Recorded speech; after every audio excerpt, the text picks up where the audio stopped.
Hello, hello, hello. Welcome to a very Christmas-themed Final Fantasy XIV stream that has nothing to do with the holiday season or Christmas. Hello, everyone who is currently there, who is currently lurking. Ema, Kolkus, welcome, welcome. I saw you two pop up in chat before switching over. This patch came out like last month, but I didn't get around to doing it because I've just been so preoccupied with other things and, you know, the typical shit of I'm just tired all the time. I don't want to work on anything because I go to my retail job early in the morning and then I get tired and I'm just exhausted a lot of time, and then between life and what little socializing I do, I just end up being tired a lot, and I don't know, sometimes I'm not in the mood to stream. You guys hear me say that kind of stuff all the time, though.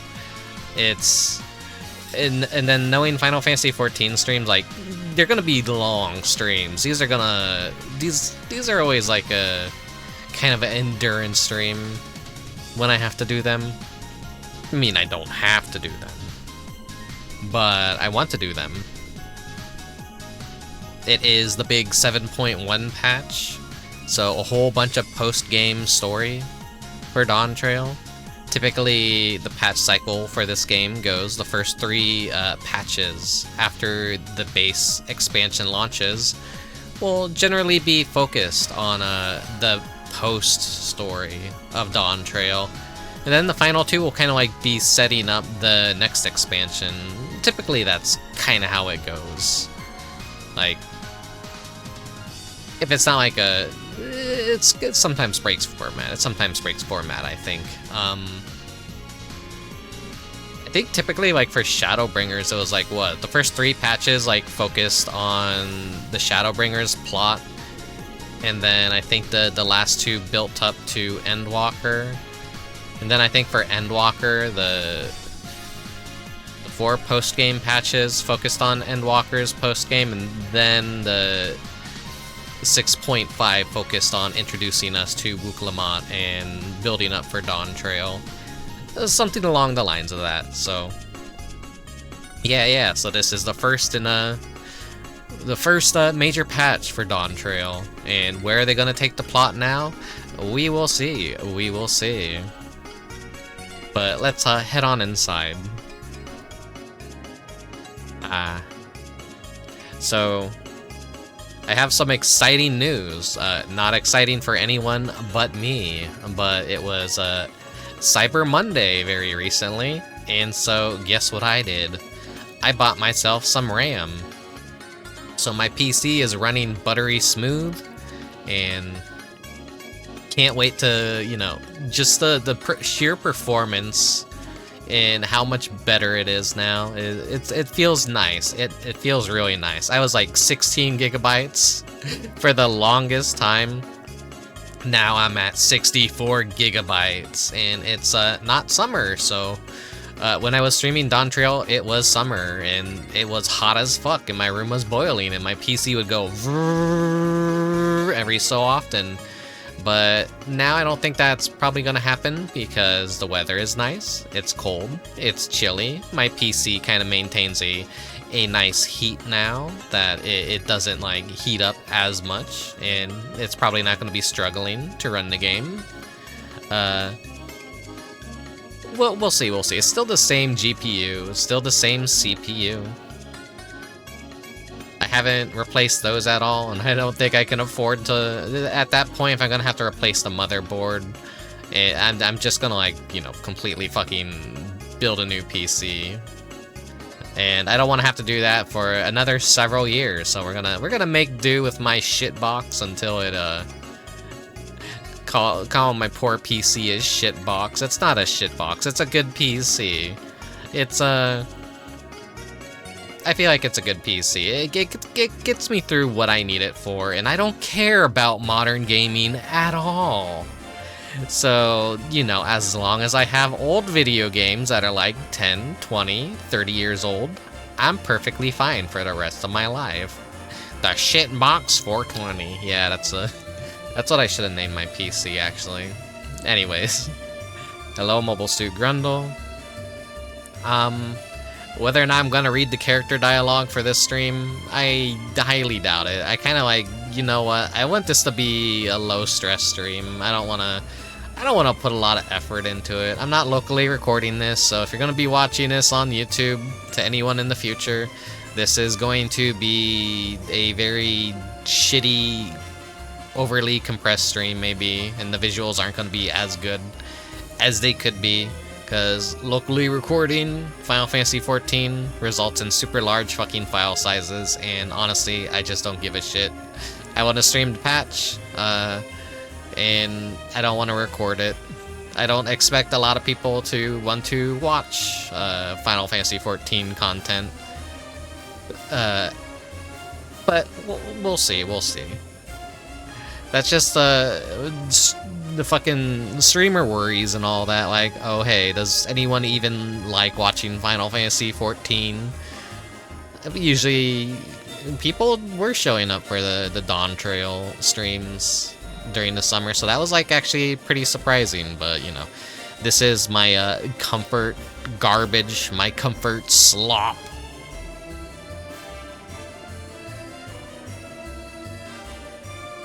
You need another SSD? Maybe. I have a mixture of a SSD and a traditional hard drive. And the traditional hard drive is still alive and kicking. It's the SSD that failed beforehand, so I think they both have their pros and cons. I think for just like running games and running your OS at SSD is great. But when it comes to storage, maybe stick to the traditional hard drives, because those don't have as high of a failure rate, I'm guessing. But I'm not a tech person. I don't know what the fuck anything is when it comes to techs. Oh my fucking god, the Blue Stinger Christmas music is killing me.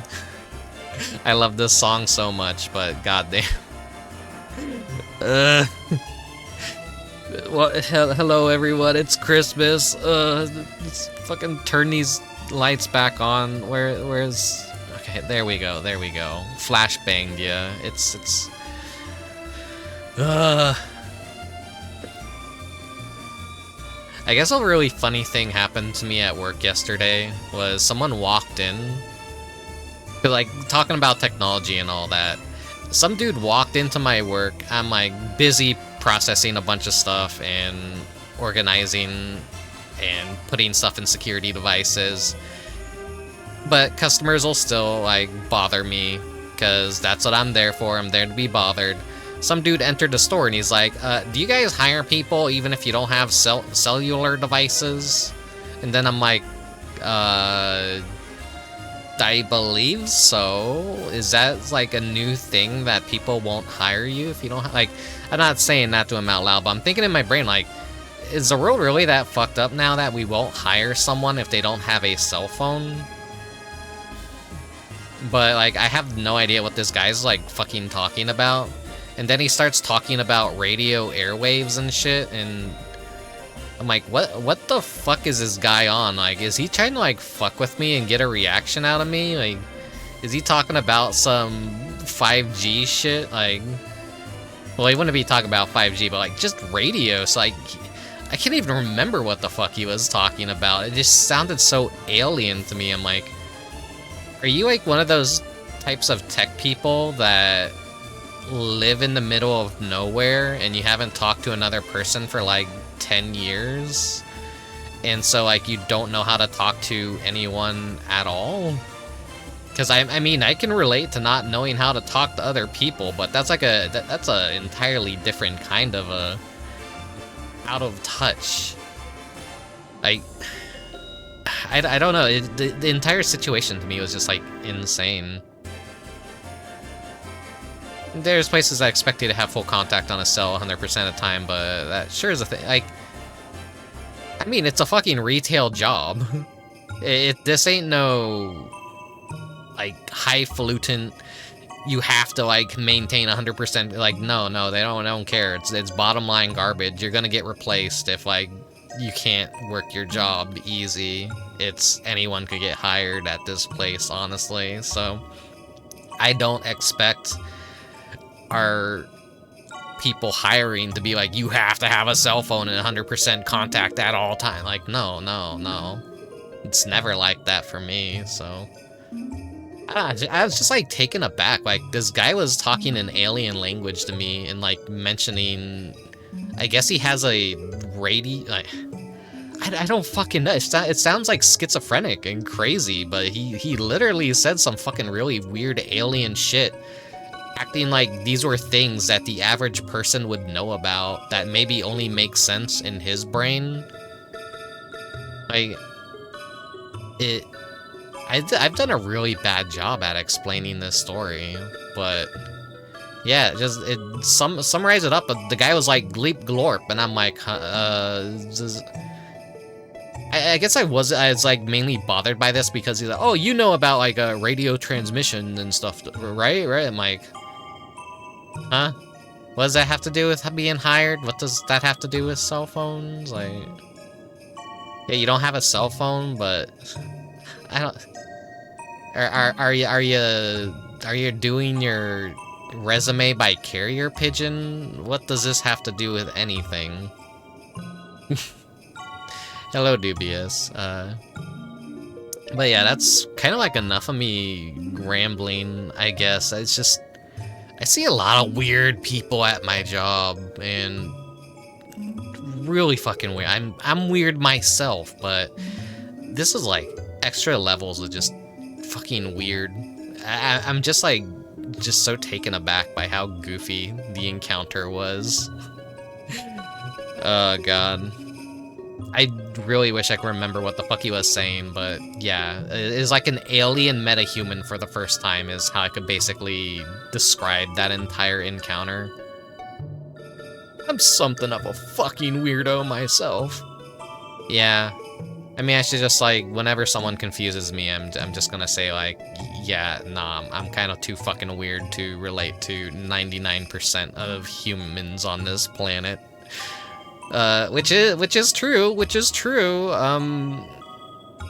My compatibility rates with most people just, I think, aren't there. I've been thinking a lot about things lately and just how I'm very socially inept, and I don't know, when it comes to streaming and VTubing, I'm kind of like a fish out of water. I don't feel like I really relate to a lot of people. And maybe I do a lot of things I do just for a different reason than a lot of other people do. But I have that talk like constantly. Like I don't want to bore you guys with that. You're probably here to watch me run around in Final Fantasy XIV and be a little idiot and dialogue, cutscene, dungeon, fight, and then dialogue, cutscene, go here, A to B. C to D, you know, that kind of shit. I don't think I have much else to say. So yeah, weird encounter at work, upgraded my RAM to 64 gigabytes from 16 gigabytes. Game should be run buttery smooth now. And it's the Christmas season. I have a little Christmas fair I'm going to go to tomorrow with my mom. And yeah, a little yearly tradition that me and my mom always do. Whether or not I find anything nice, I'll probably let you guys know about. But I have plenty of like ideas for games I want to stream this Christmas season. It's just whether or not I'm gonna get around to doing any of it, because man, I am fucking tired as hell, and I'm already having to adjust my sleeping schedule to wake up like two hours earlier than I normally do, and it's I hate like that, just tires me the fuck out. So I'm not gonna make any promises until streams happen, because I feel like whenever I make promises and tell you guys that I'm gonna stream this or that, I end up not being able to stream it exactly how I want to, and when I want to.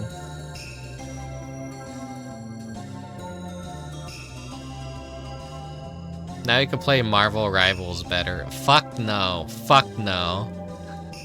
I'm not touching that goddamn slop.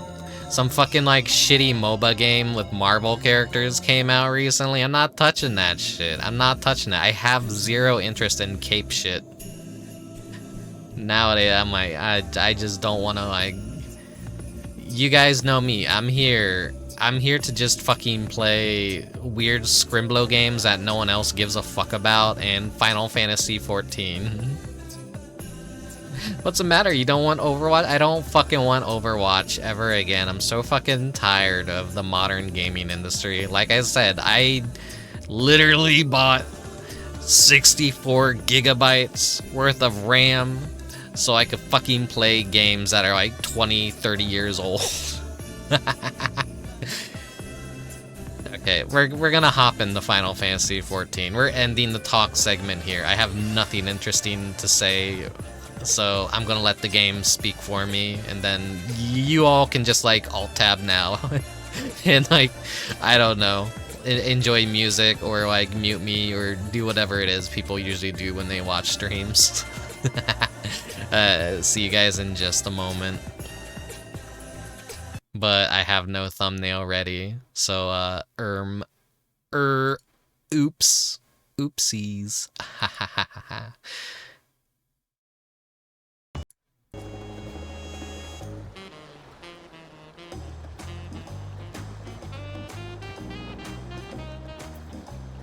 It's been a while since he's seen this little bastard, hasn't it?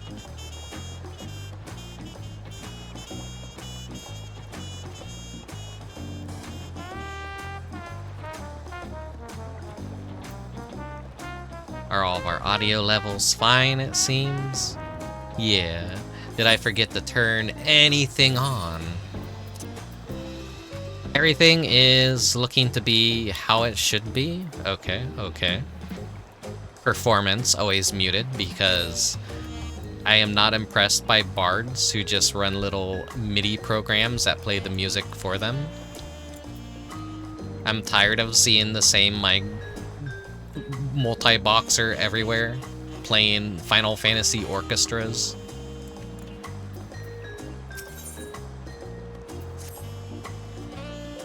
As it is a pleasure. It is a pleasure as always, Rickubus. How have you been? Have you been? Oh my god, it's been a while since I've read stuff. I'm sorry. Have you been able to relax lately? Wonderful. As busy as you've been, with the Rite of Succession among other things, you deserve an opportunity to experience Toyal at a more leisurely pace. Sampling the tacos at, I'm not even gonna dare try and pronounce that fucking shit, is one of the ways to do so. They've made a traditional way and laden it with fillings and are absolutely sublime if you have an empty stomach. The owner, Bruek fucking, this is the main problem that I have with Dawntrail, is there are all these fucking names and I have no idea how to pronounce any of this shit. I always struggle to read things, and when you're making names that have a lot of like apostrophes and weird pronunciations that I'm not used to, I'm gonna mispronounce everything.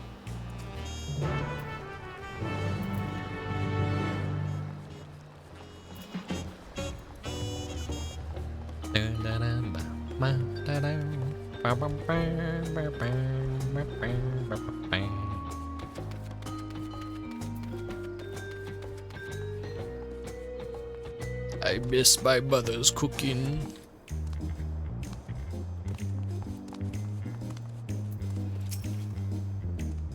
This weird pink bastard again. Well, if it isn't Rickubus, alone today, are you? I see, I see. If you have a hankering for tacos, then they're on the house. Consider it a token of gratitude for your help tracking down those treasures. Go ahead and find a table. I'll bring you your meal as soon as it's ready. I don't know how many of these cutscenes are going to be voiced, but it'll give me a little bit of a break. Hello, Jay. Welcome, welcome.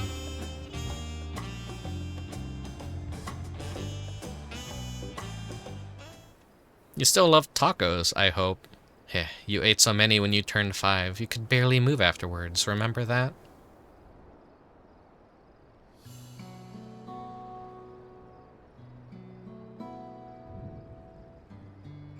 No, not really. That was 30 years ago for me. Right, sorry. It's still strange for me too. Just the other day you were a little boy clinging to your mother's skirt as you set off for Yasulani, and now you're a man grown with a face full of hair. Even so, I knew you were my son the instant I saw you. We're still family, and you can always rely on me. Relying? That feels like the only thing I'm doing right now. On you and everyone else. I can't even start a fire without assistance at my new job. Back in Alexandria, we had Electro. If I needed fire, all I had to do was press a button. Everything was at our fingertips. But here, I'm helpless. A culinarian who can't even light a stove.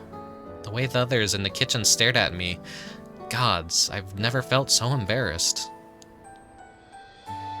I'm sorry to hear that. I'd been told the tales, but it seems life really is different within the dome. So yeah, thing is, like, this person is probably from Cloud9, and there's like a whole bunch of time fuckery that happened, so if he got caught up in that, then he fast-forwarded to like 30 years and whatnot. So that would be like, what, 2 minutes of time in our world or something? So he would basically be about as old, or nearly as old as his father, even though he was like, it's crazy. The time bullshit shenanigans, basically. My wife and children, I was thinking I'd have them join me once things had settled, but at this rate.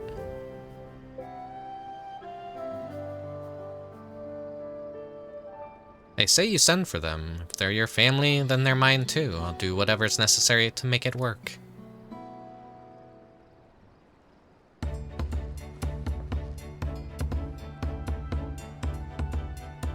So it's not that his dad was a deadbeat, there's actual time fuckery going. Yeah. Everyone caught within the dome of Cloud9 when that shit happened during Dawntrail, like, time was expedited for all of them. But they're not aware of, like, time staying still outside of the dome. So that's, like, the major thing here. There's, like, a culture shock and a time difference going on. I didn't mean— oh, it's fucking Wooklamat, everyone's favorite character. I didn't mean to overhear, but it seems you're having trouble readjusting to life in Tulial. Wow, Wooklamat. To aid folks like yourself, we've established a support group at the Wing of Reflection. There you can learn the skills you need to live outside the dome. It isn't easy being back, I know, but I'm hopeful that they can make things easier. That's exactly what I need. I'll definitely seek this group out, and I'll bring my family with me. Thank you.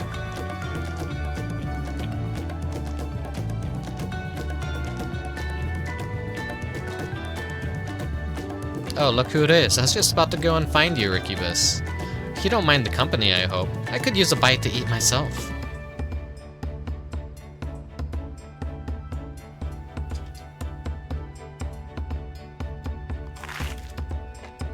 People are still thirsty over the two-headed lizard. He has a part to play in this patch as well. Ah, the tacos here never disappoint. So, what have you been up to lately?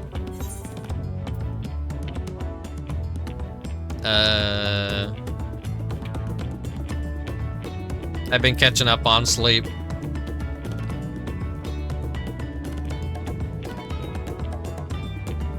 Given everything we've been through, I don't blame you, but once you've had your fill, I'm sure you'd be itching to get back into the thick of things. As for myself, I'm being kept busy with duties at the palace. But whenever I find a moment, I like to walk the streets and talk to the people. That way I can better understand the problems they have and share them with Quana to figure out solutions. I was on one such walk just now, and as I mentioned, I was hoping to find you. Quana and I have something we want to discuss with you, as Dawn servants. Do you have time to come to the palace? Great, I'll go on ahead. Please come and join us once you've finished here.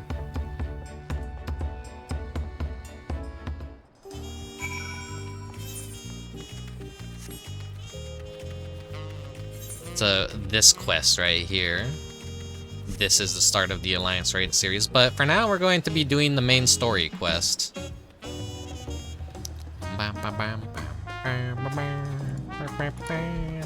Oh, Crow decided to go somewhere. Okay.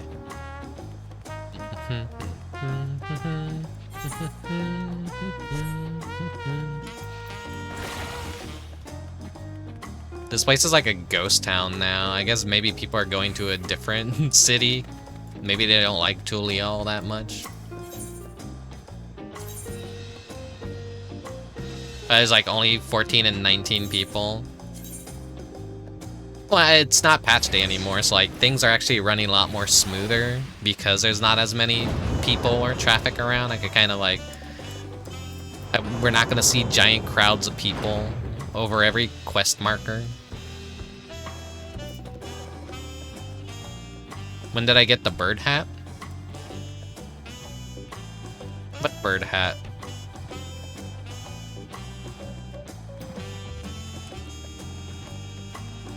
Are you talking about the Pelu Pelu Beast Tribe?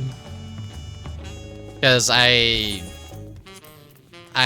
don't have that just yet. I'm just barely able to. I have to one more day. Master Rickubus, it's always an honor. Valquana has stepped away to attend to a pressing matter, but he should join you before long. When could you have your minion right on? Oh, that happens all the time with minions in Lalafels. Birds especially like to perch on top of your head. If you're a normal-sized person, they usually perch on your shoulder, but Lalafels, they climb on your head instead. So this will be a voiced cutscene.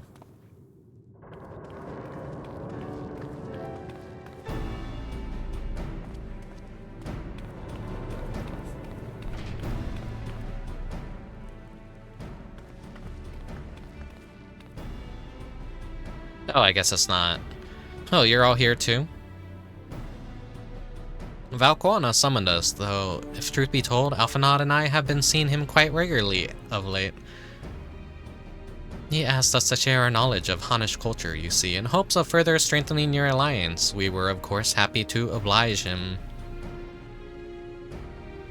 Crow and I were likewise summoned, otherwise we've been carrying on with our work, compiling information on the Golden City. My grandfather embarked on his investigation 20 years ago. With our report, we shall finish what he started. I've been sleeping a lot. Lest you wonder, Thancred and Uranjay have left to resume their tour of Tural. Y'shtola, meanwhile, is back to researching cross-rift travel. She was here just a few days ago to get Quana's permission to investigate the living memory. Funny thing is, they went and re-recorded a lot of voice lines that sounded fucking awful, or especially Y'shtola's voice acting would sound like she was underwater and had a really muffled mic. They completely redid that in this patch and fixed it up. In the final trial as well, they fixed Wooklamat's weird, awful delivery in the final boss battle, which was cool, which was much needed. Now it actually feels more appropriate. By the way, she mentioned wanting to go look at the key in your keeping at some point. If the look she had in her eyes was any indication, I suggest you brace yourself for when she comes calling. You're like to be stuck with her for a while. As for Estinian, we know neither where he is nor what he is doing. Some things never change.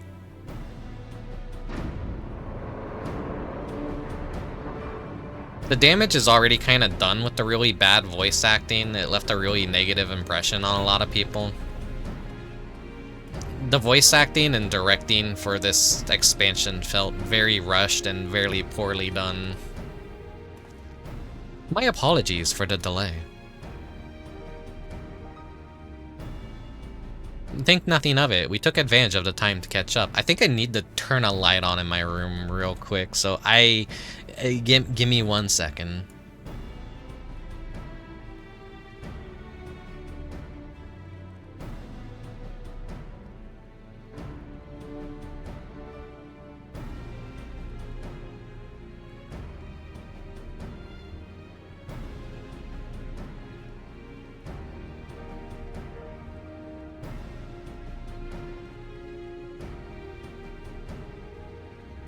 I'm back, I'm back.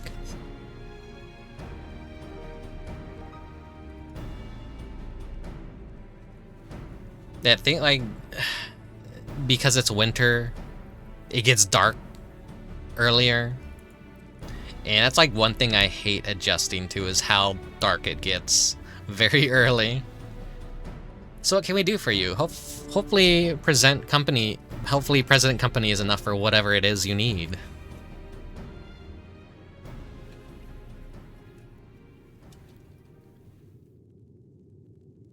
The matter of which I have summoned you pertains to Alexandria. A state funeral will be held in Solution 9 to mourn the passing of Queen Sphene.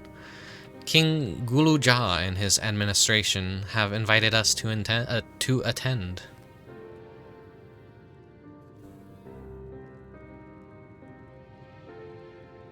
While certain issues remain unresolved between our nations, such as the treatment of Yastulani, I see no reason not to attend. For generations, the Alexandrians lived without even the awareness of death. I wouldn't have expected them to have funeral rites still. Apparently, the members of Oblivion unearthed records of ceremonies that were conducted in the Alexandria of old. It was they who put forth the proposal that the queen be thus honored. Leave it to that lot to think of such things. The people of Alexandria no longer forget the departed. They're being confronted with the idea of death for the first time. I suspect our friends wanted to do something for them. Though Sphene was a simulacron,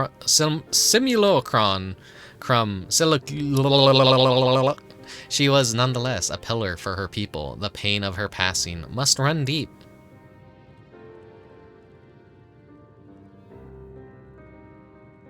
I could never be a voice actor and read from a script. Indeed, a funeral will give Alexandrians a chance to come together to express their grief, that they might overcome it.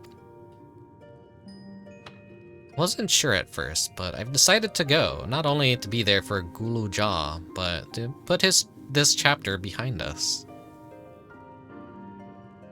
I still, like, want to find out who the fuck his mother is, like, that little lizard bastard. Who? How did his dad, like, find someone? That I requested your presence was not than to see if you wish to attend the funeral. You knew Sphene as well, after all.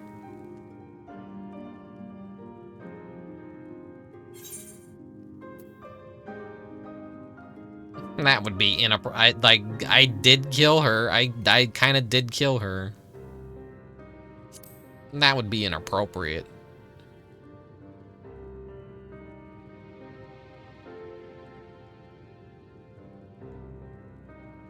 Because of your role in her demise, I take it. But we had no choice. We had to stop her from killing countless innocents. I won't force you to attend the funeral if it makes you feel uncomfortable, but while I represent Tolial in an official capacity, I'd like it if you could be there to watch over everything.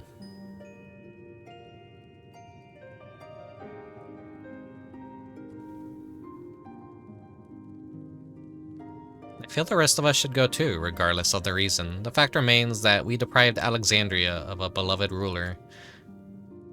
But just kind of harvesting everyone's souls. Make her people live forever. It's only right that we remember who Sphene was, to her people and to others, so let us stand with you. Then it's decided. Let's head to Solution 9 and look for Gulu Jah in the back room.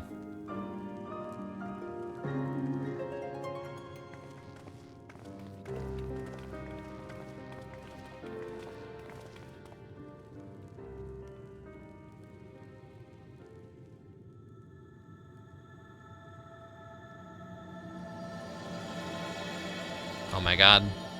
Title drop. Is this a new thing they're gonna be doing with patches? Have they done that before? I don't think they've ever worked in the subtitle or the chapter names for the patches like that.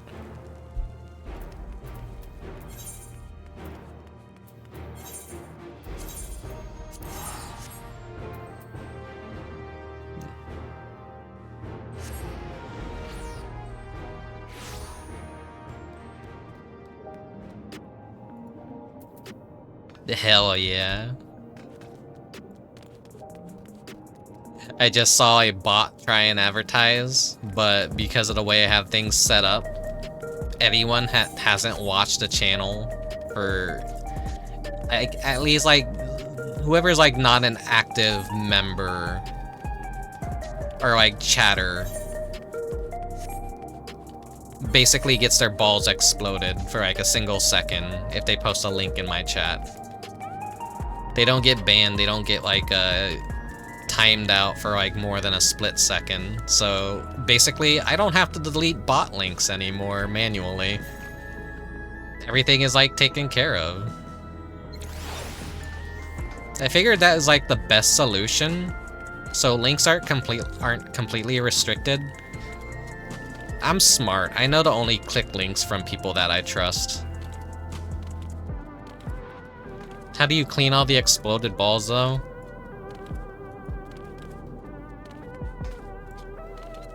I don't know. They just kind of like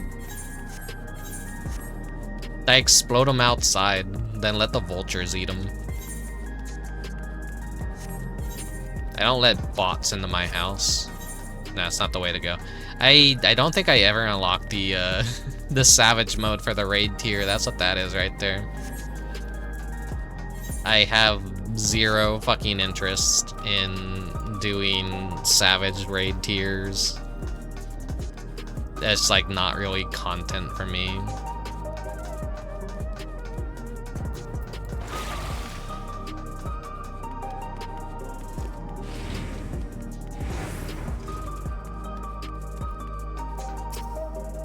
You heading to the back room? Yeah, let me in.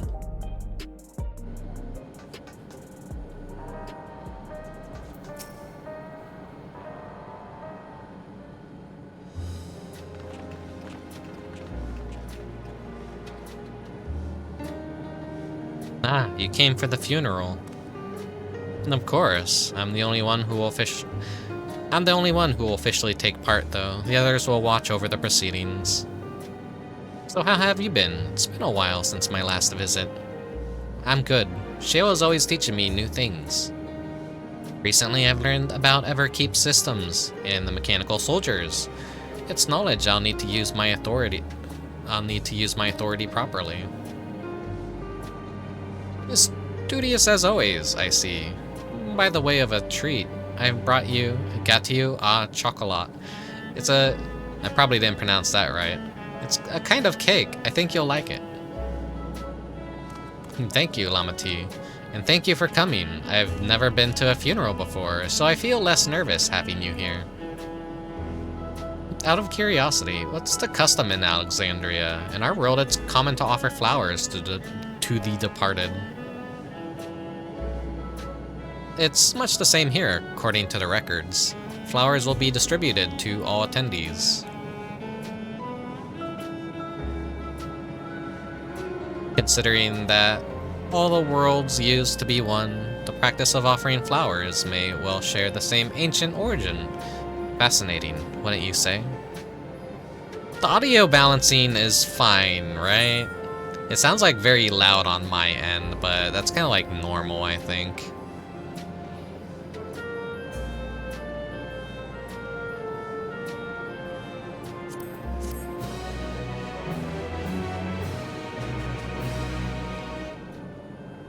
I don't think I changed anything since the last Final Fantasy stream. Everything the audio balancing mixer seems to be what it usually is.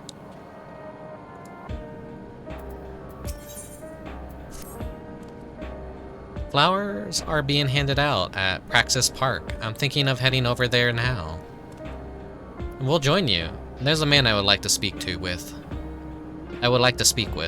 Gassan. He was apparently Svine's aide and the one who sent us the invitation.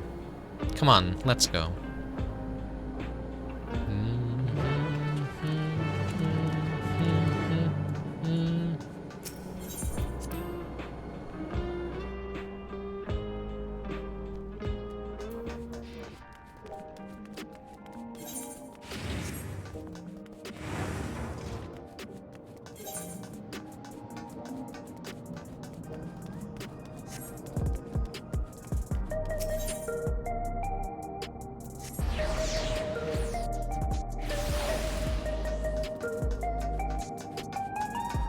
I still really like this city, even though it's a nightmare in concept. Ah.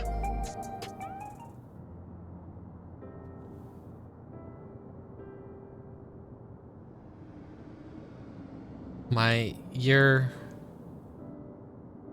ENVtuber of Tuliol. Thank you for extending us an invitation to Queen Sphne's funeral. We are honored, truly. I had seen you before from a distance, but never had the pleasure. I'm Gasan, former chief, aide to the Queen. Since her passing, I have been responsible for administering affairs of state. Can we get our flowers here? Yes, Your Majesty. The flowers are being handed out at the counter yonder, alongside the regulators. What? We need to wear regulators for the funeral? Rest assured they are not a requirement. We are aware your people do not use them. You see, people in Alexandria of old wore tokens of mourning upon their persons when attending funerals. As such, tokens were black. It was suggested that we might wear regulators painted the same color. We've yet to produce enough for everyone, but we're distributing them as we are able. I see. Yet, regulator or no, the important thing is that we remember Queen Sphene. Remember her and her kindness as you would make an offering of your flower. I will. The proceedings will begin soon in this plaza. Please take your place once you have your flower.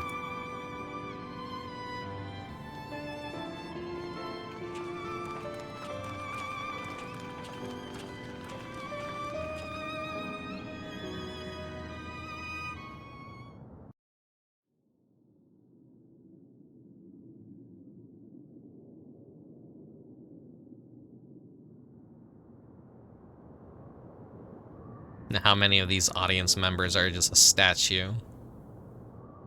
Like all of them. Not a single ounce of movement in that entire crowd.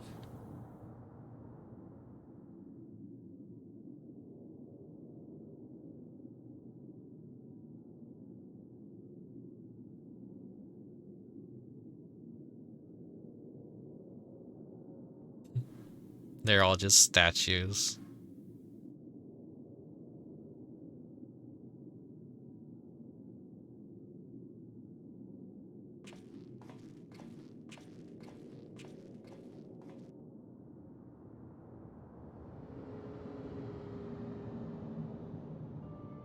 Although we are gathered here for the same reason, we hail from different lands.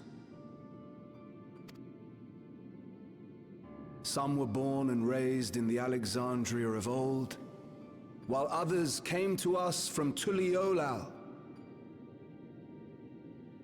I can never pronounce that right. It was from this union of diverse peoples that a new Alexandria was born. The only home that our younger generation knows. How did we overcome the barriers between us? What moved us to join hands in common purpose beneath crackling skies? You know the answer. We survived. We thrived because Queen Sphene brought us together. Sorry if you're getting some audio interference there.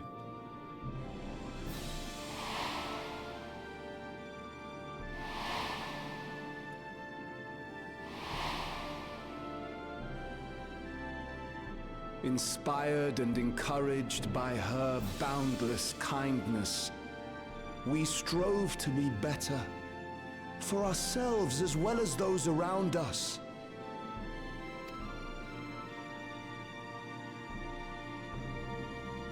And in Her Majesty's absence, there is a sadness beyond words. Yet we must. We will remember her. Remember all the good that she has done for us. It's still a little bit goofy that the regulators are floating off their heads so much. It's not entirely attached to their head. So let us pray, as the people of the Old Kingdom once did, for the peaceful repose of the departed. And let us keep our beloved Queen forever in our hearts, that her memory might guide us unto the morrow.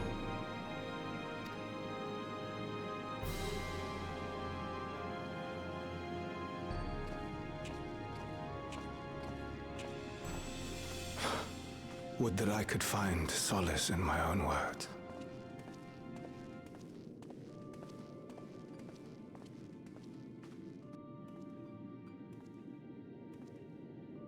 Forget, was this that one guy that was like, I need souls, I need souls?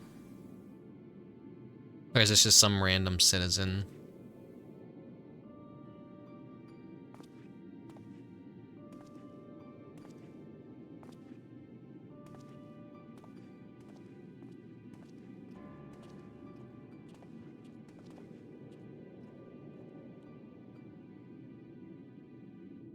I think they're just random. I can't remember what like a little spin-off NPC looked like, honestly.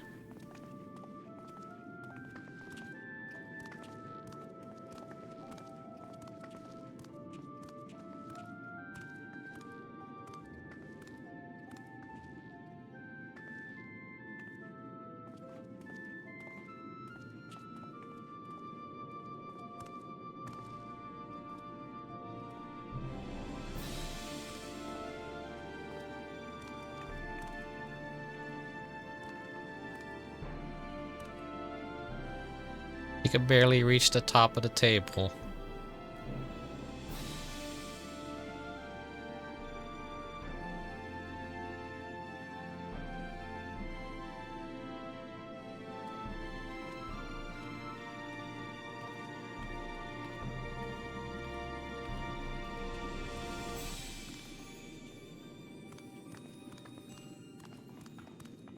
Was Queen Sphene taken to the cloud? She must have been. To still remember her is strange, isn't it, darling? Yeah, so for context, when people initially died, the regulators would wipe all memory of them out of people's brains. They wouldn't know who they were, so these people have no concept of what death is until now. I miss her. She would always cheer me up when I was down. But even though I remember her, I'll never see her again. That doesn't make sense.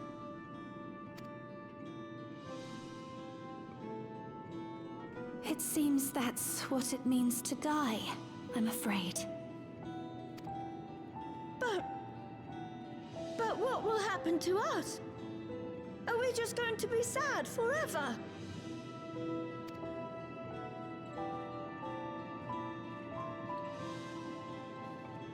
What will happen indeed? Everything that we have, we owe to Queen Sphene. How are we to go on without her? I still remember Her Majesty so clearly. If only I didn't, I might feel better about the future of our realm. Perhaps we should also consider moving to Yuweyawata. The journey won't be easy, but it'd be better than staying here in uncertainty.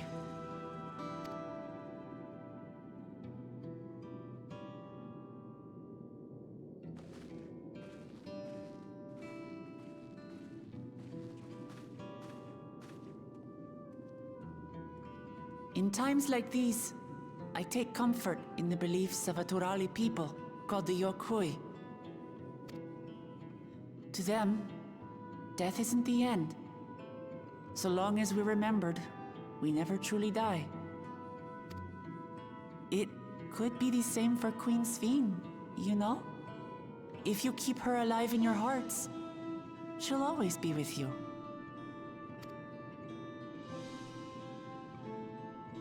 But we still won't be able to see her. right? I don't want to think about that. I wish I could just forget instead of having to feel like this.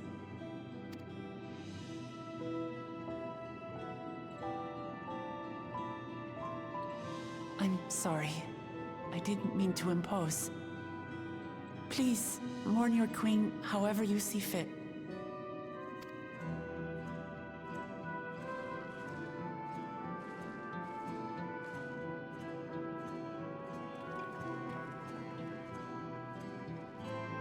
As expected, they struggle to come to terms with their loss.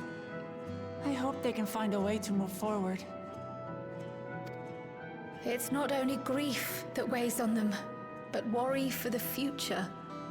Bereft of their queen, how will they proceed? True. But with that at least, we're not powerless to help. What is it, Guloja? I was wondering, is it better to remember or forget someone when they're dead?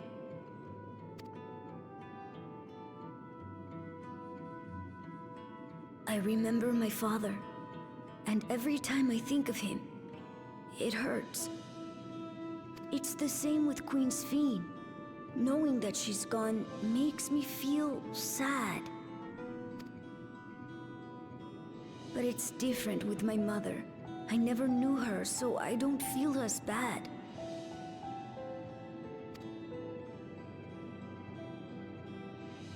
I want to remember my father, but maybe I'd be better off forgetting him. Guloja.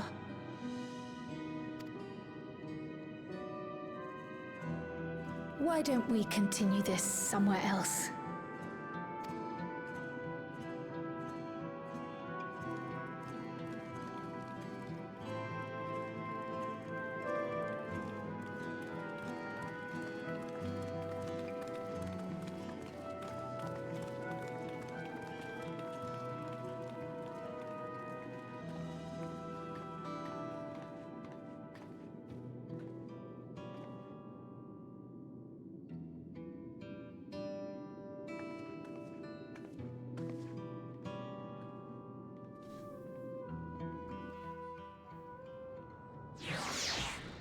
A sadly, like, introspective questioning of death, true death, being remembered, being forgotten, and how people process that kind of stuff.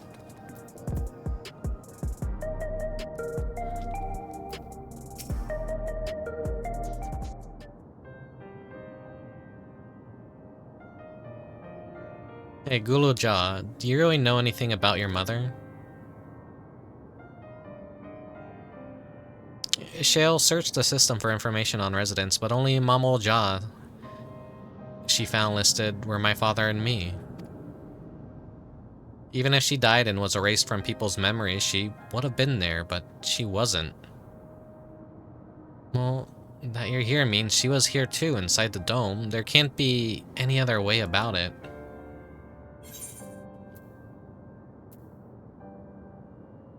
Do you want to know of your mother?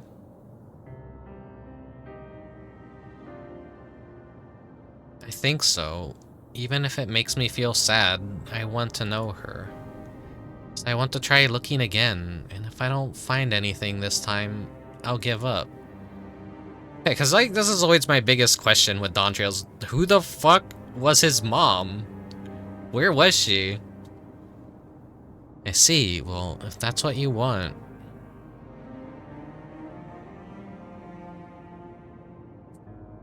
Then I'll help you. I'd like to help as well, and I believe I speak for the others too.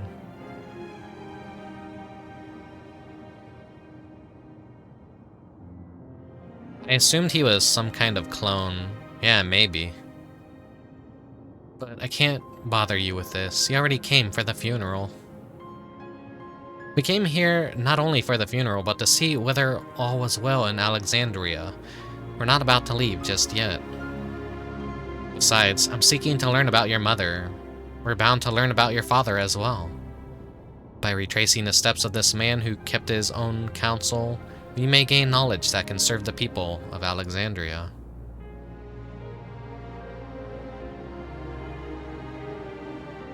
Maybe he is actually a clone. Alright, thank you everyone.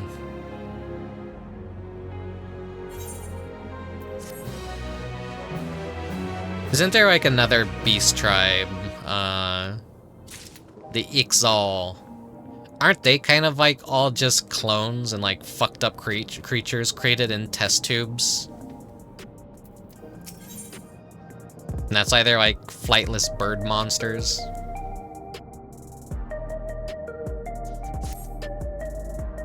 Assuming neither memories nor records of Gul'Ja's mother remain, we must cast as wide a net as possible. I suggest we split into groups. Rickubus, if you could make inquiries outside in the outskirts, the rest of us will do the same in Solution 9.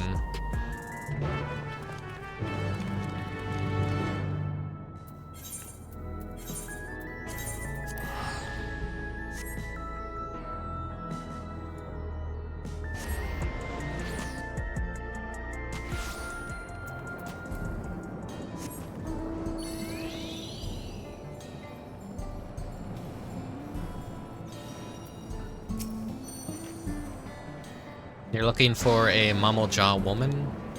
Oh, Gul'Ja's mother. I can't help you there, I'm afraid. I only know a little about Zoroja, and then only what my father told me. He said that before the dome cut us off from the outside world, a Tural Vitral had appeared and was terrorizing the region. In response, Zoroja assembled a party of warriors, and with them confronted and felled the beast. It was interesting to hear of the king's feat in the past.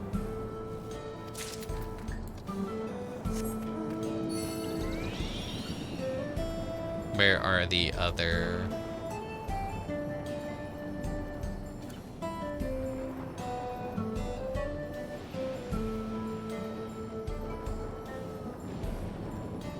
There's one.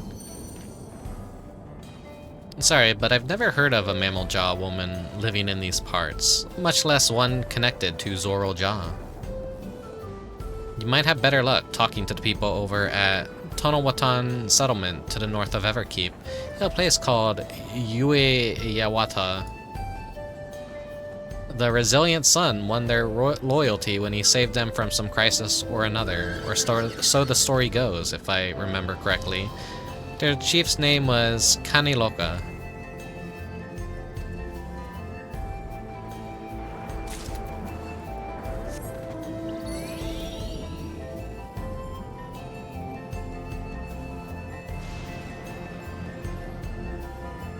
And then there is one more somewhere.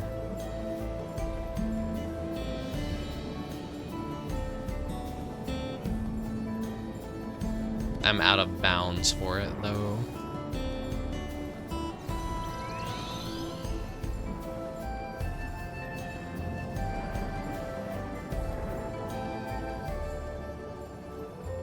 Oh, there it is. A Mamoja woman. Their people have never been a common sight around here. Why, the last time I saw one would have been before the dome came down over our heads. He was among an entourage of Landsguard that was dispatched here. I assume they all returned to Tuliol after their mission. But if any remained, I suppose they could have been trapped in here with the rest of us. They want me to go back to the back room now. The good news is, this is the quest that is going to unlock the dungeon, so you'll get to see some action pretty soon.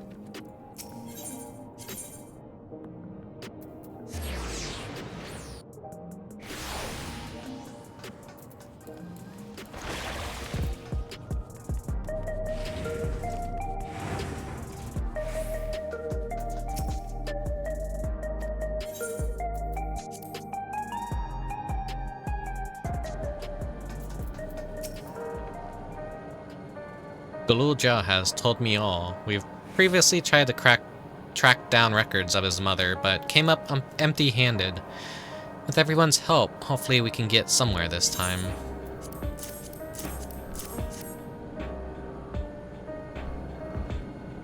Ah, so you spoke with quite a few different people as well. Let's combine all of our findings, see what conclusions we might draw.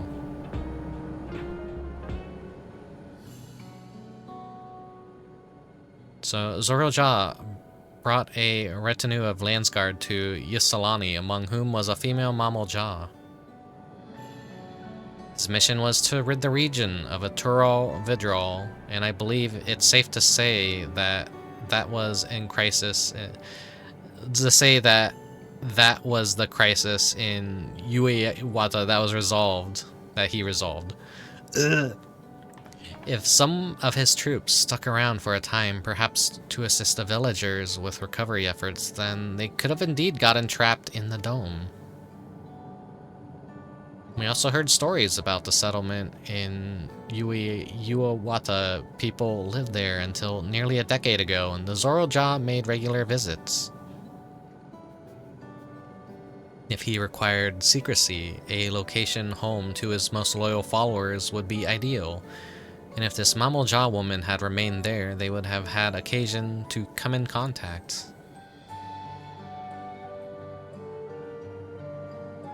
I see, but what could Zoroja have been doing in the village?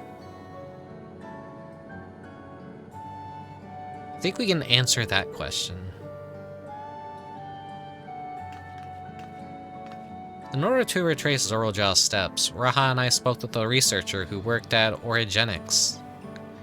He said that approximately 20 years ago, a number of his colleagues were transferred to a research facility outside of Everkeep, per the King's direct order. This is the first I've ever heard of such a facility. Only Vanguard was believed to have been under the King's jurisdiction.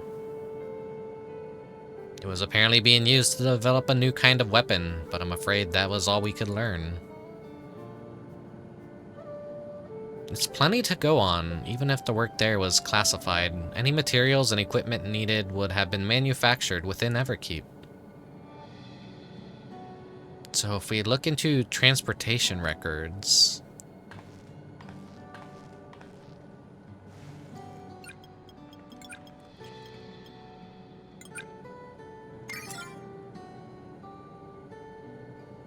There it is. The routes are full of detours and attempts at obfuscation, but large deliveries were being made to Yuweyawata, far too large for a mere village. There hasn't been any activities for years, though. It's likely the facility has been decommissioned. Do you think that's where my mother was?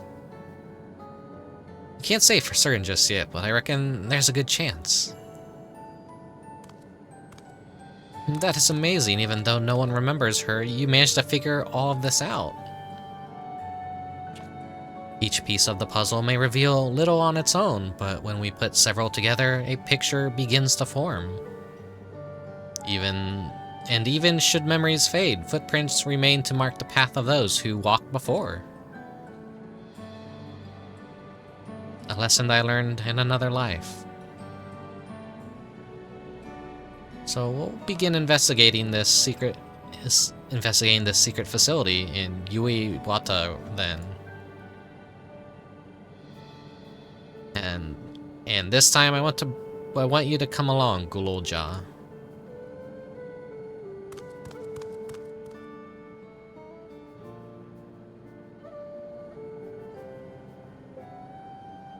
Wawa is on the other side of the lake. To get there, you'll need to take a hover cargo from the drift downs.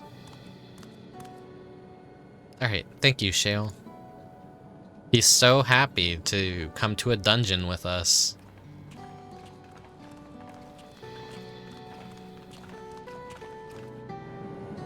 I doubt anything good can come from this.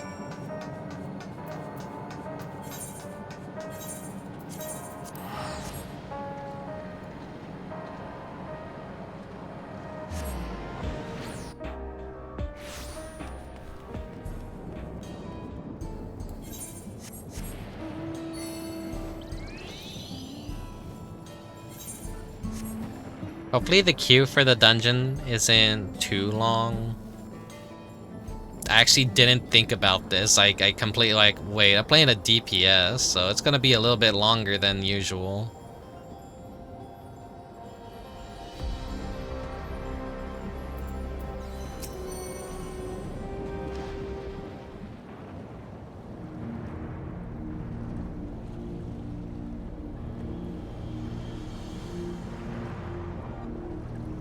So the hover cargo will take us across the lake. I've never been over there before.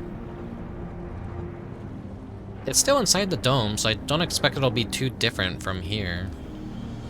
We'll likely encounter dangerous beasts, so the rest of us will go first. You follow when it's safe to do so, alright? Alright, be careful, everyone.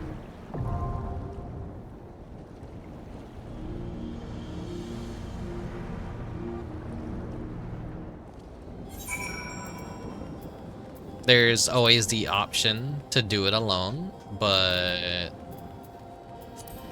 I hate doing it alone. This is an MMO. The wait time is like, what, 5 minutes? Maybe it won't be that bad. We'll see, we'll see.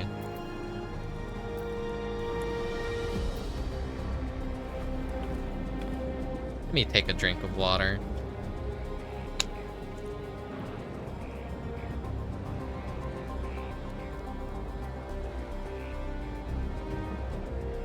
Yeah.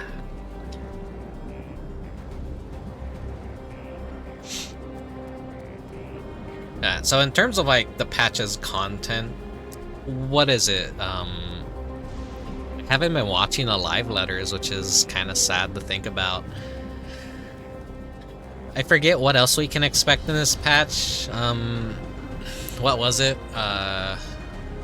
Of course, there's more story. There's the Alliance Raid series, which is based on Final Fantasy XI, but I'm not really a Final Fantasy XI fan. I played it for a short bit, but not long enough to get anywhere or develop any nostalgia for it.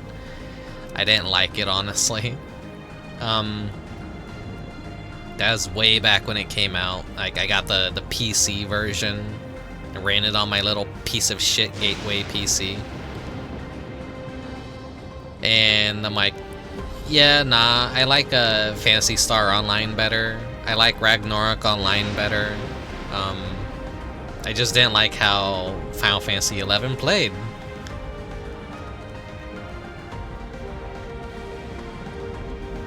And then other content, I believe, is some form of new raid content where it's like, don't die. It's like anti-resurrection, which I'm excited to try that out.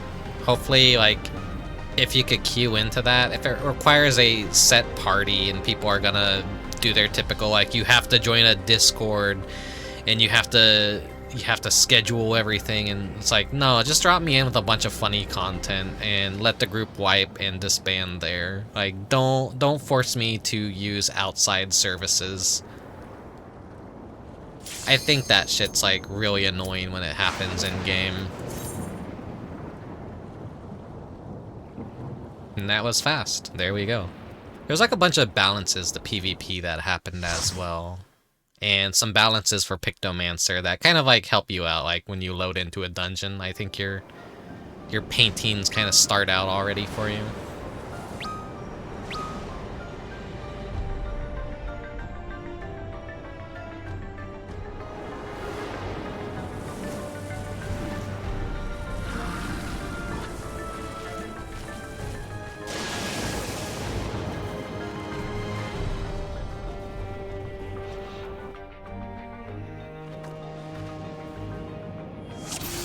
Yeah, there we go. Like all of my motifs are just like filled in.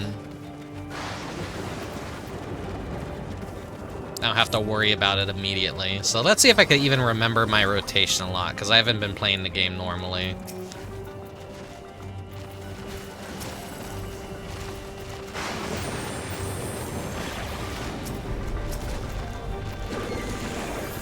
Let's wait for everything to clump up.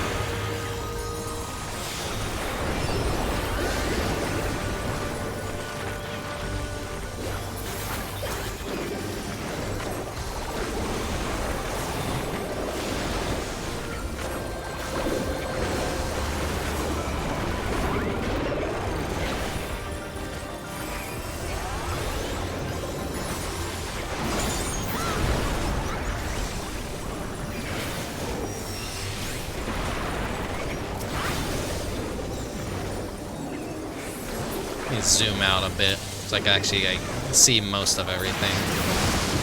In fact, that's a little bit of a messy start for me. One of the downsides is like if you're not actively playing, you kind of like fall out of like your rotation a bit. You forget about things.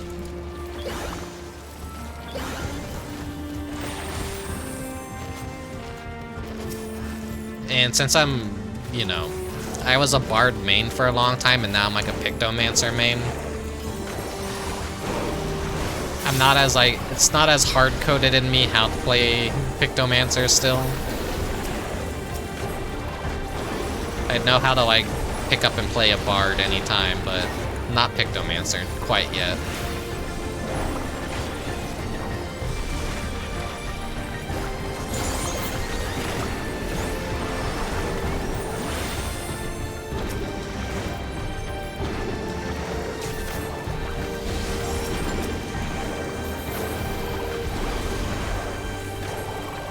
I like the song motif that they use for this area a lot.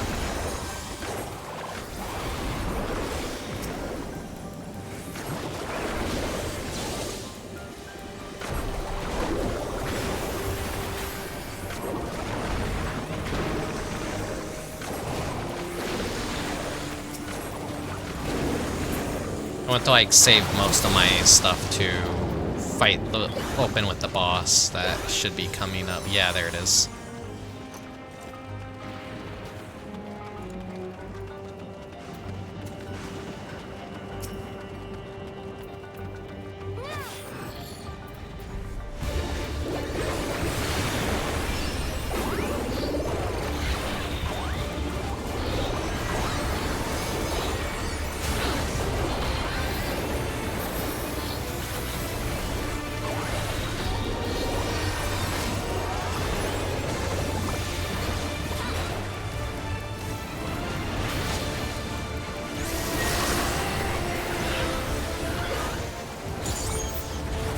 I'm still safe where I'm standing. Oh.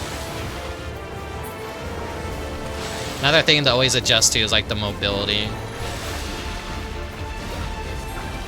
As a caster, the game is very, very different from a class that could actively move around and avoid things.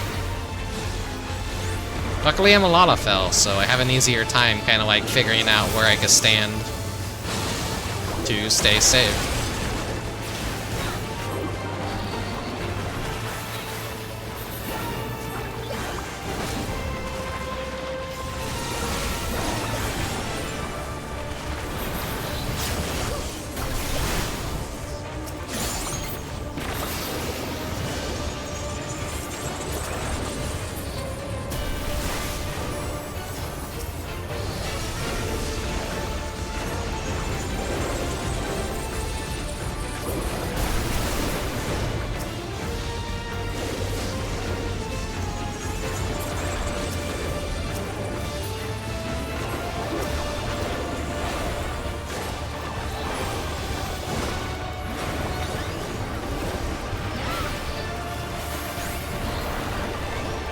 I'm gonna give everyone a shield, because that looks like it's gonna explode. Yeah, there we go.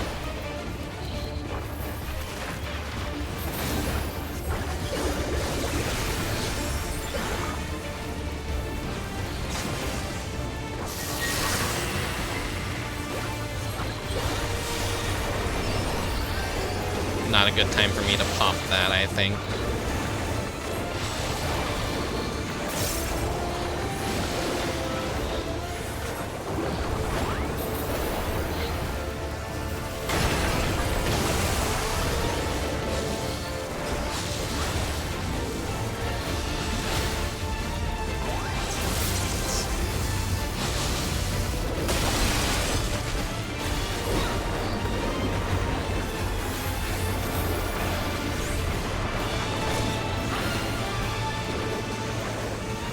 I need to get better at like saving my hammer for when I need to go mobile during fights.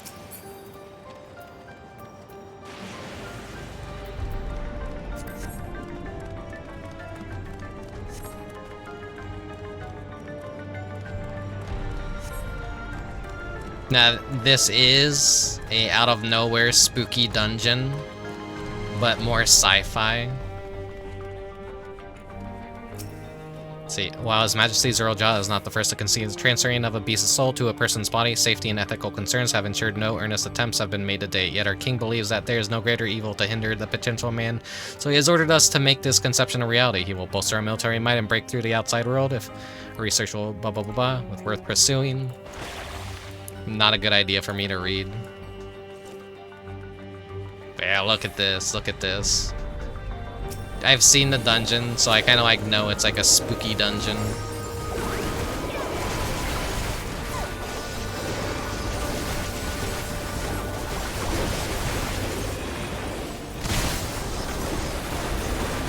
We got zombies, we got rotten dogs.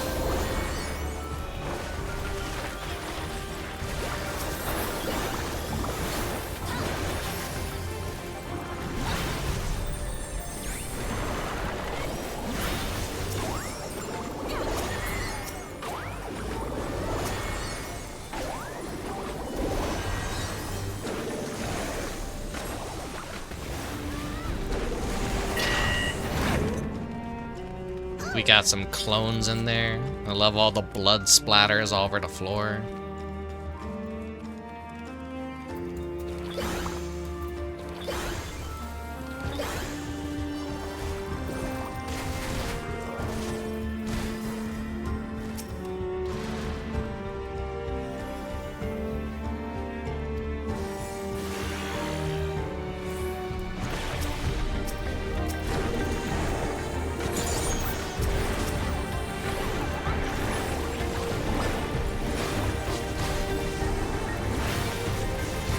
The lighting here is really good. This is like, it reminds me of a lot of older games where the lighting is baked into the map.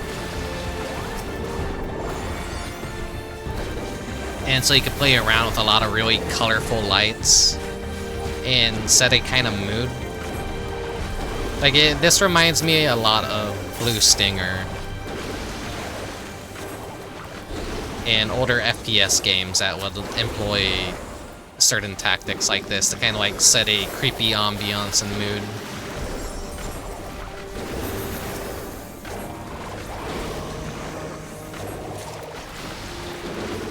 Everyone already knows that I love out of nowhere spookiness.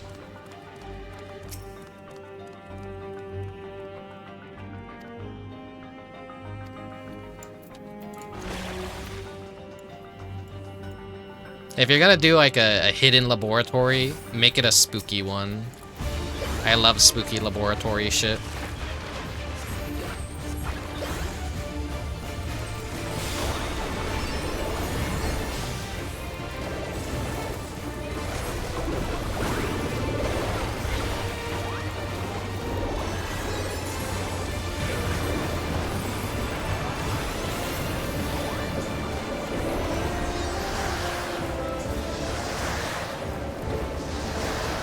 Is that like the biohazard sign on the floor that he's making with this attack?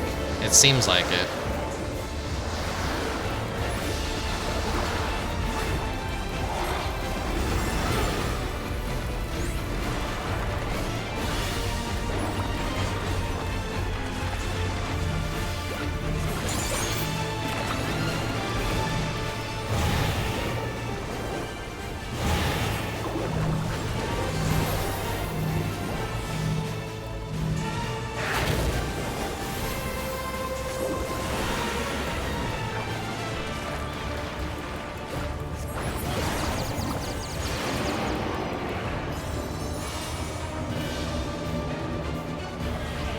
Ah, shit, I grazed the slime.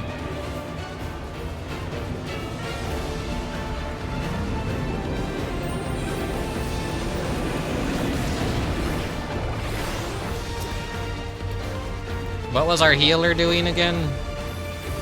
At least I got a red mage.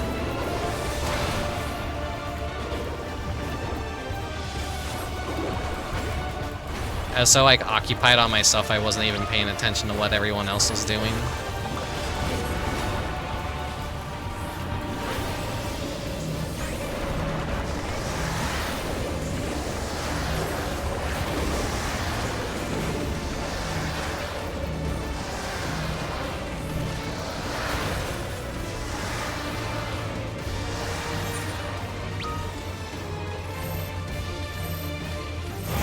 What killed me there?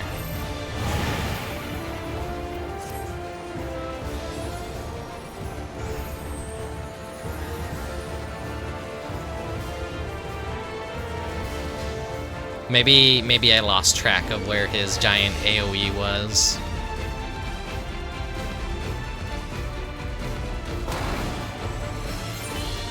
Aw, come on, guy.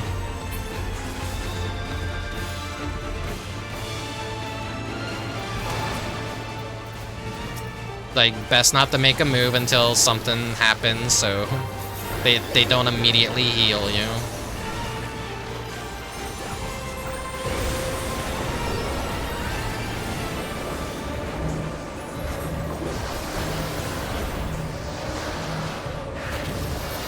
Okay, I'm just gonna go in survival mode.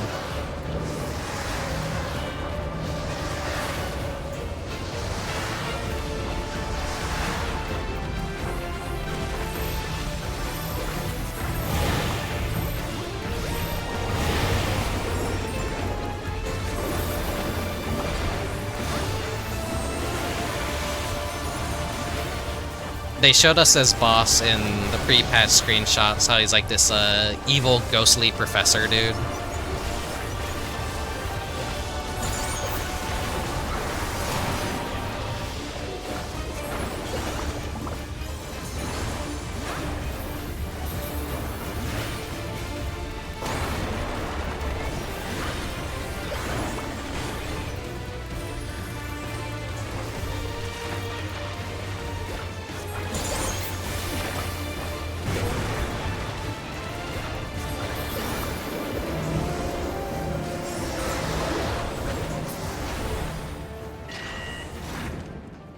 Would that we could tame the beast, but the seal was already...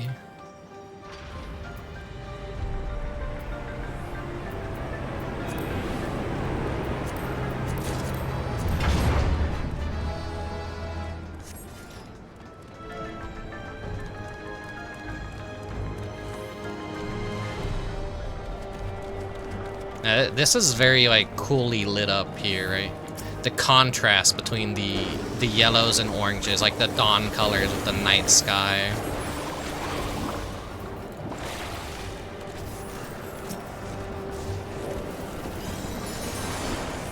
Hello, Prisma.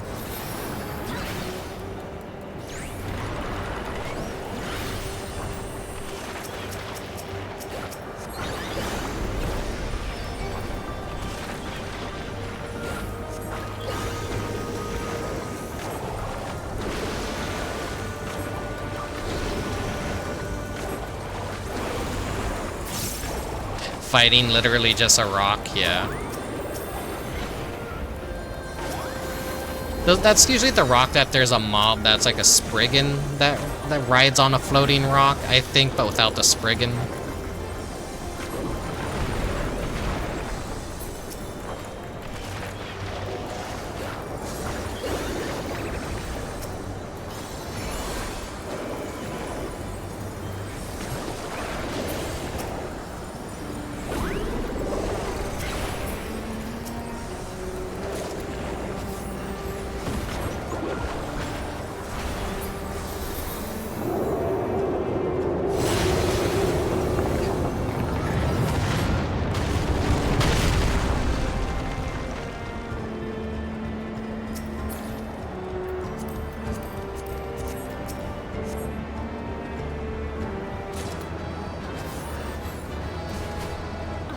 Ziggy, the MVP of riding rocks.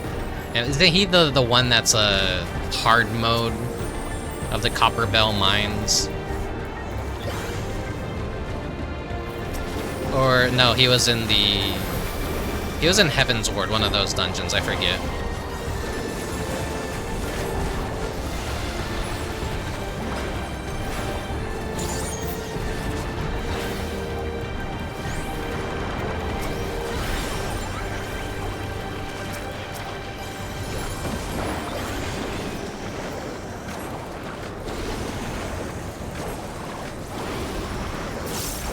Sorry for the slow DPS group, but I want to build up my stacks.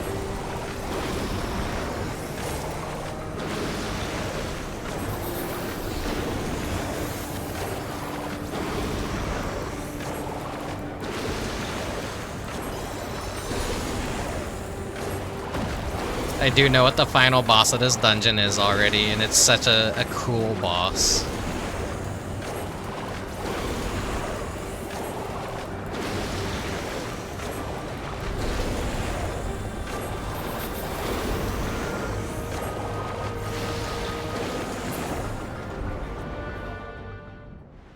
That's Biggie with the rock suit for Copper Belt. Oh, okay. Ziggy and Biggie. Like, this is a boss I was not expecting for this dungeon at all, but it's so fucking cool.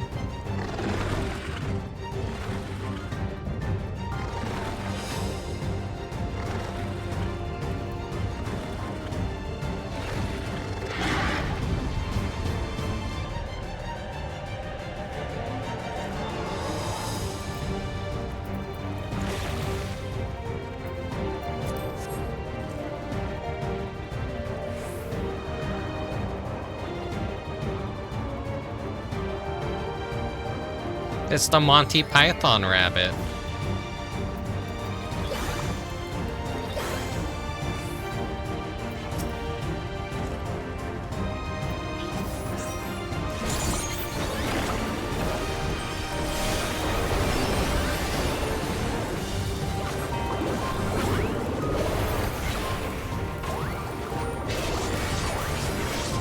Oh fuck, I got greedy, I got greedy, I got greedy.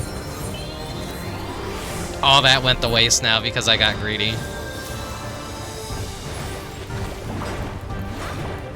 That's the kind of dog shit gameplay you come to Rickubus channel for.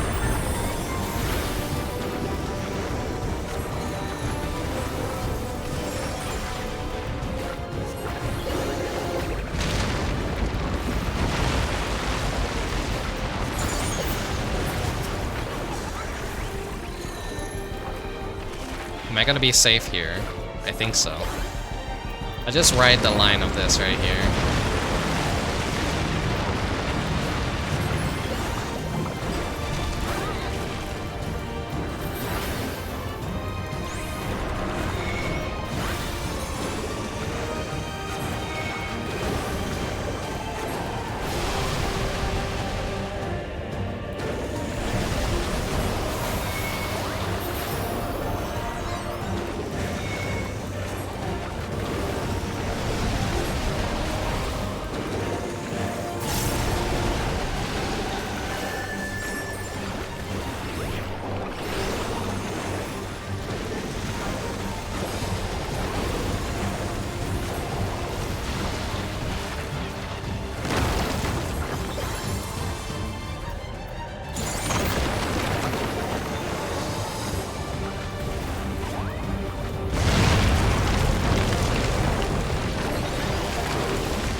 No.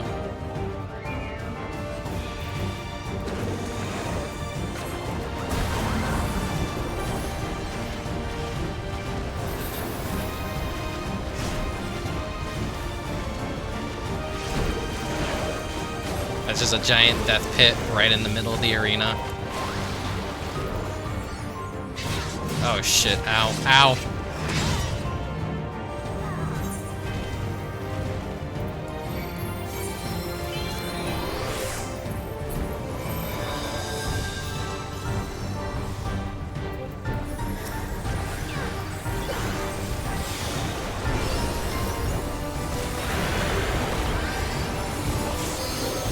Give everyone an instant heal to make up for my shit gameplay.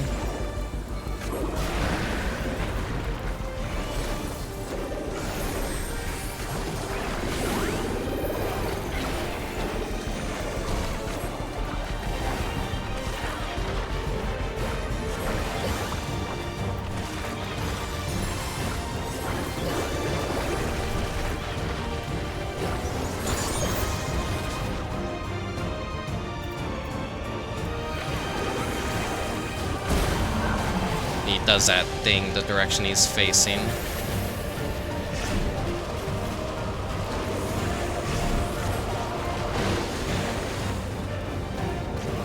Not gonna catch me off guard this time.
shit, oh shit, oh shit. Do I do the clutch? Do I do the clutch? Ugh. Right into the sludge. I know that was gonna overshoot it, but I took the risk. Oh, I'm dead, I'm dead. Okay, I'm not dead.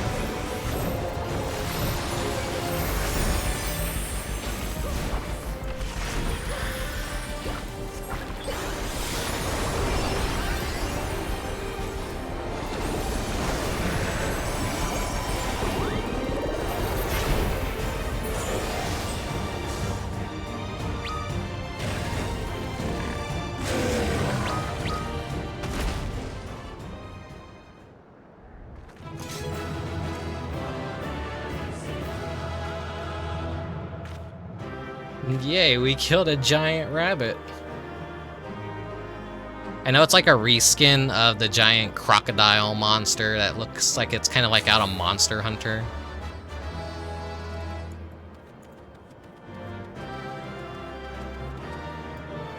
It's got fucked up mangled teeth. It's still breathing though.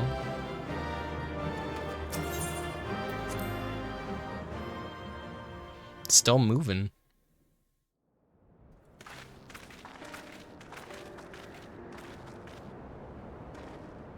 For all the talk of my brother felling this beast, he only imprisoned it, like Valiarmanda.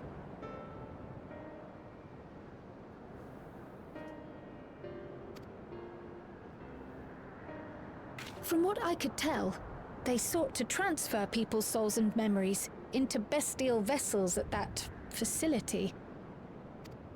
The Vana'diel explains the need for a remote location. It was doubtless their prime subject. Though I expect Zeralja did not foresee the opportunities it presented when he imprisoned the creature. The big veiny ears.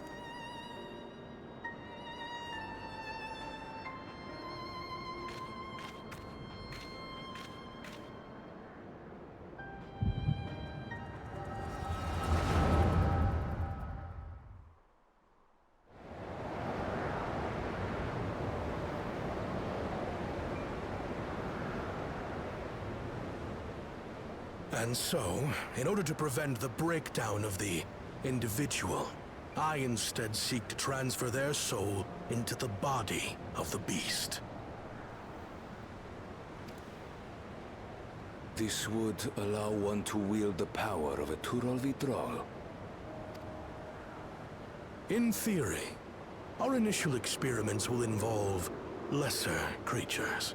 But in time, I am confident we will be able to bring even the mightiest under our control. And what becomes of those who offer their souls? As they won't be able to return to their original forms, we must consider them lost. But the sacrifice will be worthwhile, for the army you stand to gain will far surpass any composed of mechanical soldiers.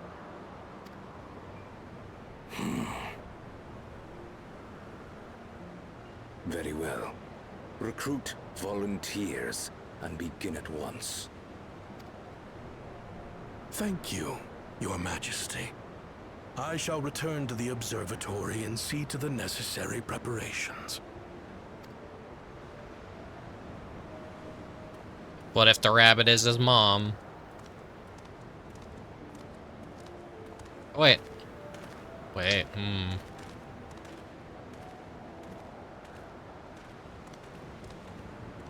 So, you've given him permission? Teshalja, you will assist Kaniloka. As one of the Land's Guard's finest chirurgeons, your knowledge may be of use in his experiments.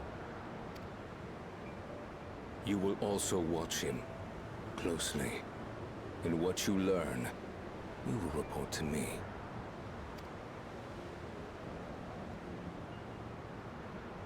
You object to his project? Or are you incapable of performing this duty? No, Your Majesty. Whether we shelter within the dome or expand beyond it, We require great power, but with no one to rely upon, we must take that power for ourselves, even if the means are questionable. I will do as you command. But if Kaniloka's work bears fruit, I wish to beg a boon. What do you desire?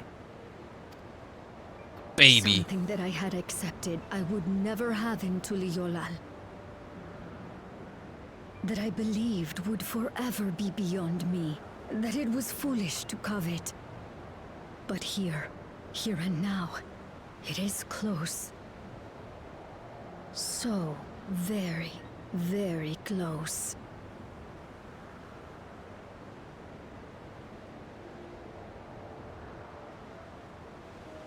Perform your duty to my satisfaction, and anything you desire is yours.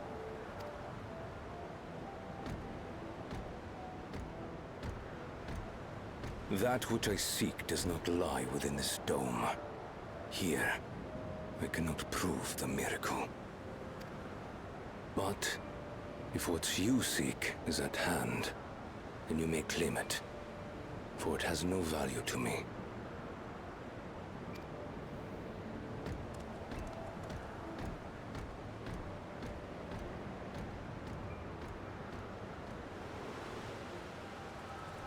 She wants that lizard dick.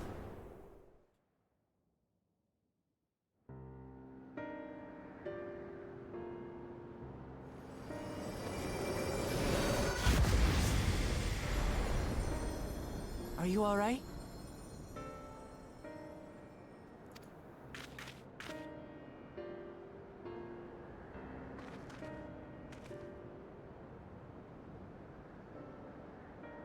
Thank you, Mechanica. I'll drink some water. Teishalja. Could she be my mother?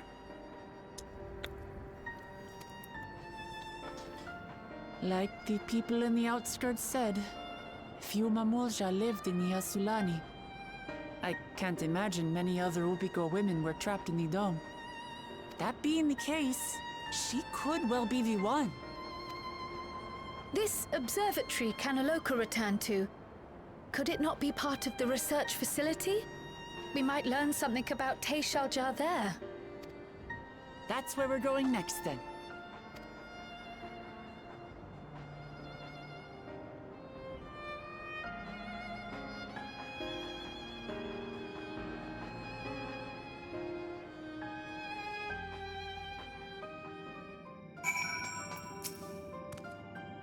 I wish I could see into the past like you, then I could see people who are gone. Because there aren't any other Mamulja women here, for a long time I couldn't even imagine what my mother looked like. But when I visited Toyol and saw some, I was able to finally picture her in my mind. And one day I hope I can see what she actually looked like as well.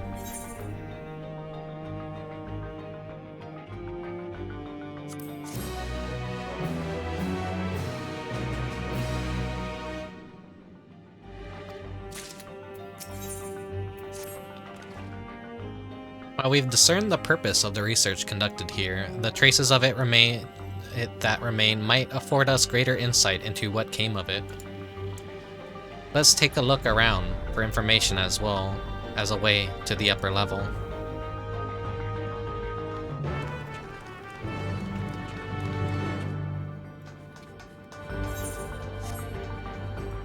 So this is like something they've been doing in a lot of the... I know in Endwalker they did it where you explore the dungeon you just like went through in greater detail.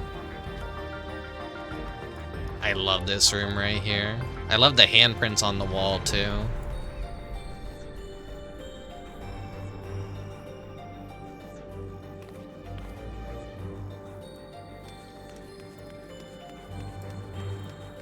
Just corpses strewn about too.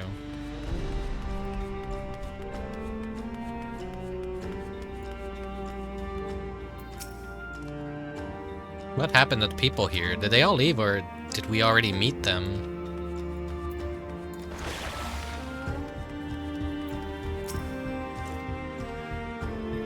think that people actually volunteered their souls for these experiments.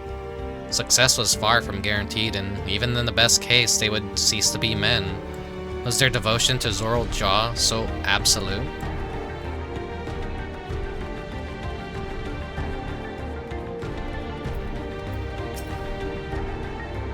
It won't open. I don't think it'll yield to our shoulders either. We'll have to do it the old-fashioned way and find a key.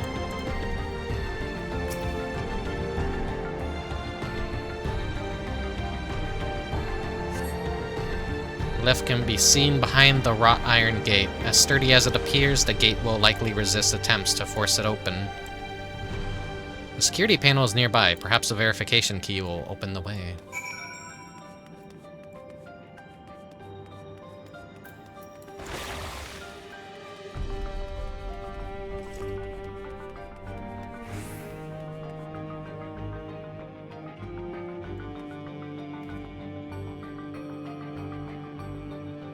It's like a nice detail to appreciate right there. The shadow being cast onto the wall behind me. The search lamp like right here. Pretty neat little detail.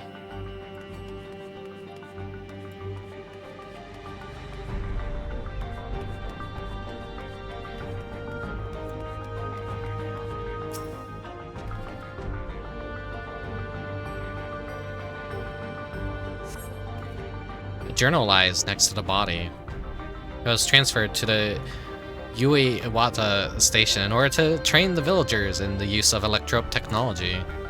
While a child can quickly learn to operate common contraptions, it will be no easy thing for them to attain the requisite skill to develop new weapons, one which requires no less than the manipulation of souls. Thankfully, two of my pupils have demonstrated great aptitude in the field. Kanioka, the village chief, and Tishal Jah, a field chirurgeon. Further driven by their loyalty to our king, their growth has been remarkable. I dare to hope that before long they will be able to carry out their duties without further instructions, and I be relieved of my duty. If you find nothing that resembles a verification key, perhaps you should search elsewhere.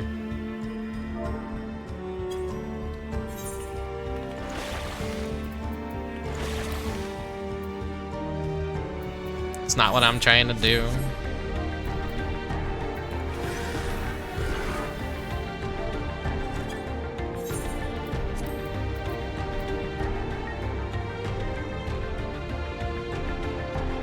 I was like trying to get a good look at the mangled corpse on the floor. Ugh. It looked more detail from a distance.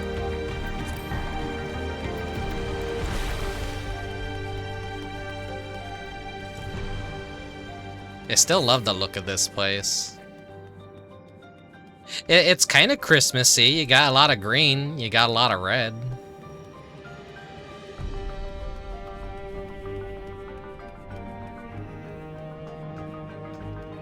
Oh, what do you have to say, Graha? I wonder what Beklug would have made would make of this research into transferring souls. I like this room in particular right here. Like this reminds me of Blue Stinger. Wait. Look at that spooky detail right there. Do you see that? That's a silhouette of someone. That's not Cryo, is it? No, that's like a normal proportion person. It's like behind the curtain, but like you don't see any feet. That's creepy in a cool way. Little spooky detail right there.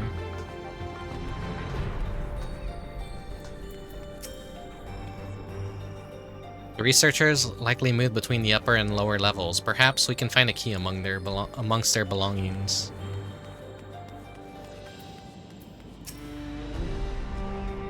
It makes me angry to think about what they did here. Thanks for your input, Wook.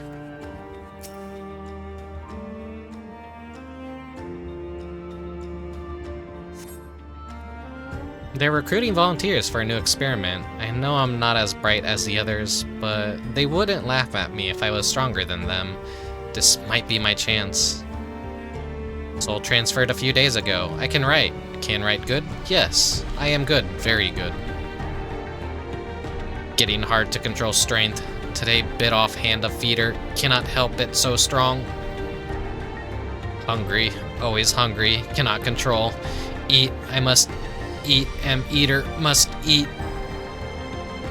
You find nothing that resembles a verification key. Perhaps you can search elsewhere. Spooky.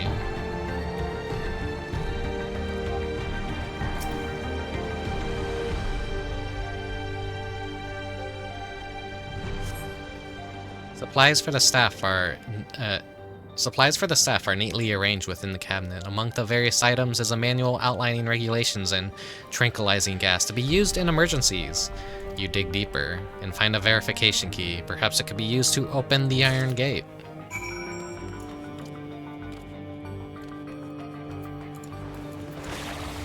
Run all the way back there.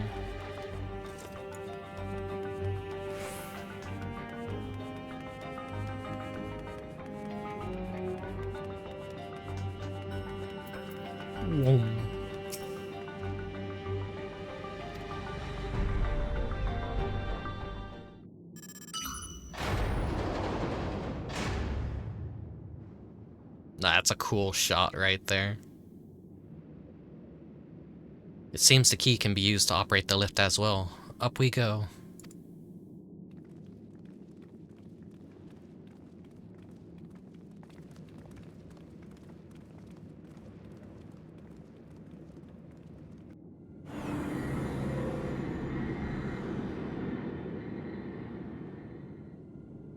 Sci-fi lab is one thing, but a spooky sci-fi lab is a completely another thing.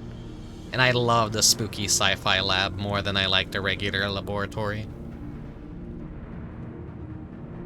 So this is the observatory. What the hell is that on the... Is that the rabbit? I think that's maybe the rabbit on the screen. Didn't expect it to be similar, but this is a far cry from the temple that held Gamadra. Yeah, it has to be the rabbit on the monitor. Now the machinery appears to still be in operation. I expect there are auxiliary systems in place to ensure that monitoring can continue even in emergencies. The warnings indicate various anomalies related to the seal's failure. Most likely, for a blessing, we managed to fell the beast before it could cause harm. Right then, let's see if we can find some clues about Guluja's mother.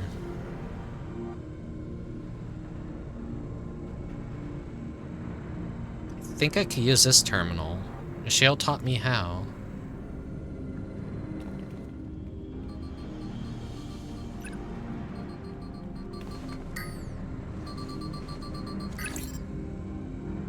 He's just like me when I got a computer when I was little.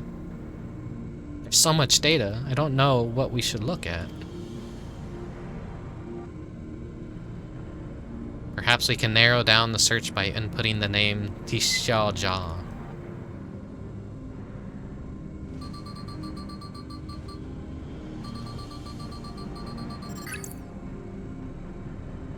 Ah, brought up a lot of results. They all seem to say the same thing.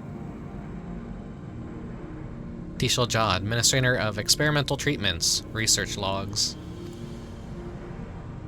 This sounds good, doesn't it? You're gonna learn some stuff you probably don't want to learn. Just like a kid with unfiltered access to the internet at a very young age. They're gonna see a lot of things that they probably shouldn't see. I would know. Chances are the data is encrypted, and even if not, it will take considerable time to go through it all. And let us take it with us to the back room and have Shale analyze it. Agreed. Alright, I'll transfer it to the storage device I brought.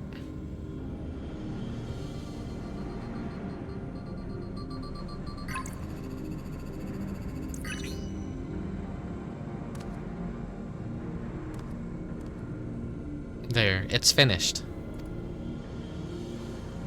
Thank you so much for bringing me all the way here, everyone. If you're happy, then so am I. Besides, I was able to learn about my brother as well. It was a fruitful adventure for the both of us. Big toothy smile.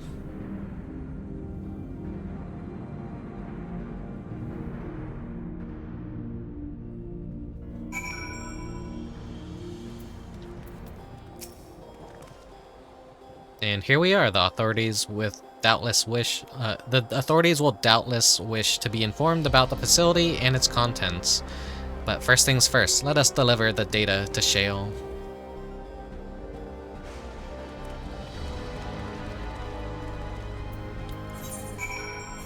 To the back room.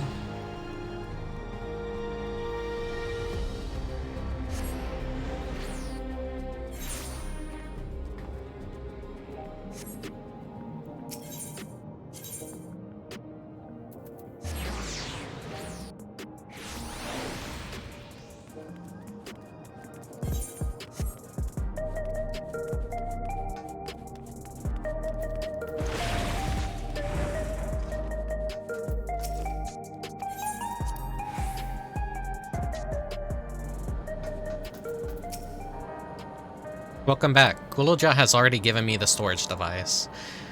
There looks to be a wealth of data, all which is encrypted, so I'll need time to process everything. In that case, Alice and I might take ourselves around the city and check on the people. Their mood has us a bit worried. I don't know if there's anything we can do to help, but we'll see.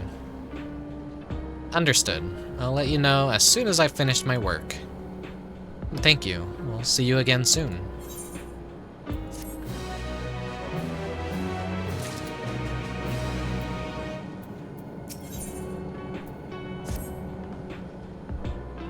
Alice isn't wrong. The mood out there is still grim.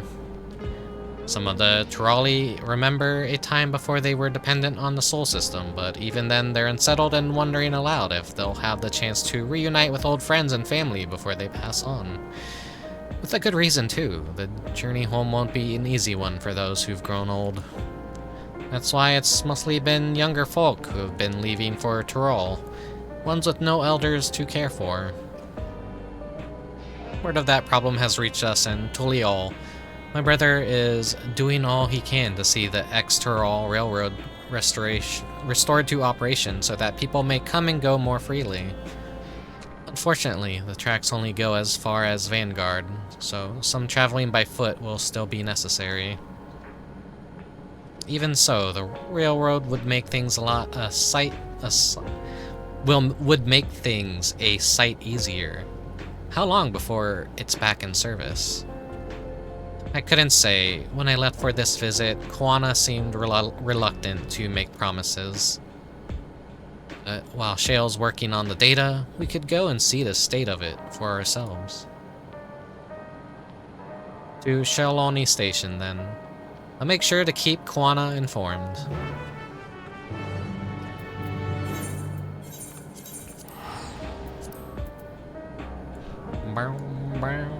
Everyone has to walk to these places. I could just teleport.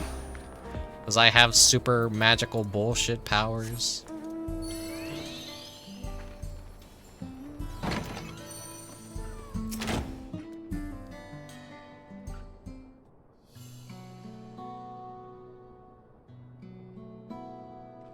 Vow of Resolve and Rickubus Incubus to boot. What can I do for you?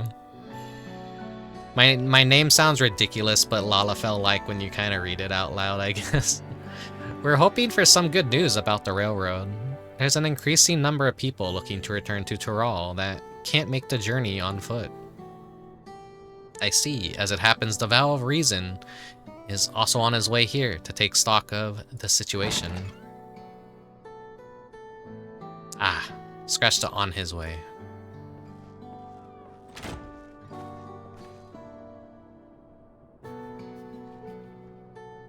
Got some new clothes. Looking good, Aaronville. We're gassed that our little Bun finally outgrow his old... Nah, looking good, looking good. As the guild ship has officially approved my transition from gleaner to an independent contractor, I was in need of a more befitting attire. You're here about the railroad too? It was part for my sake that the original Dawnblazer was sacrificed, so I felt it only right that I assist with its replacement. Alright, we did blow up the train. We kind of used it as a whole, we built a giant bomb to the funniest fucking song in the game that's all about, like, hope and friendship. And it's like, yes, we're building a giant bomb to just go fucking drive it into this wall. Speaking of which, I assume Lama T has explained the growing urgency of the need. What have you to report? The new locomotive was on track for completion, but we're having difficulty pulling her into the station, in a manner of speaking. You see, when we used the Dawnblazer to get into the dome, urgency outweighed all the other considerations, but now we're back onto our original problem. How to run the railroad without upsetting the inhabitants of the Mewasta. That is, the Ronique. Though the Hestaro that follow them are none too pleased about their Hesto being spooked by the noise of the locomotive either. The solution I've devised to quieten the railroad should address that complaint. But a silent train presents a different danger. The Ronique will need to be deterred from wandering across the tracks. And I suppose we can't just blow the whistle at them, or they'll panic and be put off their grazing again.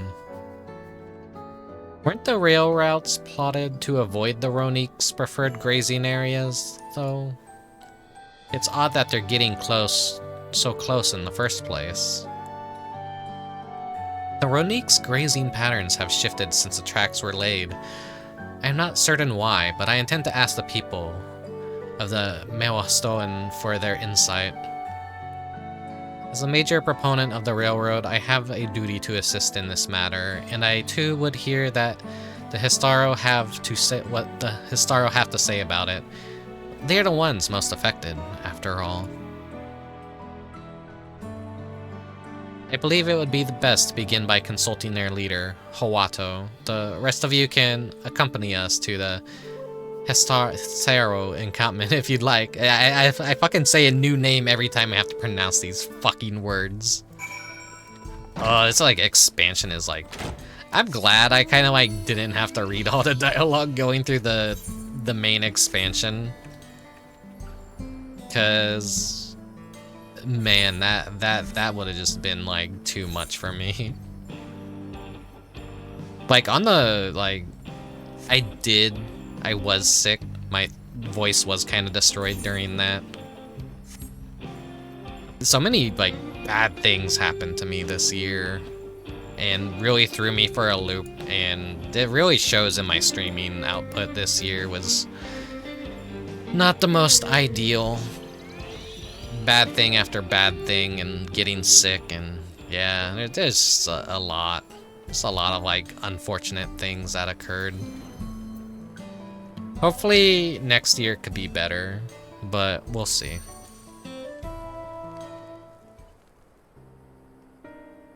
Man, I really got thrown off my horse this year. Valve Resolve, Valve Reason, I bid you welcome to our camp, but what brings you all the way to Mewastoan? Thank you for seeing us. Our visit concerns the matter of the Zoctoral Railroad.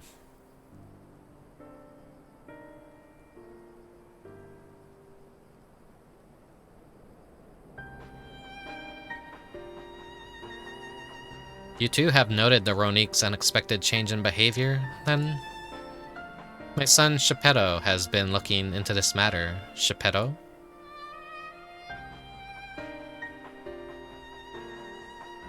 Normally, we'd expect a Ronique to keep to their favored grounds nearby for a while yet, and despite a thorough search, we haven't found anything wrong with the quantity or the quality of the grazing in the Yet they refuse to keep to where they usually would, instead pushing westward towards your railroad. Fuck, I accidentally skipped that. It's probably not that important. As true Hisara would say, I suppose. As you may have summarized, I am of the Hisaro descent. My parents traveled with the Ronique as well, though I myself have no memory of the experience. I was left behind as a babe, you see. As a baby. As a babe. You see, during such a migration, one of the many sacrifices necessitated by a nomadic lifestyle, I am forced to assume. They abandoned him as a baby. The chance to encounter with a kind Pelu merchant was the only reason I survived. Taking pity on me, he taught me his trade and that I might fend for myself. I became a stall keeper in Tuliol's markets, and that is where the Dawn Servant found and adopted me. I had already been in the palace some time when Lamachi came to join us. Like me, she had been cast aside by her parents. I knew the pain of solitude and wanted to spare her that suffering. As this tiny child's brother, I swore I would always be there for her.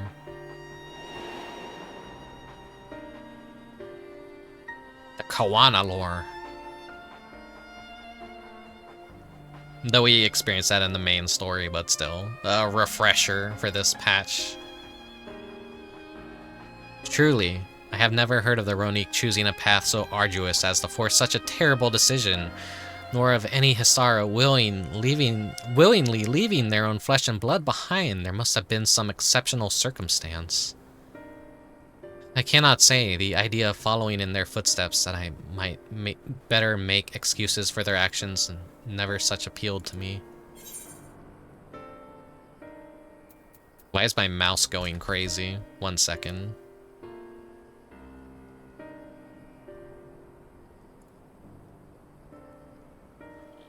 My mouse sensitivity like completely reset itself.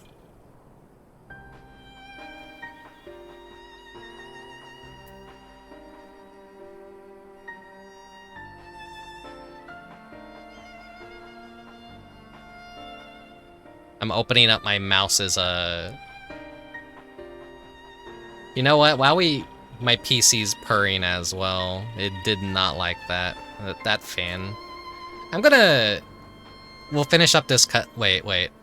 Now my mouse normalized itself. Okay, that's weird. That's weird. I shouldn't have switched to a fucking Razer mouse. Like, the Razer Synapse program is so fucking annoying. I have to have this stupid piece of shit open so the mapping of my buttons, like, actually fucking works. The Steel series. Next mouse I get, I think I'm gonna go for a Steel series again. Those were always really good mouses when I used them. The fucking Razer is just like, ugh.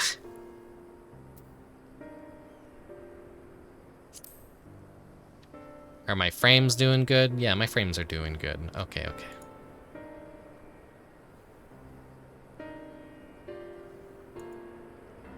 As is too often the case, you are correct. Though my discomfort with the Histaro way may arise from fear of the reopening old wounds rather than blind fervor for innovation, it would nevertheless see me repeat past mistakes. And to refuse to learn one of our country's treasured traditions would make me a poor Dawn servant indeed. Please, teach me of the Ronique and what they mean to you. I promise to listen with an open mind. We would be delighted. In the meantime, your companions are welcome to look around. But my PC has typically been better ever since I installed the RAM. It's usually just when I'm streaming a very heavy game like this. Like, it does still warm the PC up quite a bit. Will you learn of the historical culture with me? I should like to approach this with the fervent curiosity that you and my sister share, but it would be useful to know whether I am doing it correctly. Then it's settled. You'll learn more about the Ronique, and we'll have to look around the plains, and perhaps in the process we'll find the answers we seek.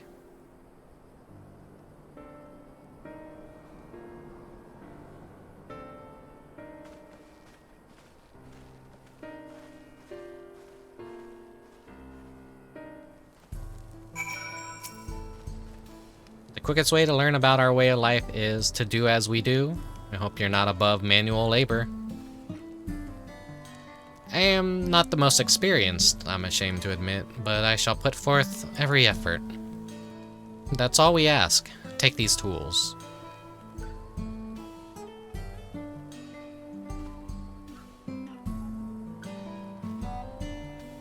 Now, introduce yourself to anyone who looks busy and ask if you can help. They'll be happy to teach you what to do in exchange for another pair of hands to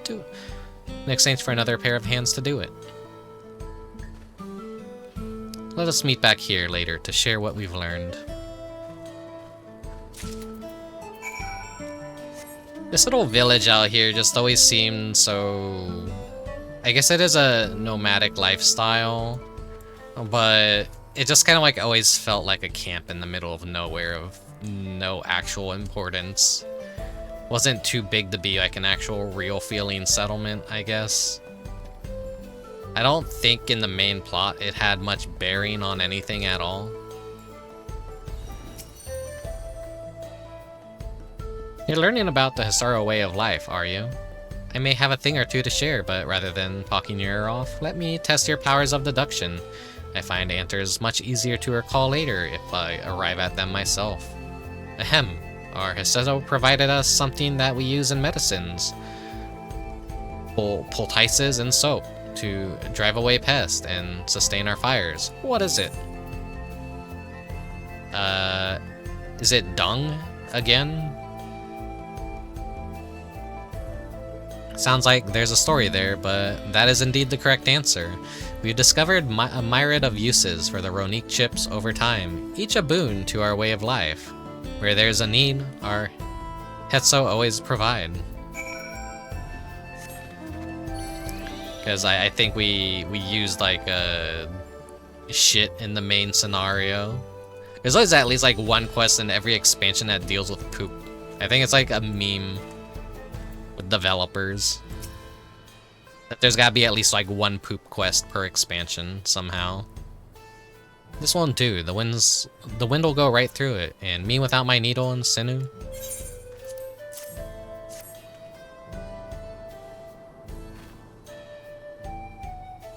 Oh, these are precisely what I needed. Should be able to patch up the covering now. Given how often we pack up and reassemble our tents, they're bound to get the occasional tear. Fortunately, the Ronique hide they're made of is durable enough that we generally needn't worry.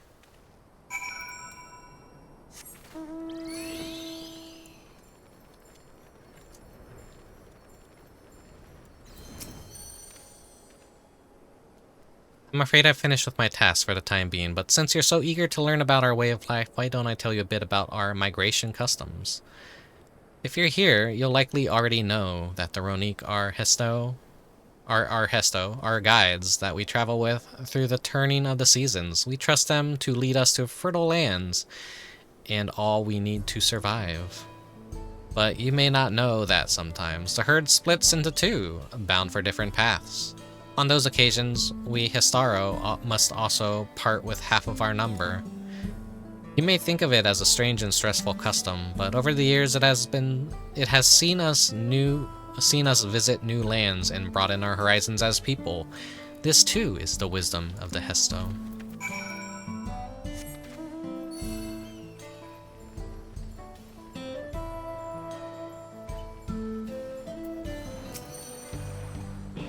As you stroke the Ronique's coat, you note that the many portions are shaggy and tangled. This one's fur is a bit overgrown, but a good brushing should thin it out. Would you like to give it a try? You'll need the right tool for the job, mind you. A comb of the type that you're used to would just get lost in a tangle. Like as not.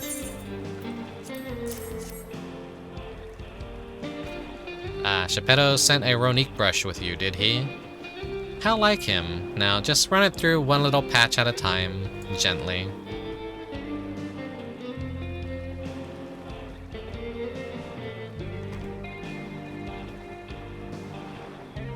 You dutifully brush the Ronique until your arms grow weary from the prolonged battle with its coat. It appears much tidier now. Though the same cannot be said for your clothes, which have acquired a new coat of their own. Well done. With less excess fur, our friend here will be more comfortable in the afternoon heat and less susceptible to illness. A combed coat always makes it easier for us to identify injuries, should the need arise. Their eyes, like, still creep me out. Like, look at this. Ugh. They're like vertical goat eyes. They're like really bloodshot and like red.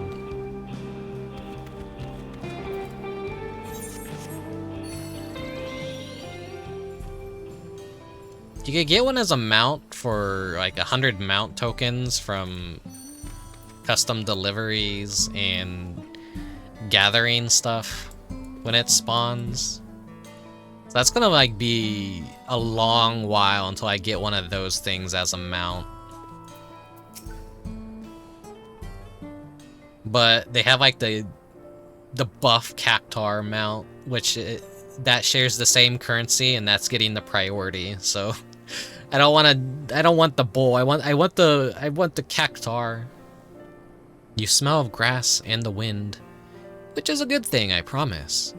You could nearly be mistaken for one of us, if a bit on the short side. I'm a Lalafell. You take that back.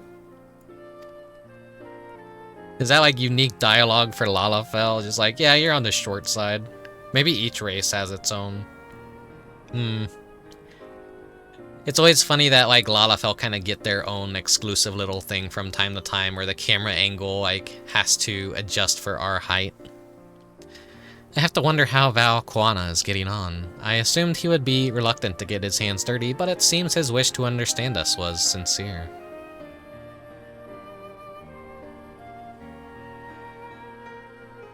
There he is now.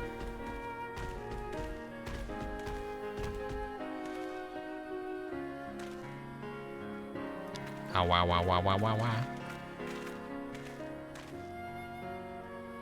Apologies for my tardiness. I was tasked with grazing the Ronique and ended up rather far afield. I found myself wandering hither and thither at my companion's inclination. To force us back to the trail seemed inappropriate. But how was your own work? Have you say anything to share? The roves are on the Ronique, and it turn of people receive all they need. The Ronique are treasured members of this community, as important as family.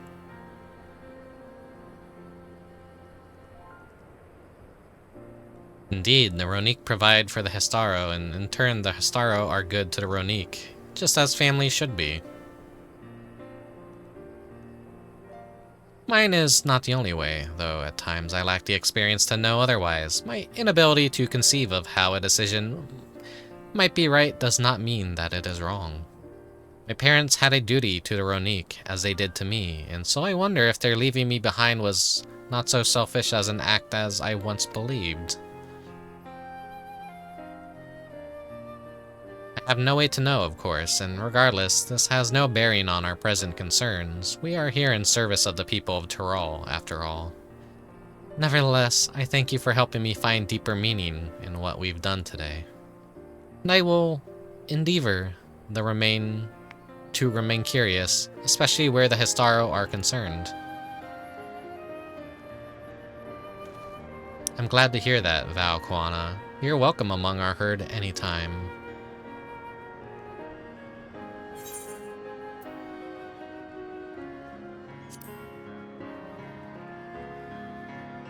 Let's see.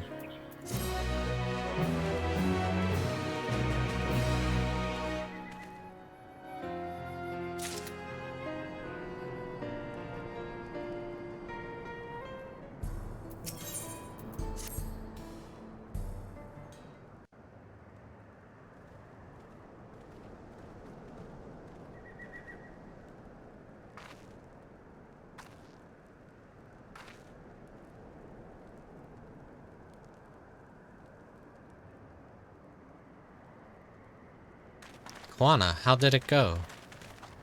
There's not a whole lot of voice acting this patch. I thought there'd like be more. I guess good thing I decided to start like reading all the dialogue, I guess. I believe I finally understand the significance of the histo. Or fucking there's probably so many quiet pronunciations of these. I'm just a fucking alien to language. They nourish the Heso as they grow and provide warmth and companionship in a harsh and unpredictable world. They are the equal of any man, not beasts to be tamed. Moreover, Ronique are sensitive. Though we may treat their injuries or brush their coats to keep them hale, they must be ever free to follow their instincts and seek lands where they might thrive. The Hestara would never cage them, and neither should we. To control their migratory patterns or capture those who wander too close to the tracks is out of the question. Then it is particularly important to advance our original line of inquiry. Fortunately, we were able to visit the Ronique's once favored grazing grounds. As we were told, the grass looks fine, but the place is too quiet. It's not just the Ronique, even the birds and field mice have fled. We did encounter one pack of Cerotraptors, but they looked to be passing through in a hurry. Typically, that sort of behavior in the fauna would be associated with natural disasters, earthquakes, landslides, and the like. Though the Hestara would surely put 2 and 2 together. Were the cause geological? I measured the area as Aether to be certain. There was indeed nothing to suggest recent environmental disruption, but I did notice one anomaly. A strong aetheric signature to the east moving across the plain, albeit slowly.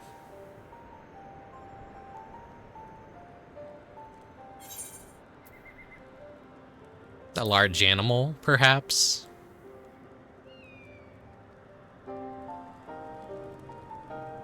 And a powerful one. Like as not, a predator given the local fauna's behavior. One of the raptors we saw looked like it had a bite taken out of its tail by something with very large fangs. Cyan died, thank you for the follow.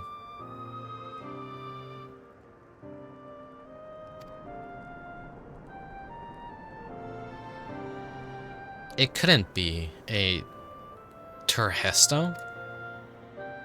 Turhesto? Ronique Reaver is the common tongue. Yeah, why can't you use more common tongue in this expansion, honestly? Make my job easier to read all this stuff.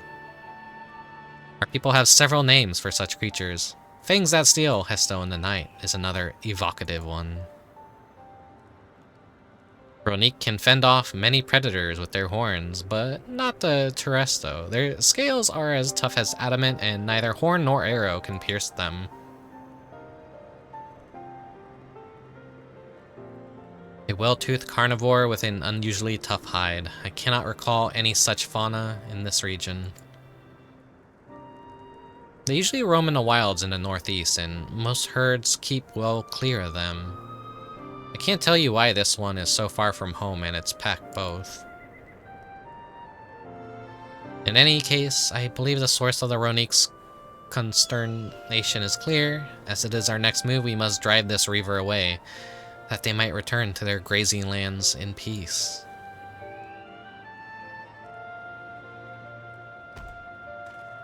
Oh, I noticed a little like keychain on Erenville's backpack. Never fear, we will make certain that the beast threatens you no more.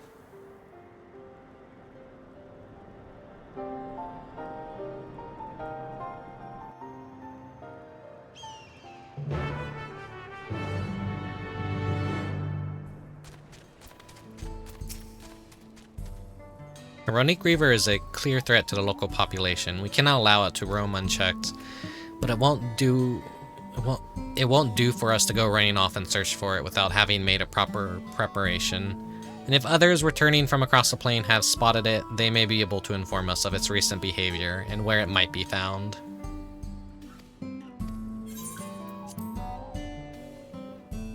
Okay, we got one of these solo instances.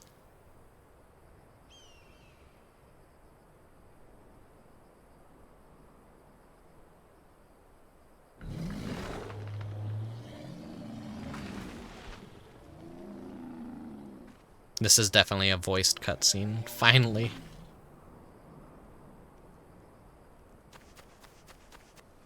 Help! Help! Hetsu is coming this way! Hetsu.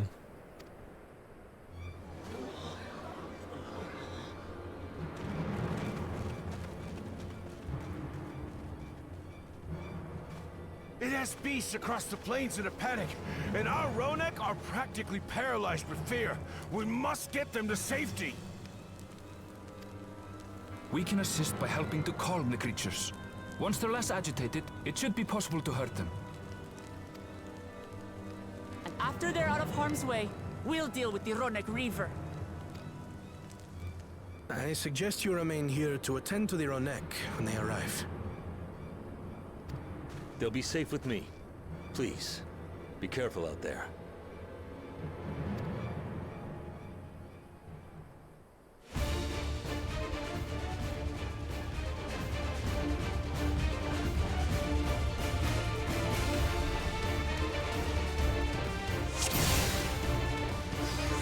Make haste! We must protect the Ronek! The Ronek, not Neek. Don't worry, we're right behind you.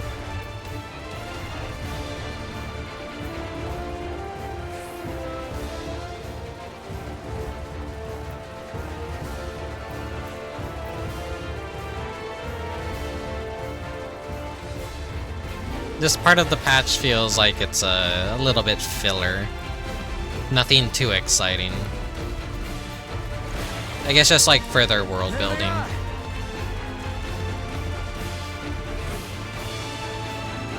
They're terrified. We must do what we can to soothe them. Because this entire, like, zone kind of felt a little undercooked, I want to say. I mean, a lot of Dawntrail kind of felt a little undercooked in certain areas.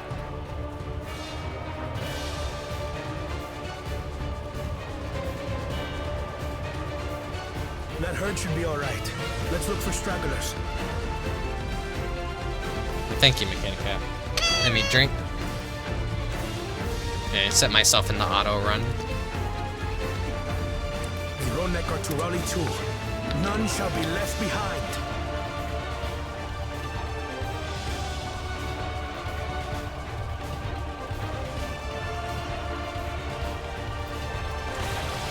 There must be something up ahead.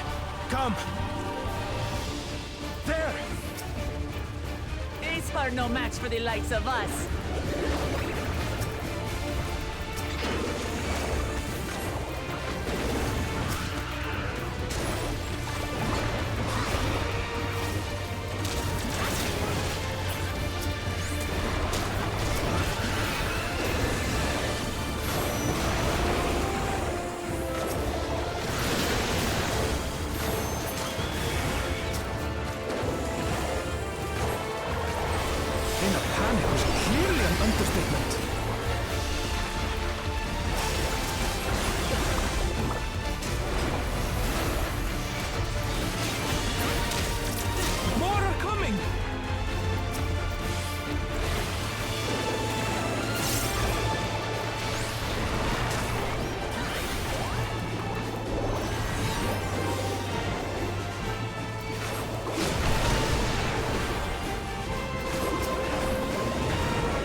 You missed hearing Wook's voice?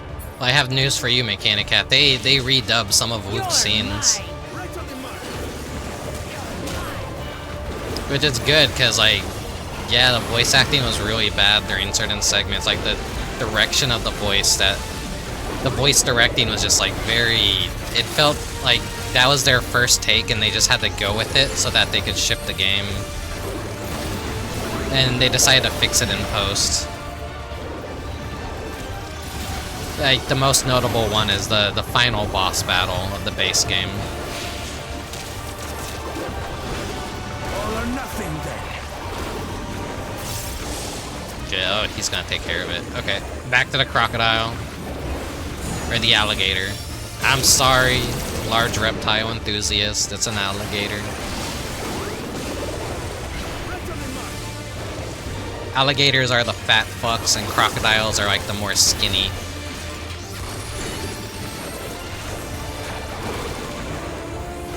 Oh, it's like trying like gotta remember their differences. Like an alligator's snout, I think, is a lot more like a shovel, and a crocodile's is a lot more narrow and slim.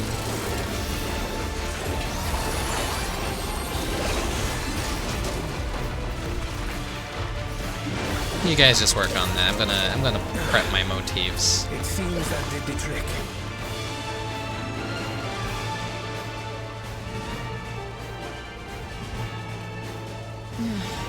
For the fodder, at least. But where's...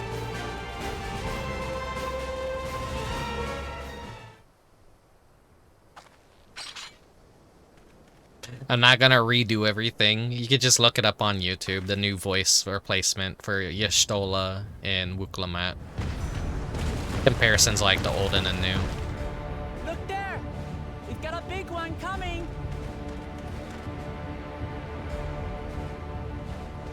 Impenetrable scales and wicked fangs. That's a Ronak Reaver, and no mistake. It's got cool colors.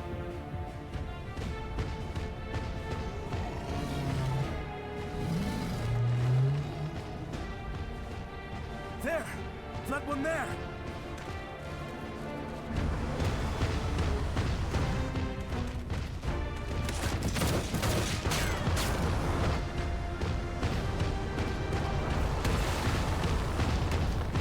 Not so fast!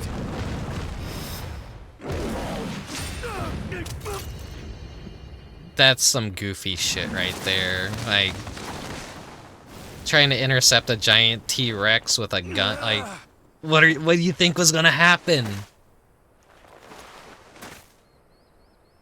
Luckily, it's a very, like, polite T-Rex, it looks like. It cost me my life.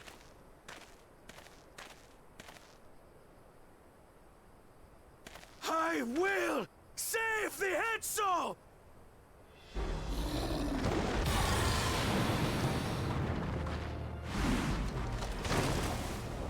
It just, like, stood there and waited.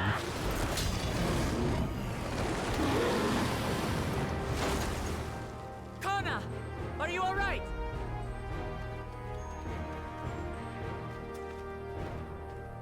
Do not concern yourself with me. Get the Ronek to safety! There. You've nothing to fear.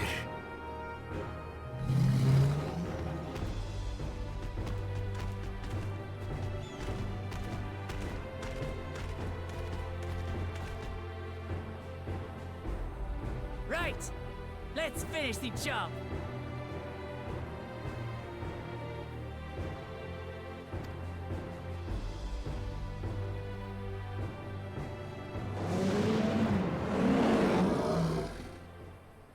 I made a vow to our people. You shall plague them no longer!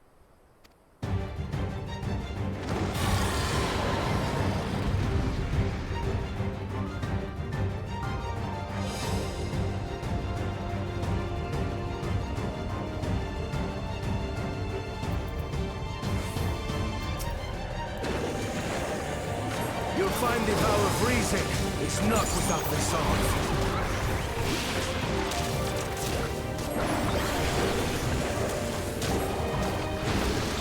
I love Monster Hunty. Not even a scratch! It's one of those fights. Listen to them to think, will you?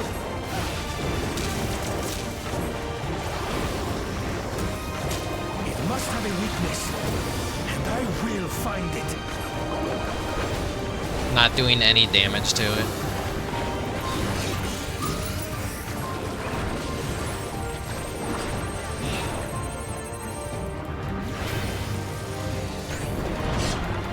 The micro percentages probably still count to activate whatever needs to happen.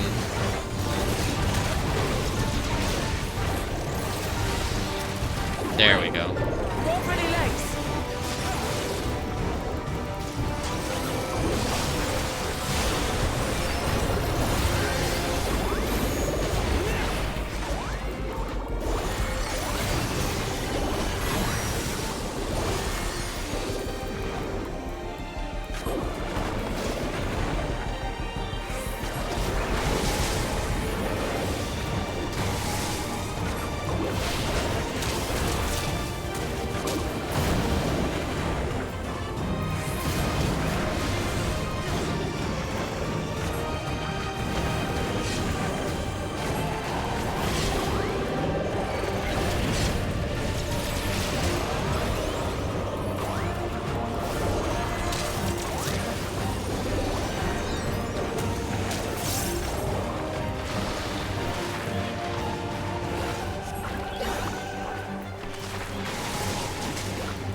I mean, can I have one of these as a mount? To keep it pinned. Get thinking, Connor!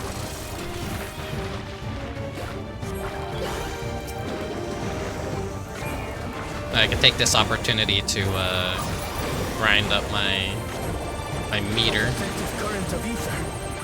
Whence does it flow?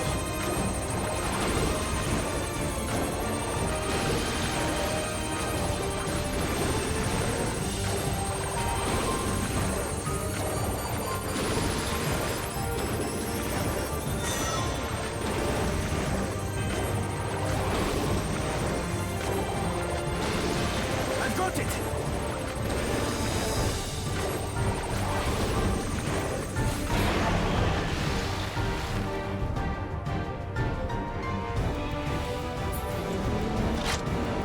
One well-placed piercing round to the chest, and...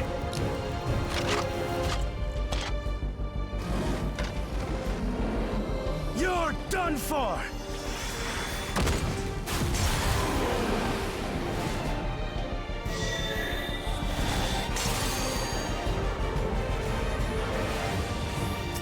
That stem the flow of protective ether.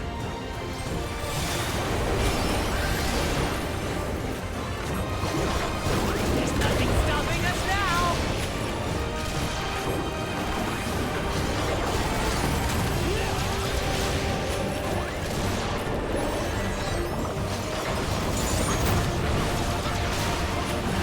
Still not backing down, huh? Fine with me!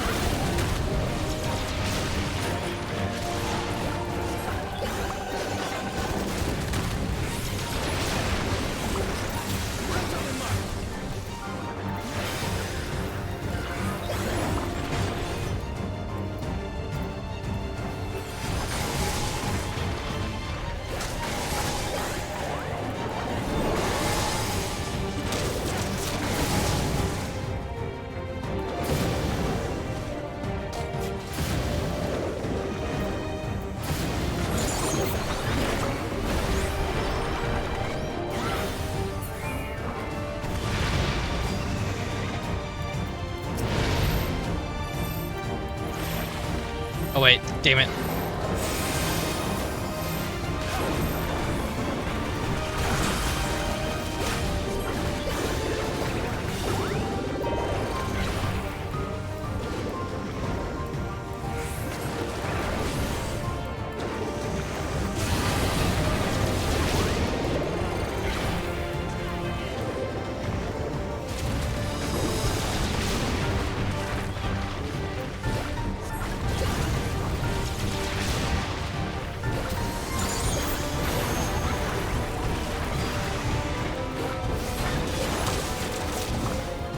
Disperse that ether ere the river recovers it!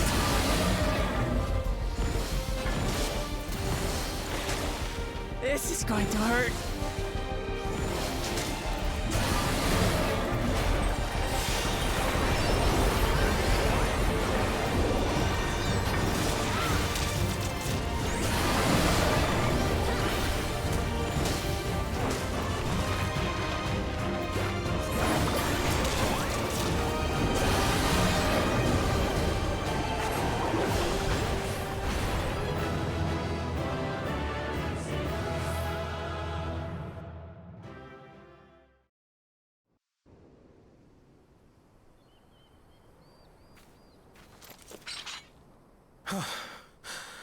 We did it.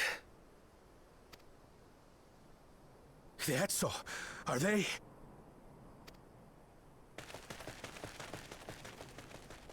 The Ronek have all made it to Mehwa Hetsuan. Hunters are scouring the area for any remaining threats, but the local fauna appear to have calmed down.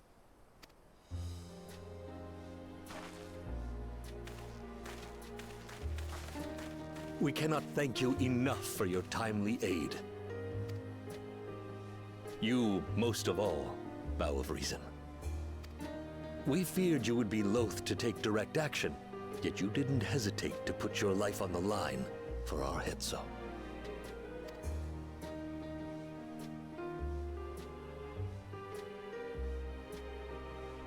I did no more than is a Dawn servant's duty. Playing it cool with the anime glasses trope.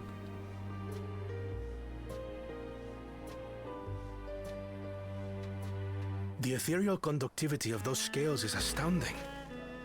I dare say we could repurpose them to create a device that emits controlled pulses of ether. Ether resembling that of the predator the Ronek fear most. It might work. If we struck the right balance, we would have the means to deter the Ronek from approaching the railroad without causing them undue distress. Incredible! Kona, you've done it again. I must say, I was hoping I'd never have to see one of these again. Still haven't forgotten the last one. And it's been more than 20 years now. I had come as a trader to the camp in Vana'diel.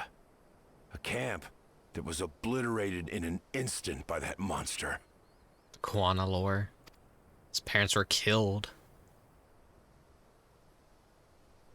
Vana'diel. That's where the Pelu trader found me as a babe. Please, can you tell me what you saw?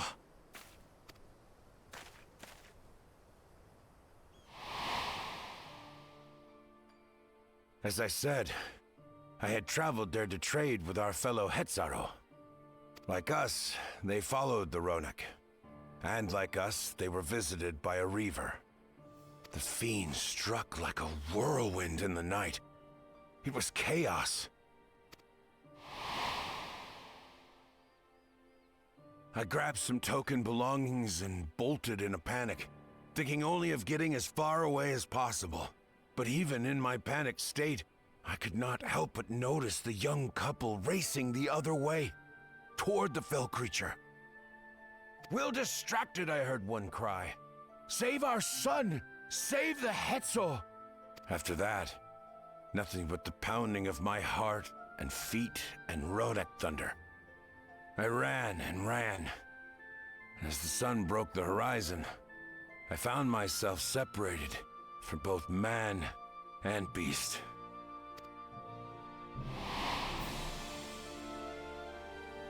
Windborne words say that a group of survivors reunited with their remaining Ronek and have long since moved on.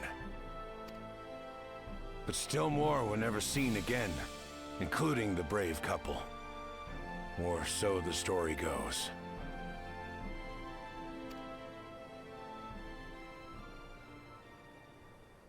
And what became of their child? I'm afraid I don't know. But if he wasn't with the survivors, even if he lived through that night, the wilderness wouldn't have been kind to a little one out on his lonesome.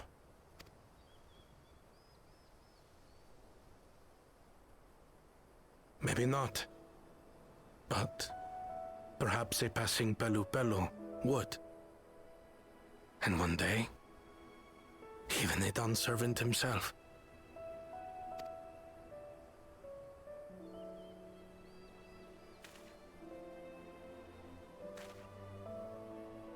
All these years, I was convinced that my parents had left me behind to follow after the Ronek. But now I see, they didn't abandon me. They were trying to keep me safe.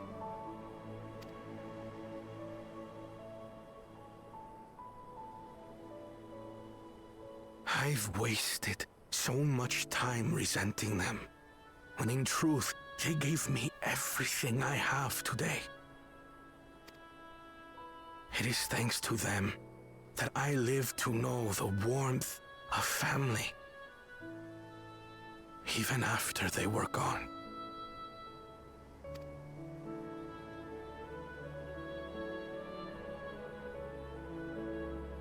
And now that I am Dawn servant, all of Yuweyawata is my family. A family I will always protect, as my parents protected me.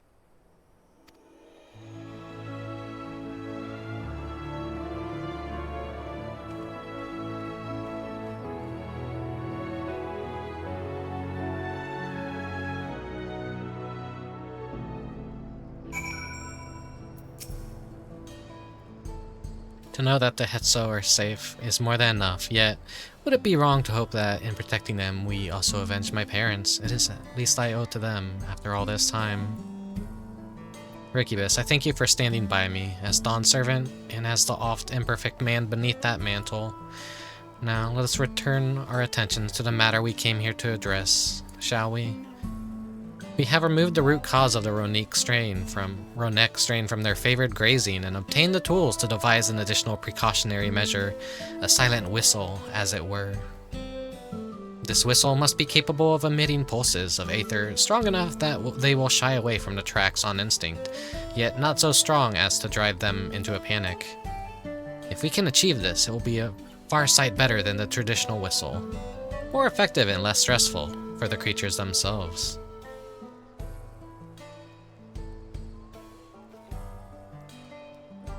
Let us return to Shaloni Station and begin work on it then. Walika and his crew will doubtless be relieved to finally have a solution.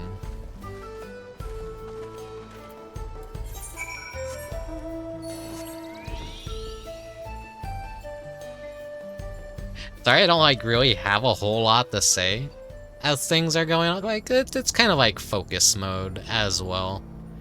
I've kind of been thinking lately, reevaluating how I approach streaming. Sometimes having dead air isn't entirely that bad of a thing, I think.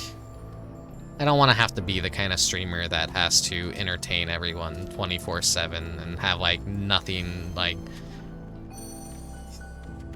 I want to say nothing to say and then pretending to have something to say. Sometimes it's nice to kind of just have a chill vibe in stream and whatever comes to mind, maybe let that out. But if I'm enjoying a game, it's not that bad of a thing, I think, to just kind of get engrossed and focus entirely on the game itself. You look pleased about something. Good news for the railroad, I take it. So the Ronek were avoiding a predator. Smart ones, they are, and Val Koana's not too bad himself. What with his whistle idea? Sit tight, we'll have this train on the tracks before you know it. The bubble that pops up, sit tight. Yes, no.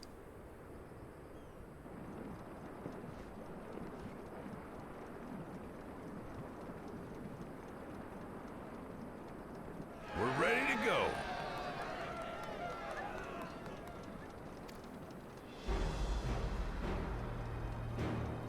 Another train. This time, this one's not a bomb. Whoa. She looks as good as new. If I had time to do a proper job, could have really made her shine. Had to cobble together the exterior with spare parts. We refurbished the interior, though. Not that you can appreciate it from out here. But as far as the Ronek are concerned, we've spared no effort. From the ballast to the ties, we've adjusted every bit of the track so she'll run quiet as a field mouse.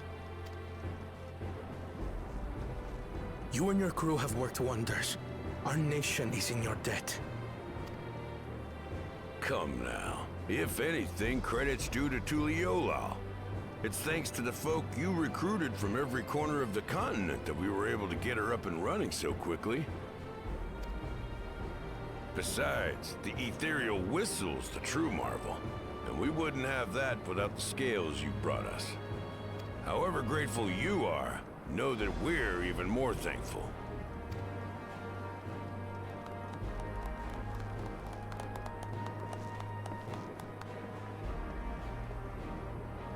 Right. If we're done talking, let's put this train through her paces.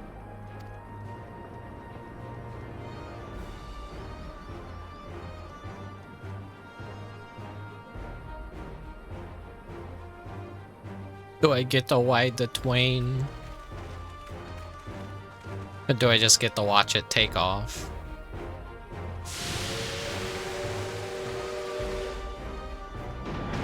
Here they come. Clickety-clack down the track. It's lots and lots of trains.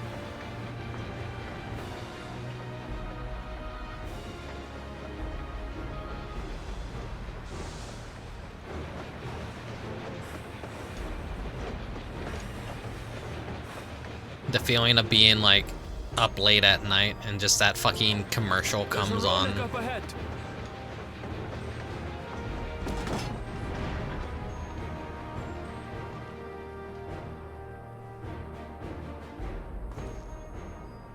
Now, to test our whistle. On it. Just point it in the general direction and...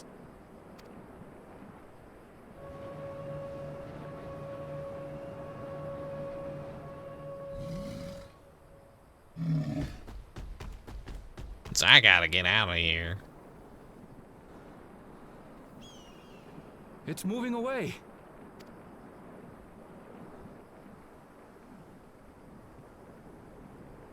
Meanwhile, our friends over there appear wholly unperturbed.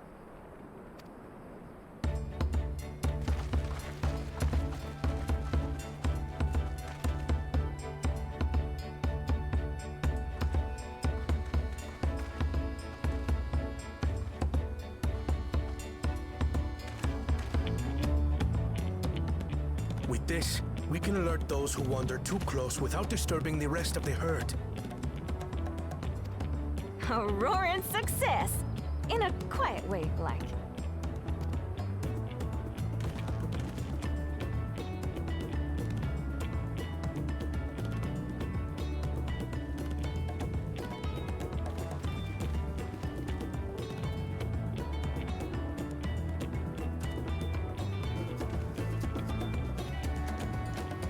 Then with your permission, Vow of Reason, the Shopteral Railroad is back in service.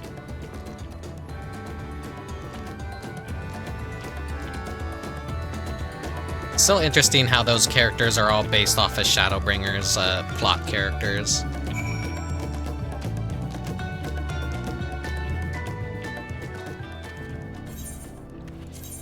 Hey, look at the volume. I didn't make any adjustments to volume. It seems the volume balancing has just gotten really loud in the game for some reason. For a while there, we were real worried that we'd never get the railroad running again. But now that test drive was a success, we can breathe easy and start hauling people to and from the dome. First Shalani, then the continent. Watch out, Zocteral, here we come. I share the sentiment, but we've got a mountain of work ahead of us to ensure smooth operations. Time to get back to it. The efforts all here today have not gone unnoticed. Once more, I thank you.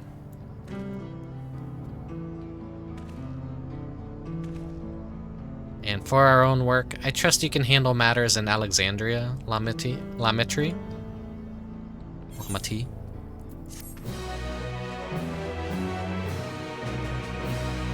Yeah, the husband and his wife.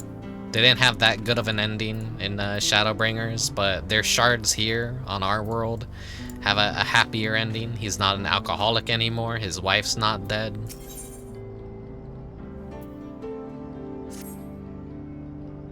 And Crossroads, so this is likely to be the final quest of the the patch. Well, it's possible that Shale's made some headway by now, and regardless, we should spread word that the railroad's been restored to service. Shale, what do you have her working on? Kaluja's mother.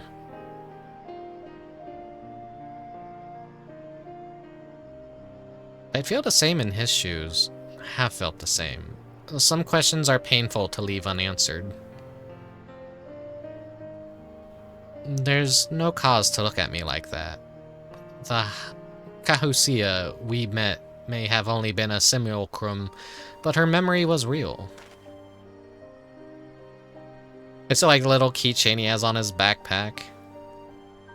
I needn't search for what she left behind because she left it with me, and I will carry it always.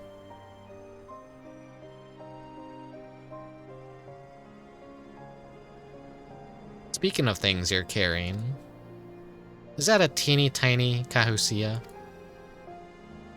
What? No.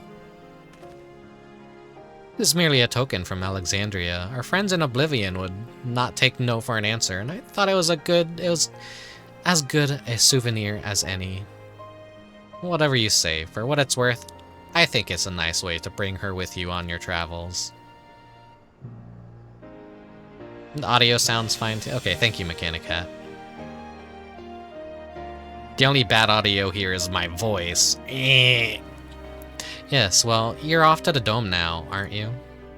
I thought I might join you for a time. See if there's aught I can do for the people there. Much changed though it is, I still consider it my home. Of course, we can give you a full story on the way.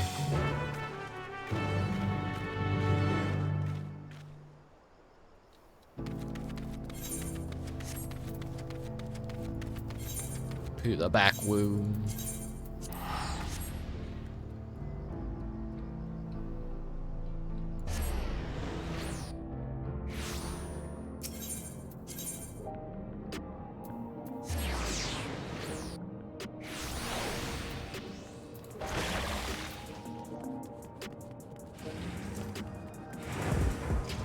How many times have we come back to this place? Like 3, I think. Oh, this is our 3rd time, I think, actually. Maybe 4th? I forget. I'm not keeping count. But we're gonna see a lot of, like, running to this back to this back rooms probably for the foreseeable future in other patches. A simple yet elegant solution, and thus is the railroad back in operation. Meanwhile, Shale has nearly finished processing the data. She will be able to share her findings with us imminently. Oh my god, Yastola, she's here! I'm interrupting something, I gather. Why, Yashola, what brings you here? I've seen enough of the gate in the Skydeep Sea Note for now, so I'm shifting my investigations to living memory. Well there, I thought I would do well to have the company of an expert on Electro. I'd like to take a closer look at the place myself. I can join you once we've finished here.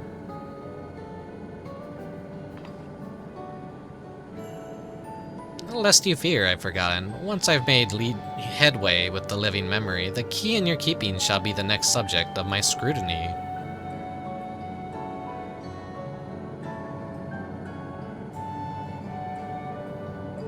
Yeah, we still have the weird fucked up key that's like an hourglass. There was a mountain of data to sift through, much of it tantalizing, I admit. But it will take time to fully decrypt everything that piques my interest, so to answer our immediate question, I've been concentrating my efforts on the audio saved by Taishulja herself. While I've not listened to it yet, I have a selection ready for playback. Would you like to hear it now? Yes, please. All right. Several audio files will now play in sequence. Alright, what bad news do we have for this little poor bastard? He is kind of a bastard now, because, like, yeah, he don't have a dad anymore. We killed his dad. My name is Taishulja. And I decided to record this to help me put my thoughts in order, I suppose. Mother? Officially I was a Virgin with the Lance Guard. I was part of a contingent dispatch to Yasulani to hunt a Vana'diel that was wreaking havoc. After our mission was complete, I elected to remain. It was the perfect opportunity to document the geographic distribution of medicinal herbs in this region. Or so I said when requesting special dispensation. In truth, I could not bear to return to Tuiyolal. I had hoped to aid Commander Zoralja in the right of succession, but he did not so much as look my way. I was never in contention, of course. One of the nameless many in his army. To go back and face that reality was too much for me, so I ran. And in my cowardice, I stumbled upon this path. A path that changed my life. When the dome appeared, I found myself trapped within, and reunited with my commander.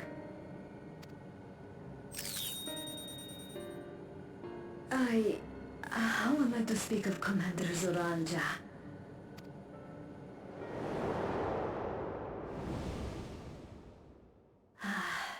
I admired him. His incontestable strength, his unwavering focus. He was a man of great passions.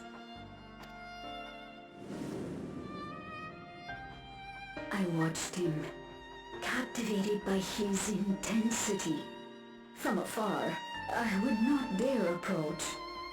And in watching, I came to know him. I still never get over like how goofy their faces look from the front. His eyes too sought the distance, but not as mine did. He yearned not for another, but something else, beyond the horizon. That gaze would never fall upon me. I knew. I knew.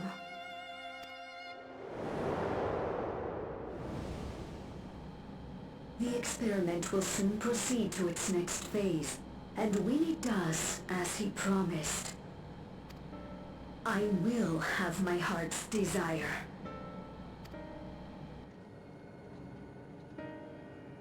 That lizard dick. Today.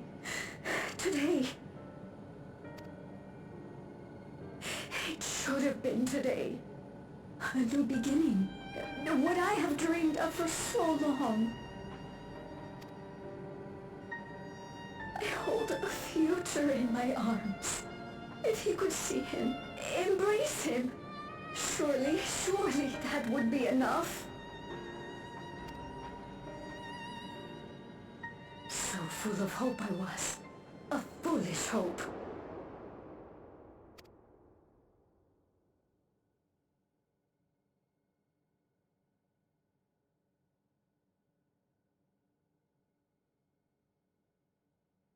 Its scales are blue.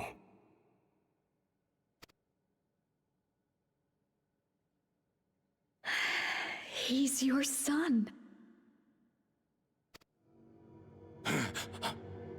My...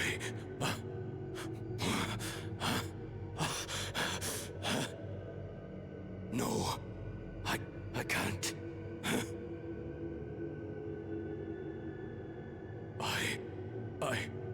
I don't know how. How could I? How? To raise a child, be a father. I don't. I can't. No! No!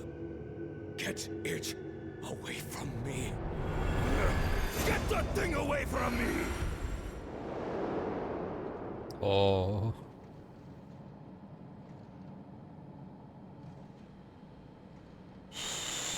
It's all right, little one.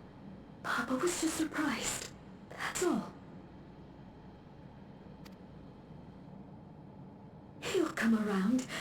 We'll be a happy family. Can you look at shouting for me? The research hasn't been going well. But I can't let him take it out on my baby. Hush now, little one. I know just where I do.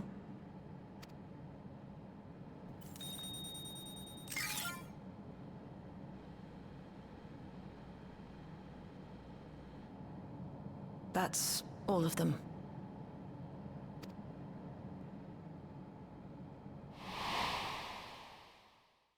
He was abandoned, the poor dear. We found him in the drift downs a few years ago.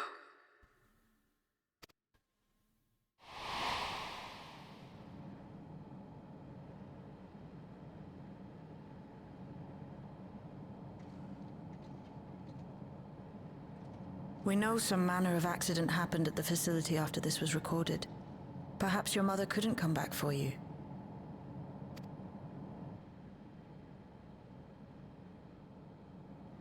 Hey, Gololcha.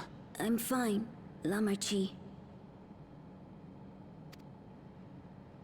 Father and Mother, they were both so lonely. If we could have been together, maybe they wouldn't have been.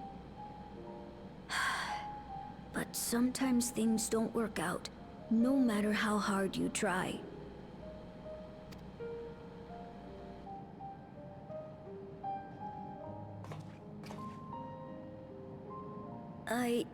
I can't tell if I'm happier now.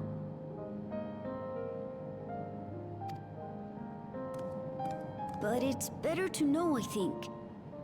Thank you, everyone.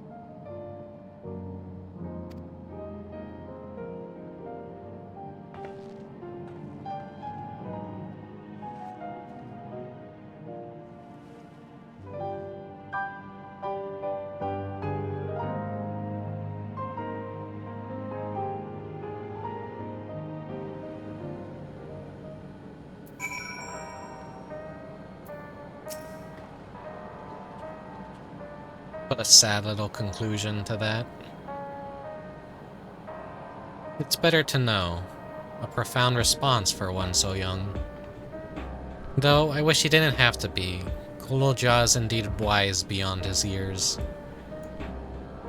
Yet, one never outgrows the need for dependable companions. 'Tis fortunate that he has you. Thank you, Shale. Because of you, I got to hear my mother's whole story. Gololcha was too troubled with his own internal problems that he couldn't see himself being a father. Yeah, because like he himself had fucking royal daddy issues. You heard it because you were brave enough to listen, Gololcha. If you remember one thing, remember that.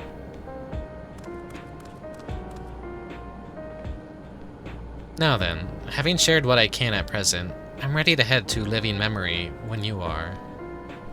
I am planning to be thorough, so we will need to stop for supplies on the way. That said, I promise we won't remain over long. I know we all have much and more to attend to. For now, farewell.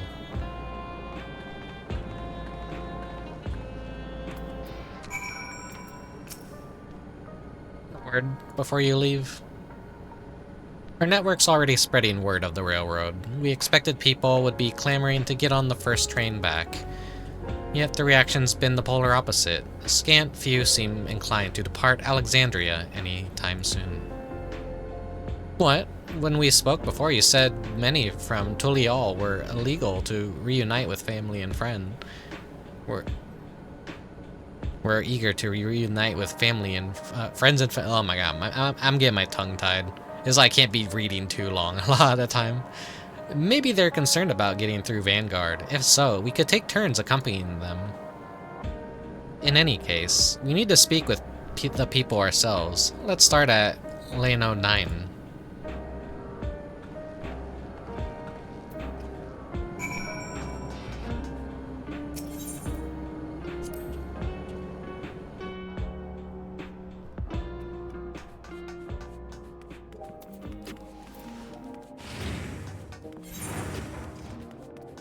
Okay, she wants to meet up over there.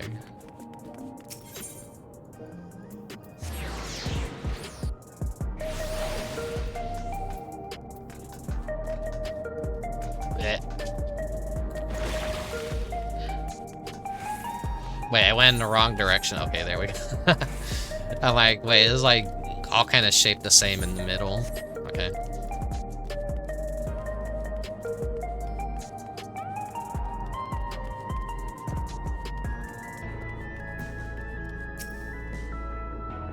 There may still be people gathering in Praxis Park.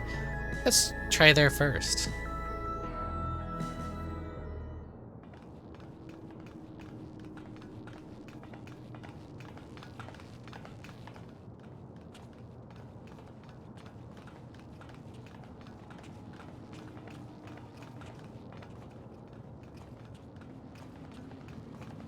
people look uneasy. Did something happen? This is gonna be our breadcrumb for the next patch, probably.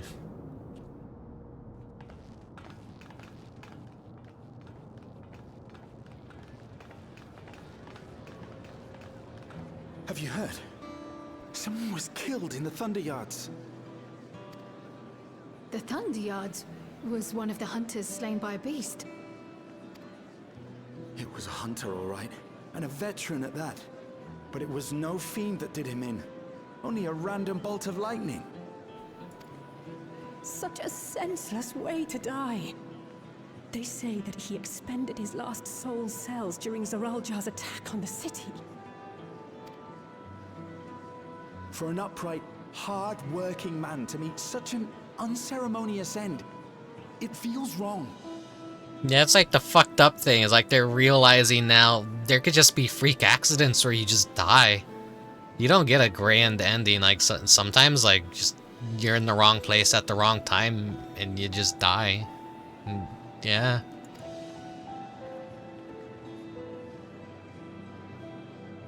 But we'll be fine, won't we? Even if the system no longer erases our memory of the departed, the regulators continue to function.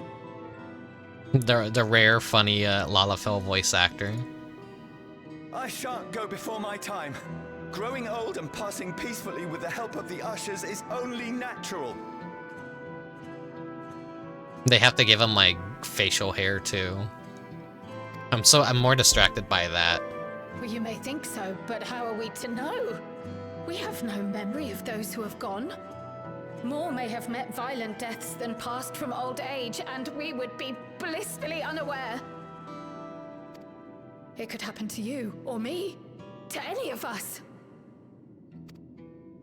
Then what are we to do? Spend every waking moment thinking only of how we might die? I mean, I do that, and I'm fine. Ugh. Am I fine? With time, I had hoped that they'd be able to adjust to their new situation. But it's only gotten worse. Look! It's Queen Sphene! What?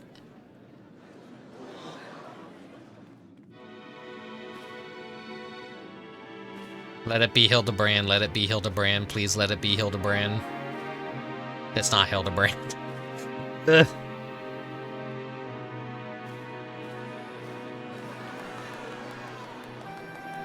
What?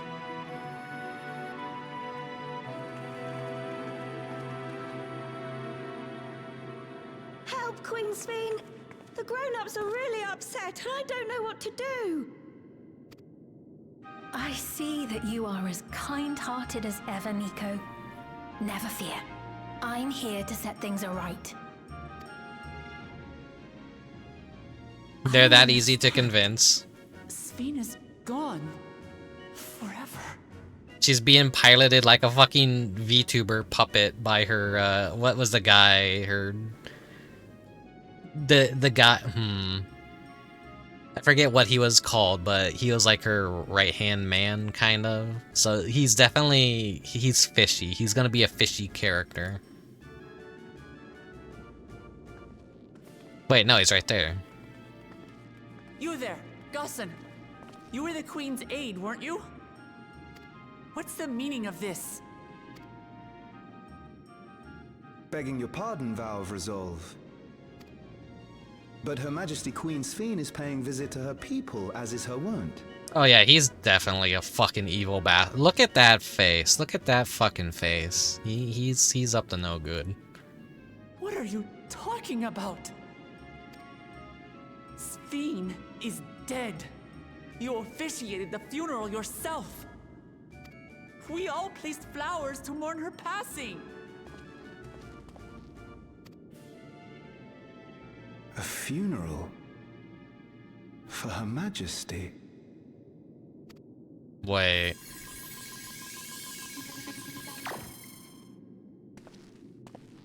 What a curious jest. You know full well that ceremony was to commemorate those lives lost during the attack of Alexandria. Her Majesty walks among her people that she might support them in this most trying of times. Surely that is not cause for consternation. Did, like, he get reprogrammed? His voice pattern, like, completely changed up right there. Your Majesty, won't you free us from these terrible memories of the departed? This is no way to live. Not for us, nor our children. I wish that I could. Truly I do. But with living memories shut down, even I cannot restore the system that once afforded us that comfort. You needn't fret, however. I have prepared an alternate solution.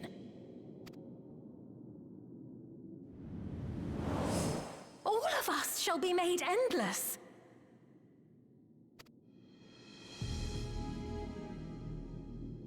I have created a new system that allows you to transplant your memories directly into an ethereal vessel. One not reliant upon soul cells.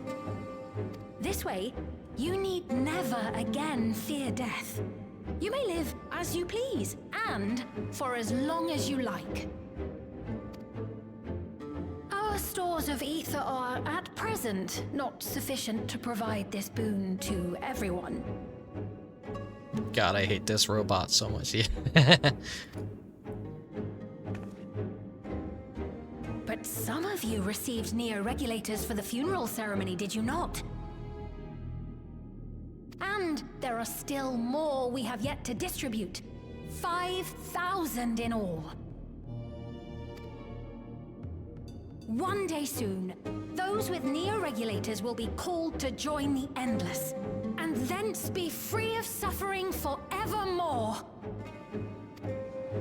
But only 5,000 of us?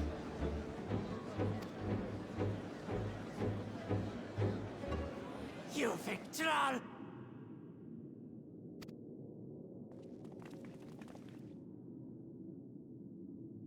The real Sphene would never be content to save only some of her people. Who are you?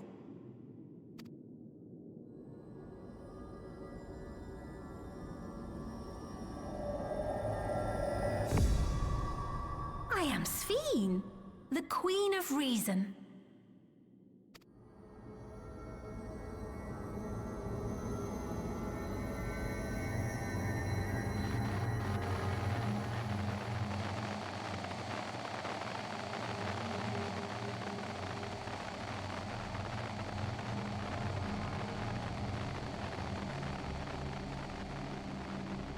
Mile.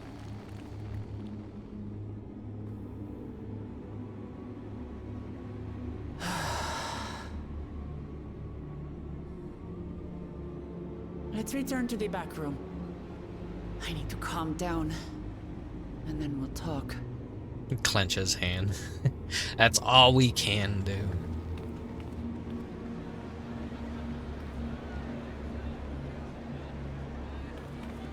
I do love how like creepy and unsettling this is.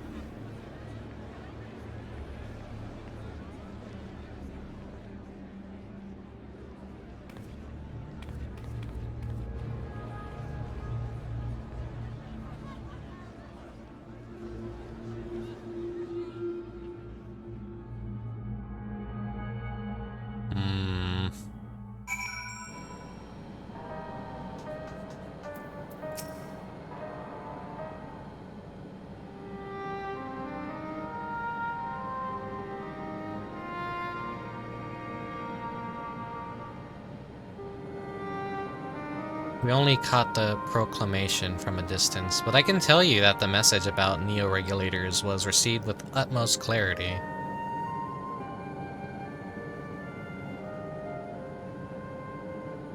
It couldn't have been Sphene.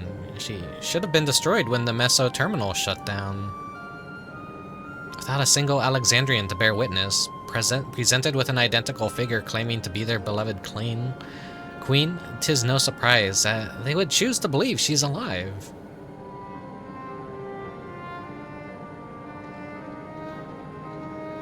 What is troubling, however, is their denial that the funeral was held in her honor. It is as if their memories have been erased.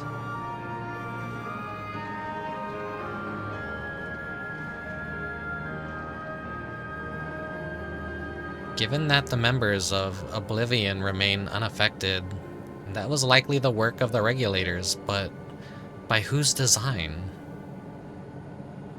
Someone smart enough to play at being the Queen of Reason. In that guise, even if some suspect deception, most of Alexandria will be on her side. Is this more Asian fuckery? We need to find out who she really is. Is it like fucking... In World of Warcraft, it's like, oh, it's old gods. In Final Fantasy XIV, oh, it's Asians. But the Asians don't really have a point anymore. That was like, wasn't that kind of like mostly wrapped up in Endwalker? Or is this like a new kind of like threat, maybe? Well, I agree wholeheartedly. We should avoid drawing more attention than we already have. We must be patient until Oblivion's network turns up a lead, or until our self-proclaimed queen makes her next move.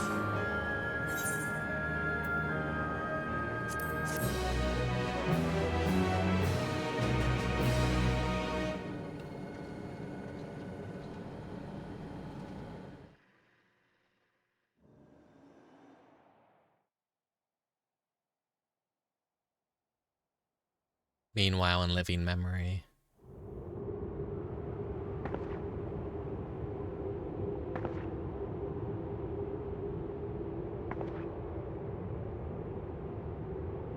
Oh, where am I?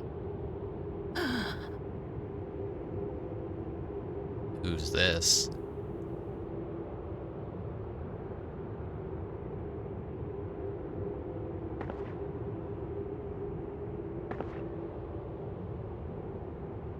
My people, are they safe?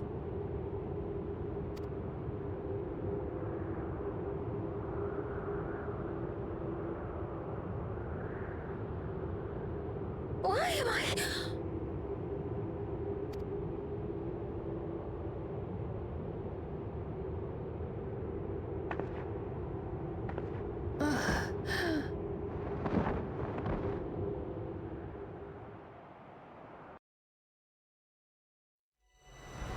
In fear of death, the people turn to Queen Reborn, their fates to learn.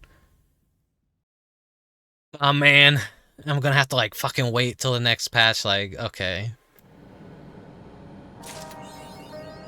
Yeah, that's the end of the story for now. That's the conclusion of 7.1. God damn it. What a cliffhanger to leave off on.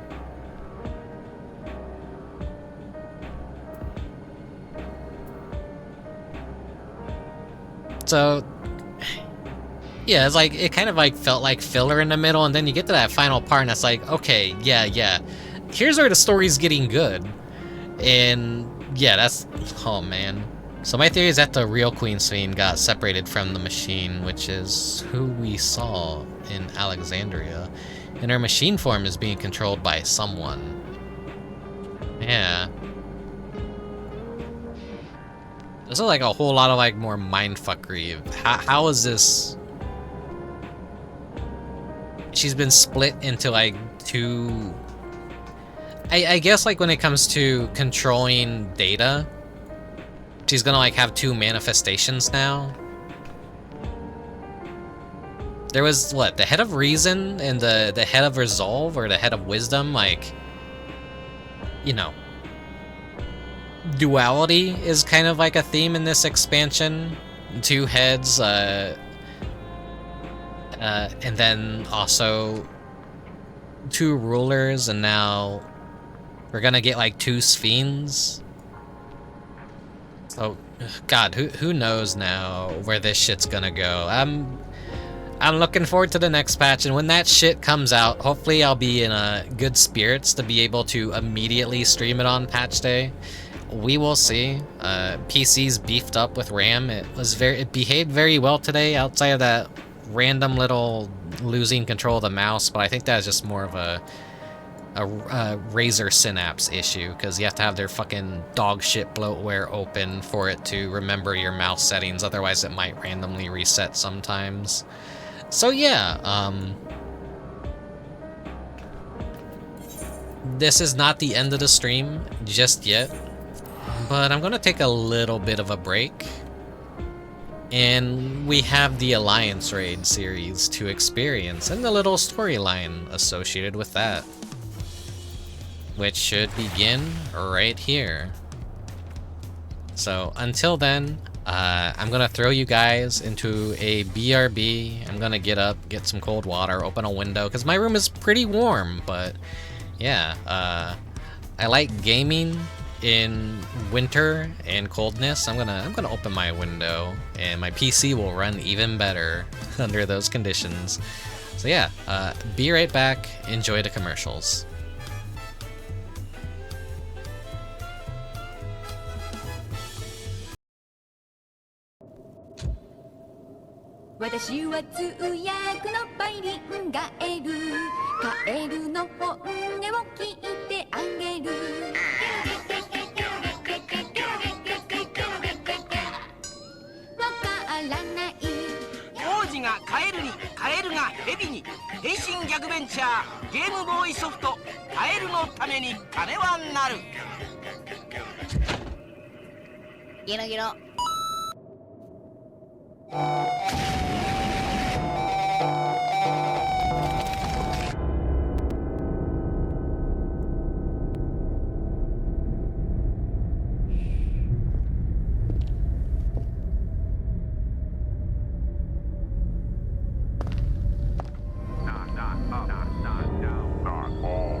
Welcome to the third place.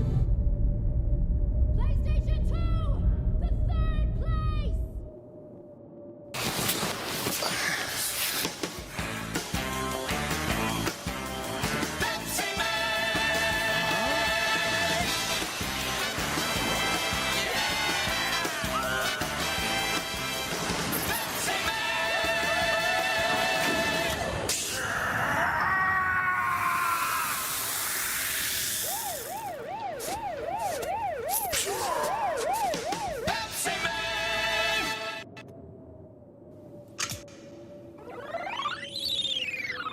こちらゲームポリス、光信号とロボットの作動をキャッチ。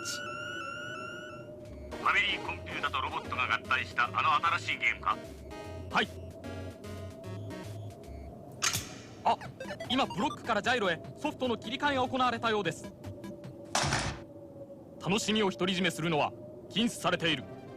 ファミリーコンピュータロボット、ブロックとジャイロ。ゲーム準備体操 !1、2、3、4、5、6！ロボットとゲームがドッキングするとファミリーコンピューターはドキドキ。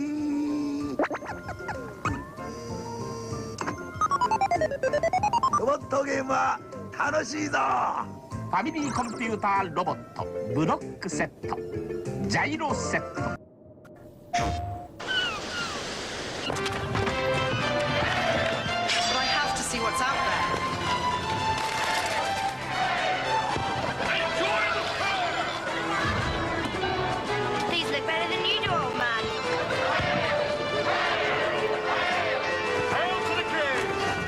クエスト7エデンの戦士たち、人は誰かになれる。好評発売中。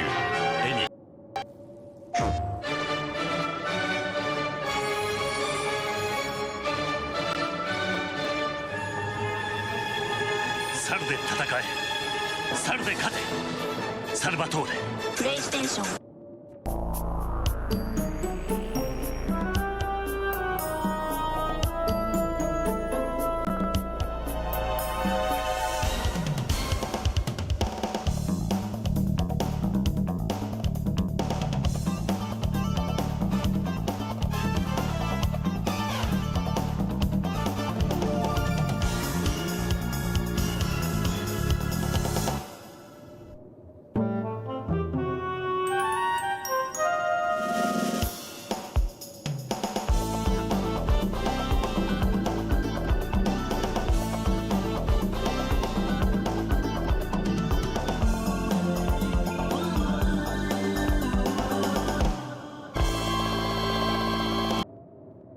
Did you see the latest Nintendo newsletter? Whoa, nice graphics. I'd like to get my hands on that game. You mean you haven't played it yet? We can play it on my Nintendo Entertainment System. It's The Legend of Zelda, and it's really rad. Those creatures from Ganon are pretty bad. Octoroks, Tektites, levers too. But with your help, our hero pulls through. Yeah, go Link, yeah, get Zelda. Awesome. Intense. The Nintendo Entertainment System. Your parents help you hook it up. The Legend of Zelda sold separately. ホットマリオちょ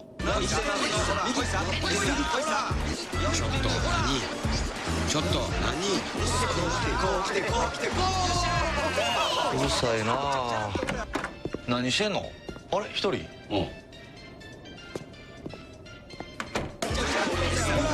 今度のマリオパーティーは8人まで一緒にプレイできる任天堂ゲームキューブマリオパーティー7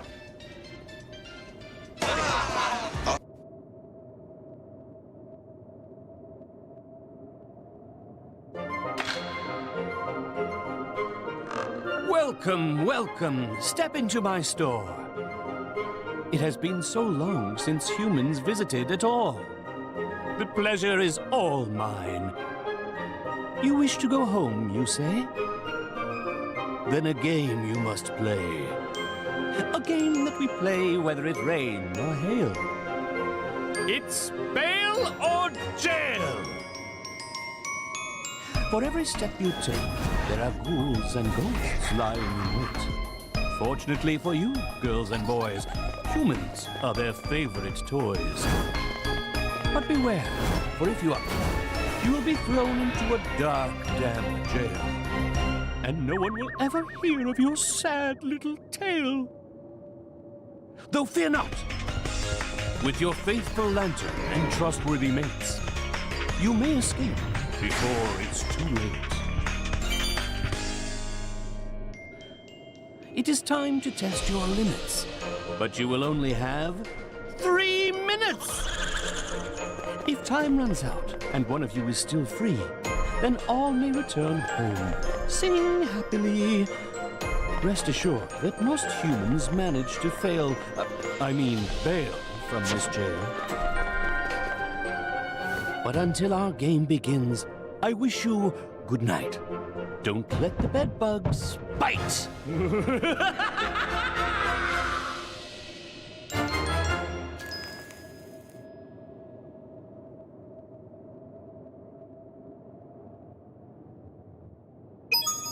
It's me, Mario! Hello!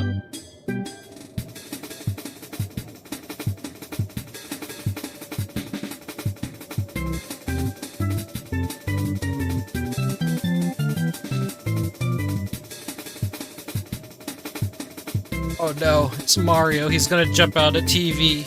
Oh no, oh no. I'm back. Okay, let's continue on.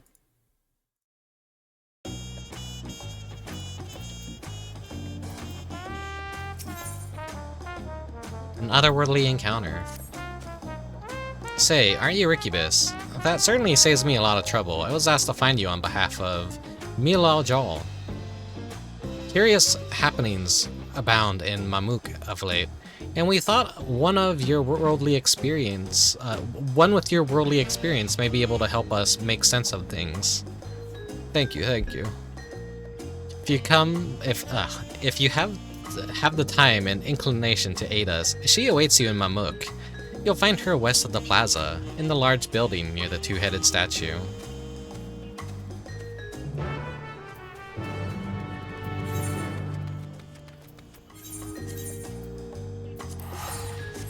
So there will be action pretty soon, because the raid unlocks very early on. What follows it is a lot of, like, the plot stuff. But sadly, I can't really appreciate this Alliance raid as much as other people can, because I'm very much an outsider of Final Fantasy XI and its culture and its following expansions. Which I know Final Fantasy XIV is kind of built around a lot of the traditions that Final Fantasy XI started, but it swerved more in the territory of following in World of Warcraft's footsteps gameplay-wise, which turns off a lot of older Final Fantasy XI fans. Thank you for coming. Truth be told, I was unsure if I was right to call on you, but the trouble we now face cannot be overcome with our strength alone. It all began when we found a fallen traveler in the Skydeep Sea Note. For mercy, his wounds were not life-threatening. His kind is not a common sight in these lands, tall and slender of build with pointed ears. He has yet to awaken, but speaks in his sleep of strange things that make little sense to us. It was our hope that you might recognize something in his ramblings, or perhaps even jog his memory once he regains consciousness. Might you be willing to speak with him?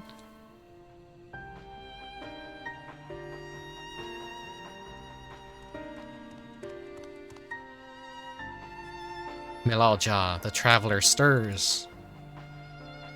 Very good. If you would be so kind as to bring him here.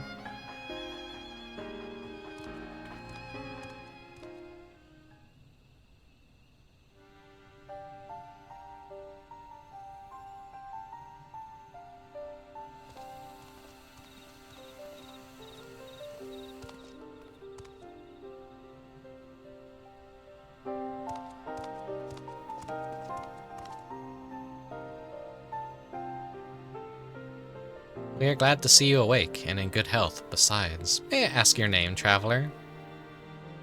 My name... I'm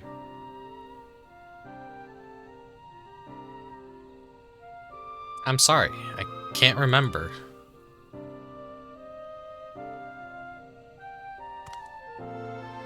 It would seem the fall has affected his memory. In any case, his presence here is a complete mystery to us. His armor...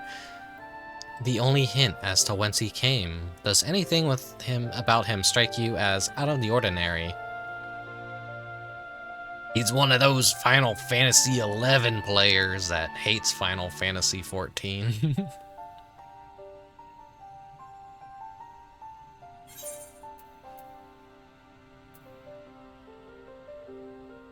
Not much different from any other Elizin I've met, or would that be Eldite?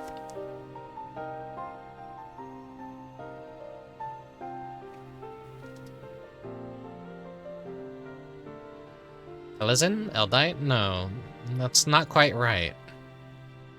Ugh. What are they called, like Eldar?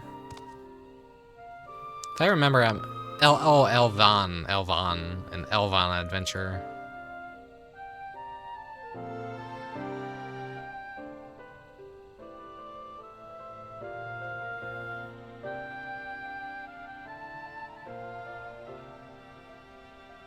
And you're Mamoja. Could it be I've come to Mamuk?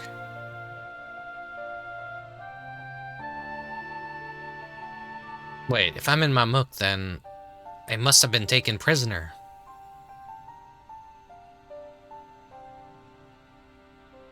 To so readily believe us enemies, perhaps he's come from a land unfamiliar with our customs across the salt. That's like alternate universe shit. Because, like, I think I know enough that the Mamoja were in Final Fantasy XI and they're evil. And the old leader, fuck, what's his name? The fucking two-headed guy, I already forgot his name. He's, like, a very important character. But he was, like, in Final Fantasy XI as an evil boss, I guess, that you would fight.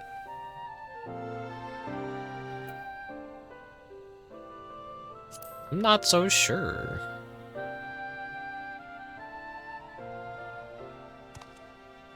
Like, when you try and look up a mob's name a lot of the time, or an NPC in Final Fantasy XI, you come to find out that they have a Final Fantasy XI counterpart. So there's, like, a lot of, like, stuff that carries over from Final Fantasy XI in some way or another that gets translated into Final Fantasy XIV.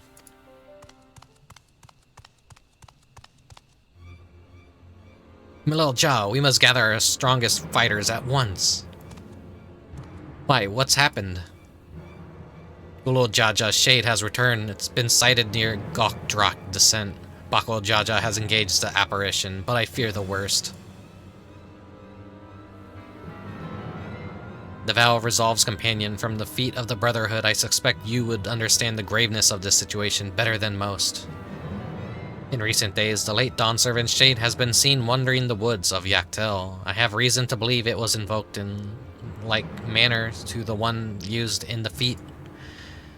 Only a privileged few of the Bonewa should be privy to the knowledge required to perform the rite. The culprit will be found in time, but we've a more pressing matter at hand now. I must hurry and inform the Landsguard. Bako Jaja requires reinforcements.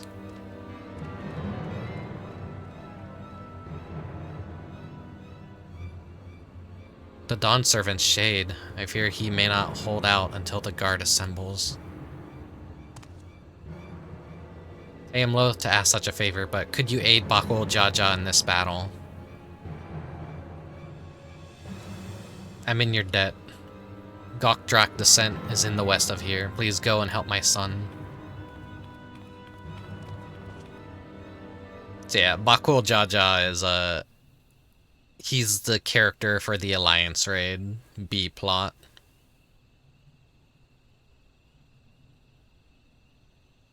He'll probably like make some appearances in the main storyline down the road, but he's gonna be relegated to the B plot for most of the expansion.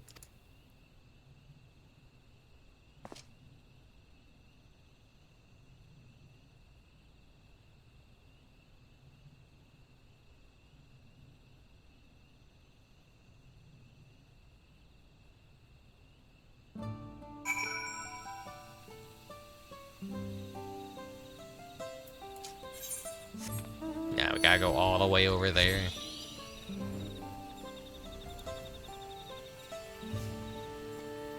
Yeah, referring to when we had the fight, the Dawn Servant's shade up on this platform. Basically summoning the shade of the previous ruler who was super powerful and strong.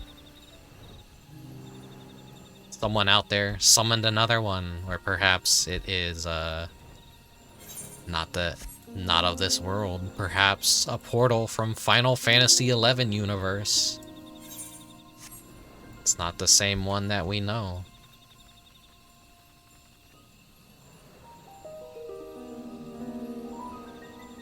Still like one of the prettiest areas, but I feel like we didn't really get acclimated to it.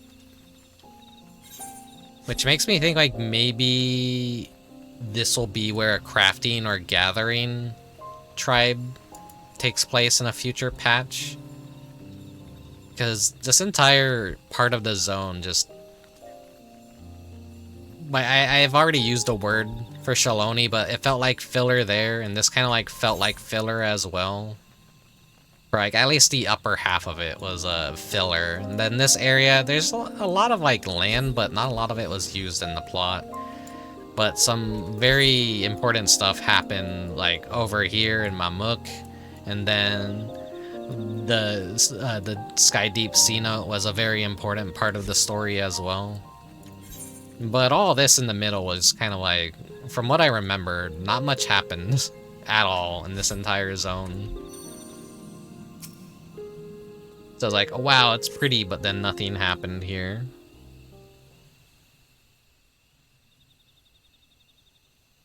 Whoa.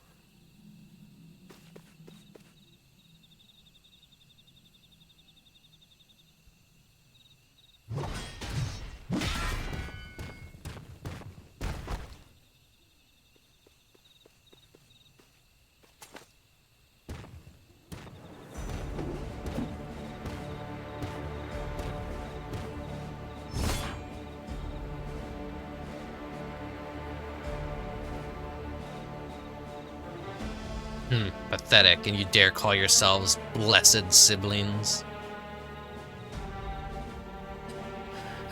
Not bad, you might actually prove a challenge. If you come to help, best stay on your guard. He's not alone.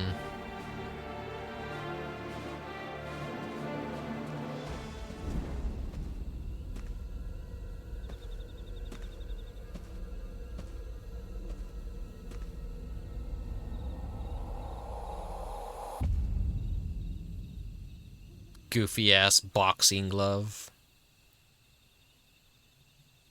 What's this? Another monster in need of slaying? Don't worry, I'll send them packing.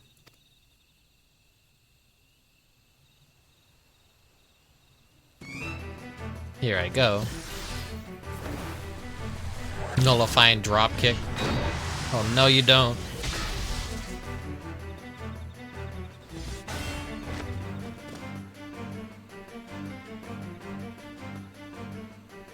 I can't explain why, but something told me I had to be here. Not bad. Not bad at all, but it'll take more than a couple of Taros to stop me. Taros, are you daft, girl? You can speak? A shame you don't seem to have any manners. Is she like having delusions? The name is Preshow. You do well to remember it.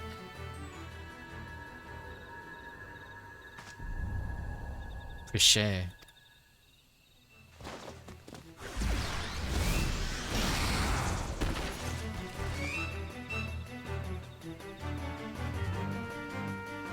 Ha, looks like I win. Oh, she is having delusions.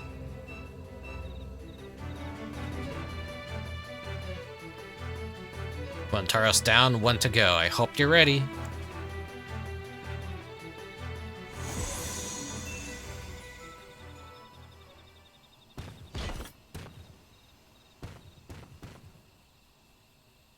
Yeah. At ease, Preshow. We've seen to our task. Come. Whatever you say, Omia.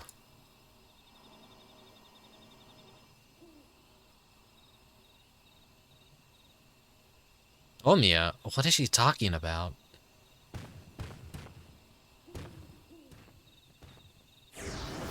The alternate universe bullshit. Preshow, wait, please don't go.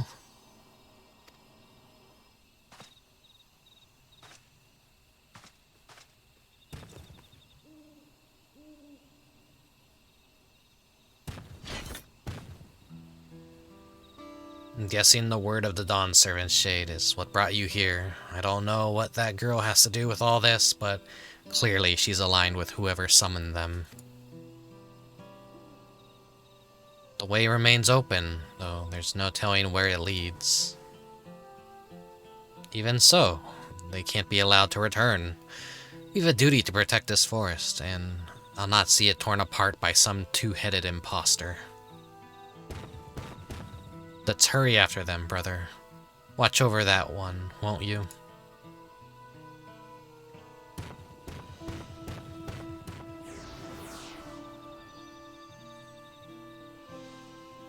Preshow, what happened to you?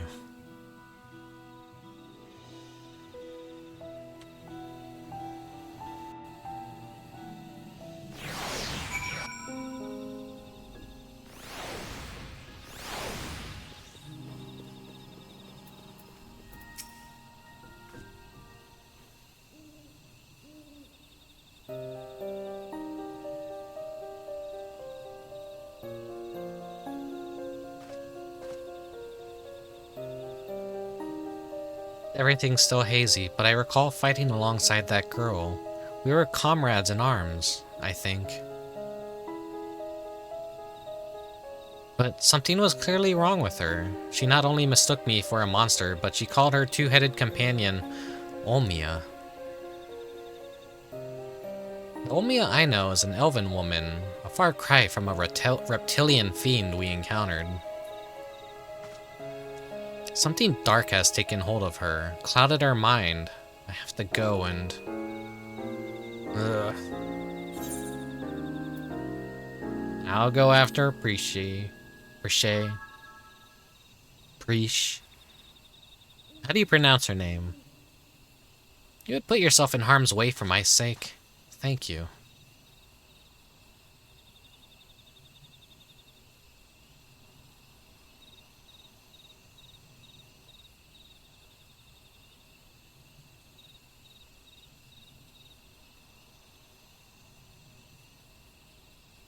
I recognize that look. The eyes of a man who's seen more than their fair share of battle.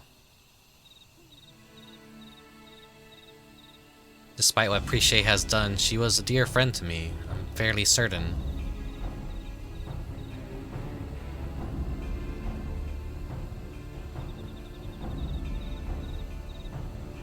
Prish? Okay. Prish is pronounced similar to fish, so Prish it would be then. Have care, friend. There's no telling what lies beyond that portal.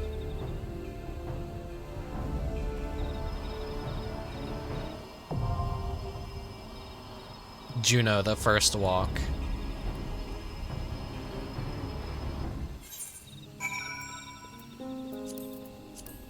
And then here we go. So 5 minutes. Hopefully the queue is like pretty fast. Whether or not I get a good alliance raid that's gonna make this a living hell or a smooth run. It's been out for several weeks. People should know the strategies for most of the bosses. It shouldn't be that awful of an experience, I hope. Usually like first week is complete chaos and no one knows how to do any of the fights for obvious reasons. Should be smooth now? Okay.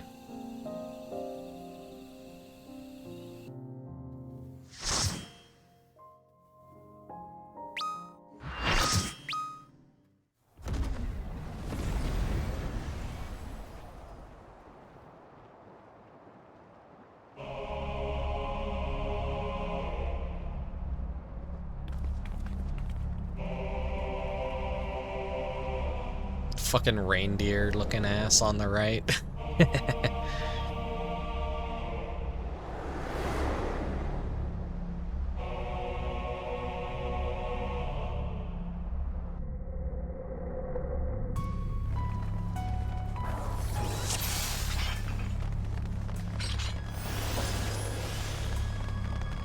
He's on my team.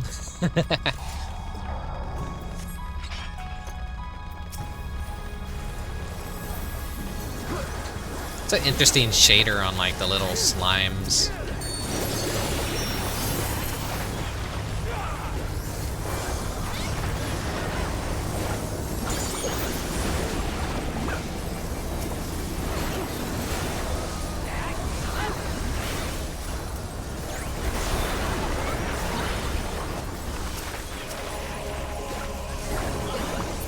I like these things. Didn't get much of a look at them, but they're goofy. They're like a balancing toy. Careful. That girl is stronger than she looks.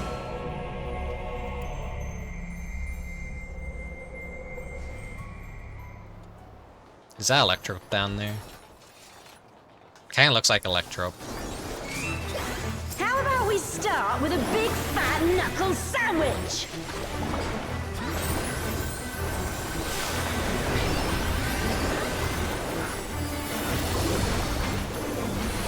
Here we go!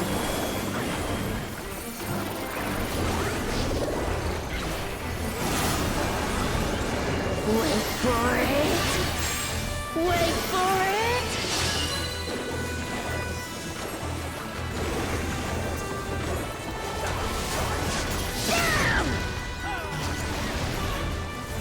Okay, Is that all you've got? Wait for it! Wait for it! Wait for it!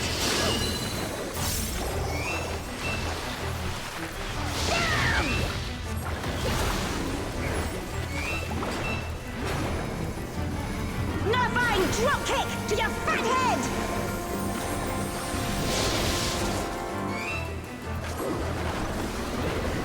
Altana, give me strength! strength.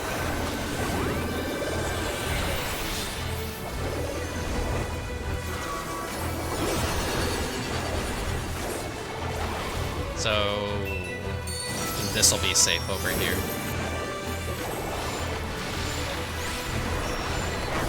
By the light of the dawn.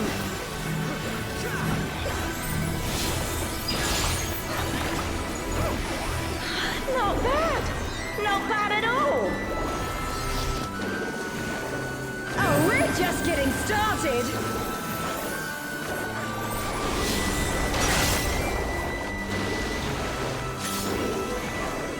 Wait for it.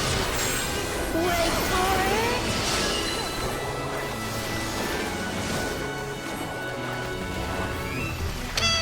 Auroral uppercut.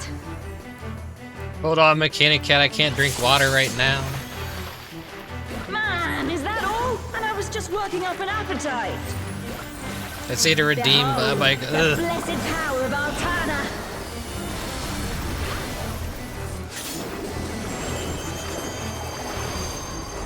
Still kicking? 'Cause so am I.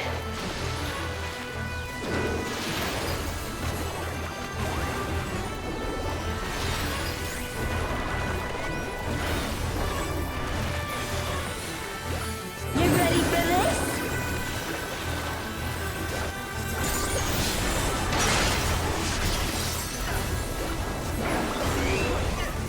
This is like a fun mechanic. I like the. Wait for it. Wait for it. There we go. I like the whole like measuring how long of a distance you're being thrown. And then her having like multiple charges of that too is fun.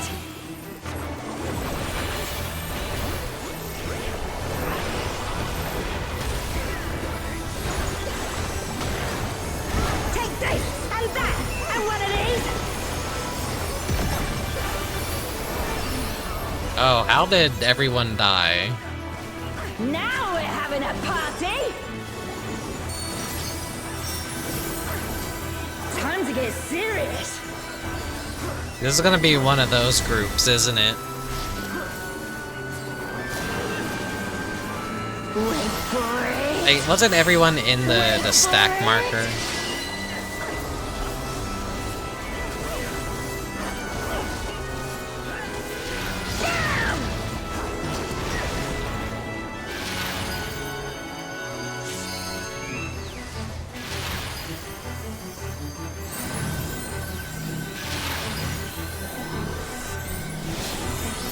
Unfortunately, I could take that drink now. I'm not done yet.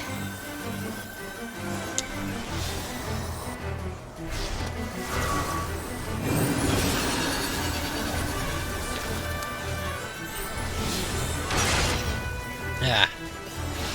Okay. Wait for it. Oh. Wait for it. Wait for it. Open your eyes.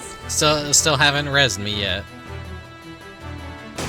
Oh, I thought like we wiped for a second on the first boss. I'm like, oh no, do I want this group? There's no way you have her blessing too. You can't stop the flood of mortal existence.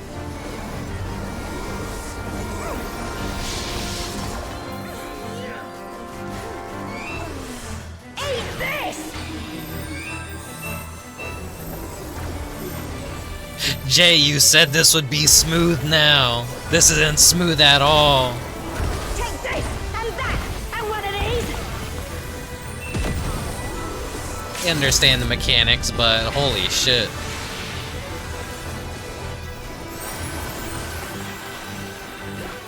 I didn't necessarily do anything wrong. But I still got punished.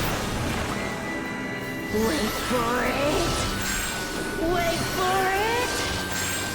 Wait for it.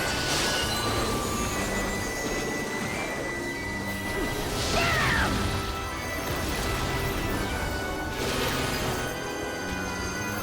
Oh no. By the light of the dawn.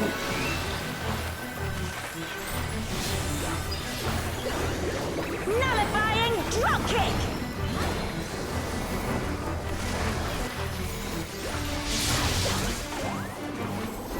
Crystal Data Center be rough, huh? Yeah, it do be rough. The hidden passive of the Crystal Data Center is seeing mechanics you have never seen before.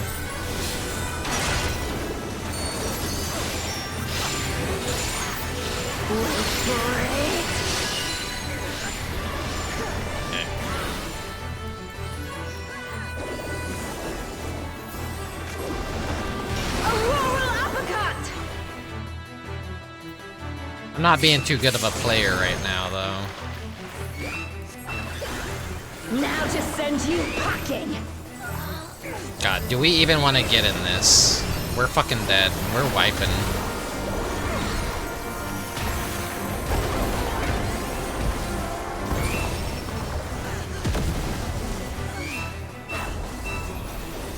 You know, the other day, Cole, when you were asking, like, oh yeah, you wanna do the Unreal trial, and I'm like, I can't get into Aether Data Center,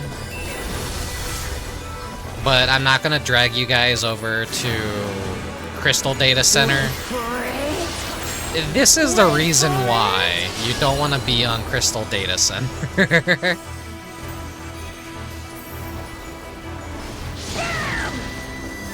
I really don't want to, like, abandon this. By the light of the dawn!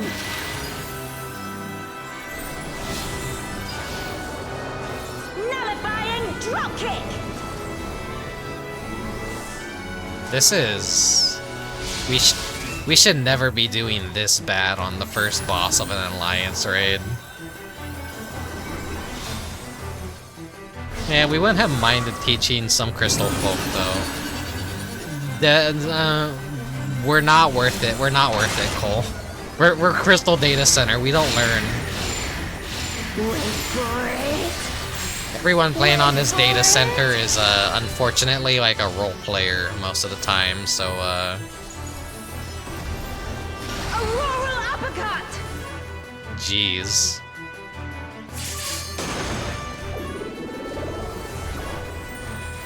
Now to send you packing!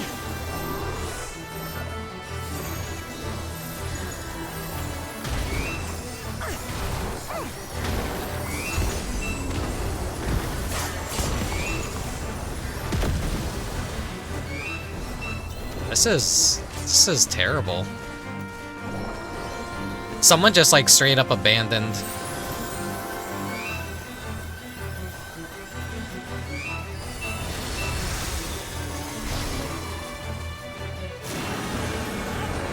Wait for it! If I leave now, after someone has left, do I get penalized at all? I shouldn't risk it, because that'd be like 30 minutes.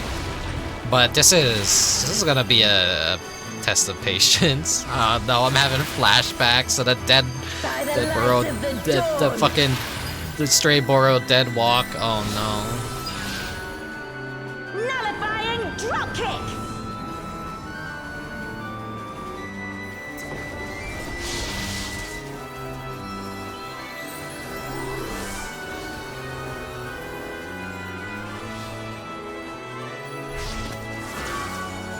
I'm like looking at all the classes that we have, and we're very heavy on Pictomancers. Like, too much selfish DPS and no resurrections.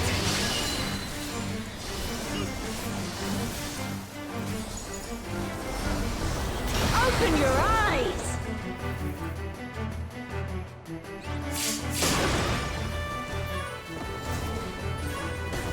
Now to send you packing! Well, I know I'm not doing anything wrong in this fight. It's just more or less no one was alive to get on the stackers, and I keep getting killed because of that. It's not a me issue as much as it's like the other players are an issue here.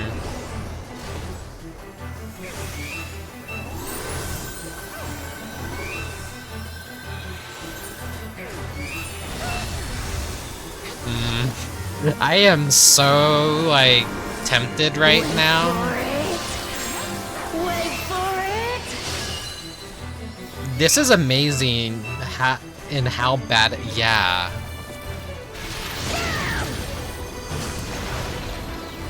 Keep in mind, this patch came out like a month ago, basically. People have had 4 weeks to master these like fights.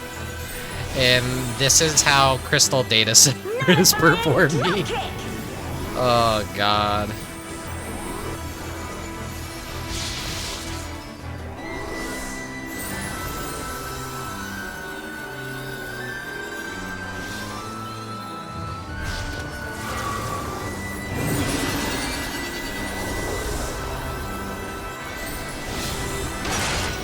I don't think they're gonna resurrect me anytime soon.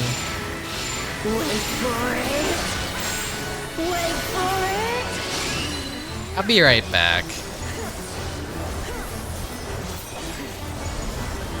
Open your eyes.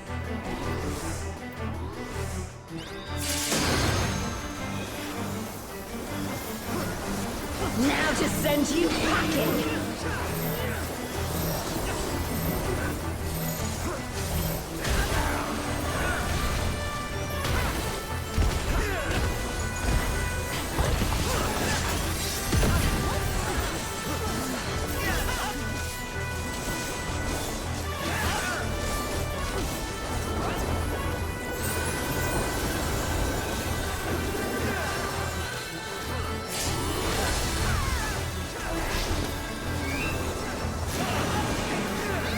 Wait for it. Wait for it. Wait for it.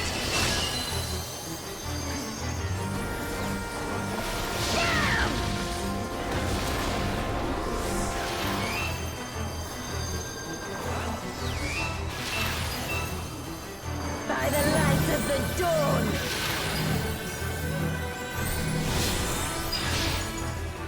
Nullifying dropkick.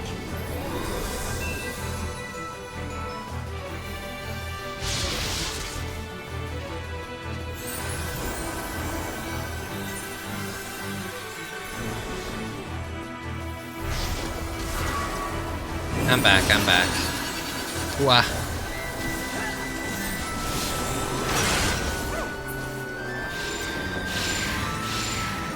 Wait for it.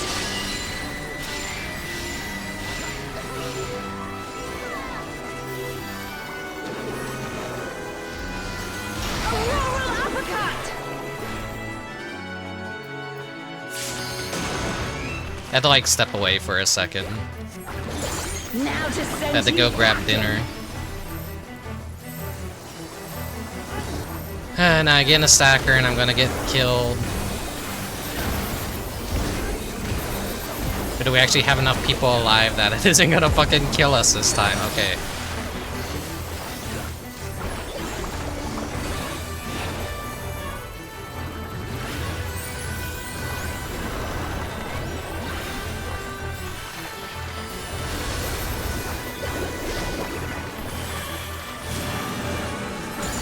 Wait for it.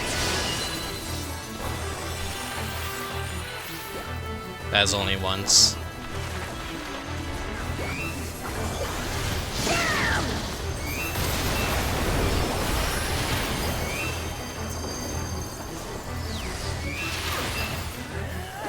By the light of the dawn. Fucking get away from me, goddammit. Nullifying dropkick.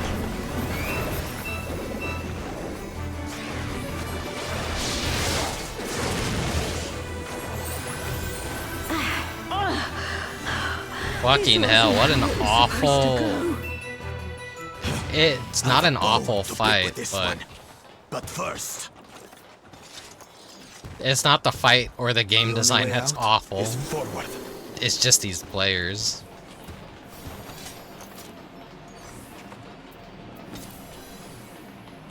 Oh right, I'm not. I'm like, oh, that's aiming. That's Bard gear. No, I'm not a Bard anymore. I'm a caster. Go. We'll look after the girl.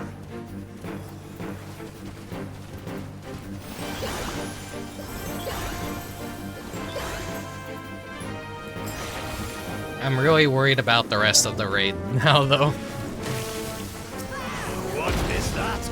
I'm really worried.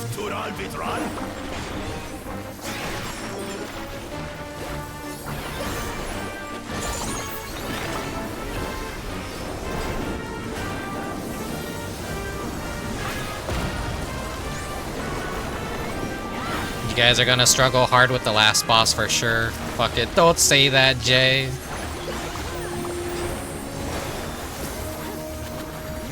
Maybe the first boss is just a fluke of, like, people dying to dumb shit.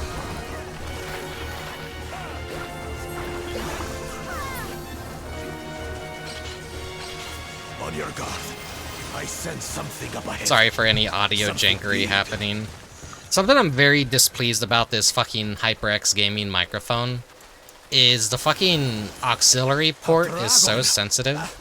But surely it's no match for you. If the wire moves, like, it's like it causes the, you know, this to happen. Well, it's not doing it now, but it's so fucking finicky and sensitive.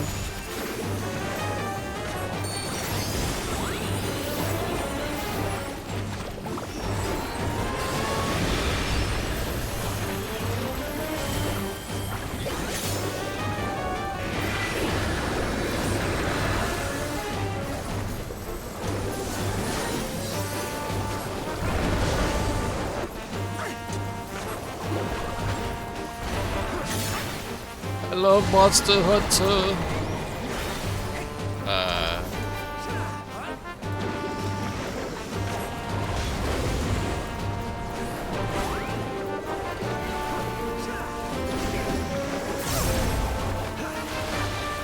Why am I doing an AoE attack? I'm just so brain scrambled right now.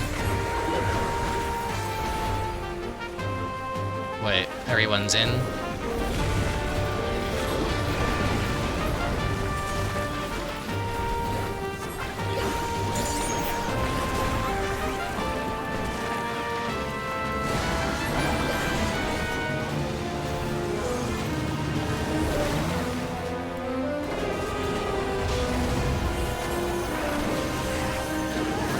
Maybe it's just a very unfortunate first boss.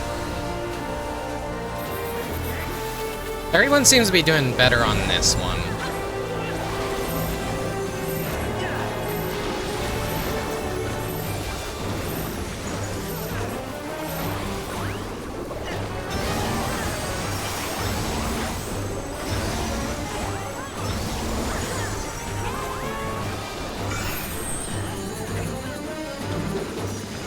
Get off of me.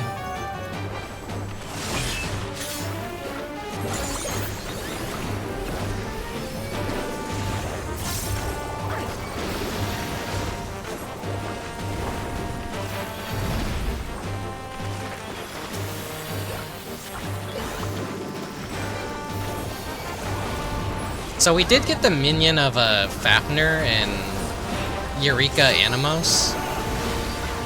And there was a Lord of Animos, which was these garters here.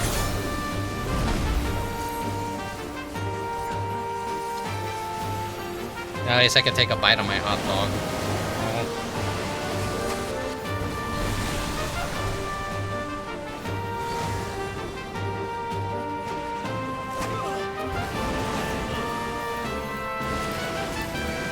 I forgot to roll on those.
ignore these bastards.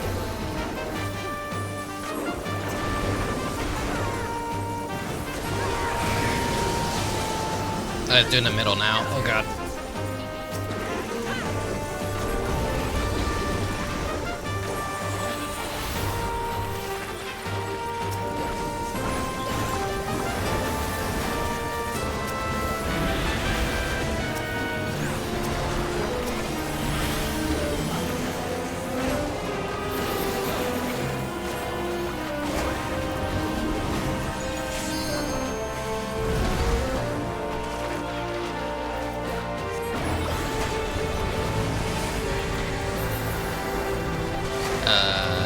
That's the outer ring, I think. Yeah. Like, just barely his hitbox, I think. No, like, it actually is his hitbox, so you can see the directional arrows. Oh, fuck, fuck, fuck.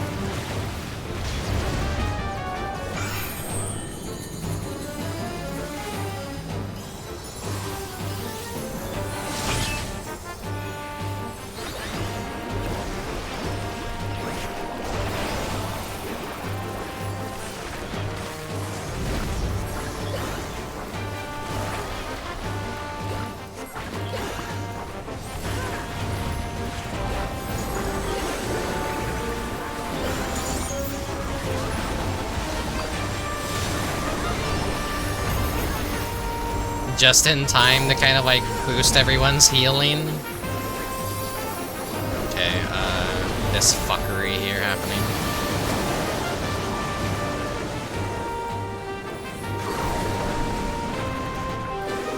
Oh shit, these are moving.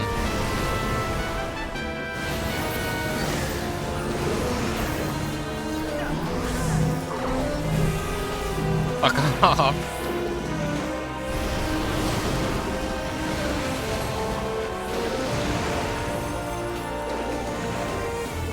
I understand why black mages die all the time. It's so hard to like keep up your spell casting when so much shit is going on. Being a bard or a ranged DPS is fun because you can move while attacking. But being casters, you're like a tail. You're kind of like stuck.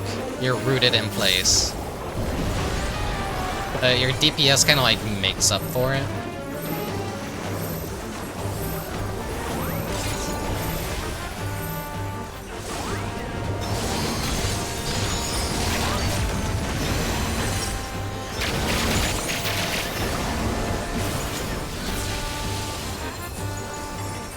Okay, that went surprisingly smoother than the first boss, so maybe there's hope. Maybe there's hope. Teleportation magic. Oh, brace yourselves.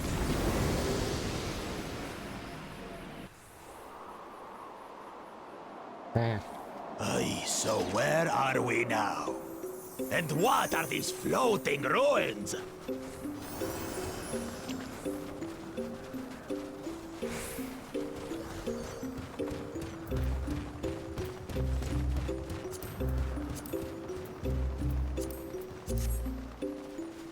This is the part where I go, whoa, it's that place from Final Fantasy XI. Oh my god, I'm so nostalgic right now.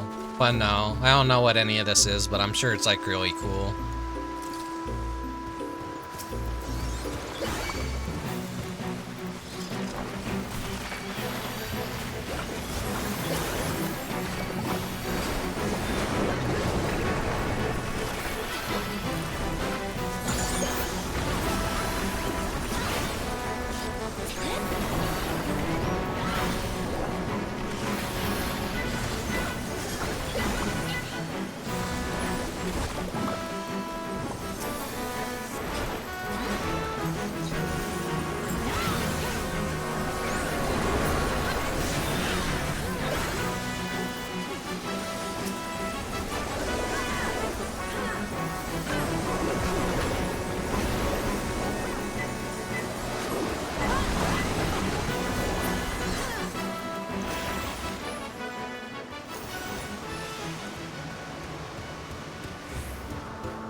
Bird spotted. Something about that big tower.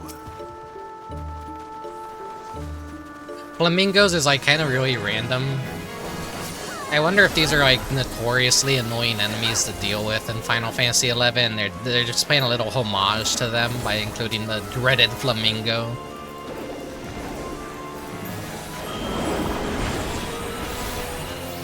He's gonna pull in.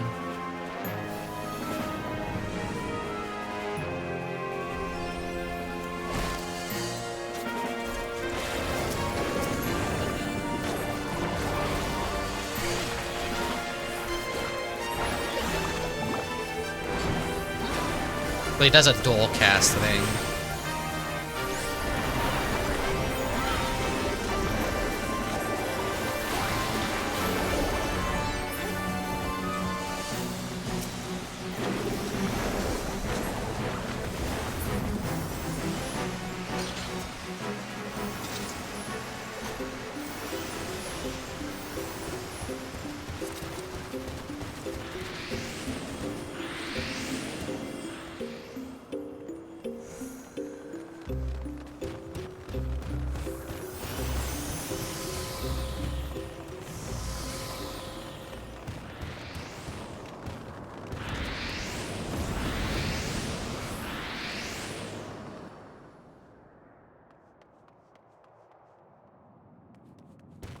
Five of them? This should be interesting.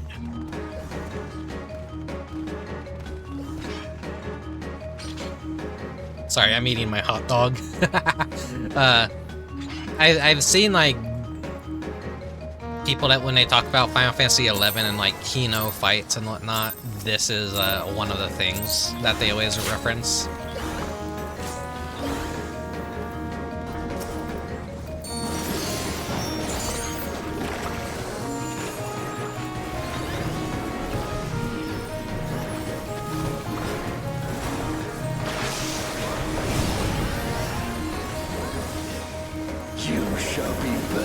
Of course, they're never gonna have a fight where you have to actually manage 5 different enemies.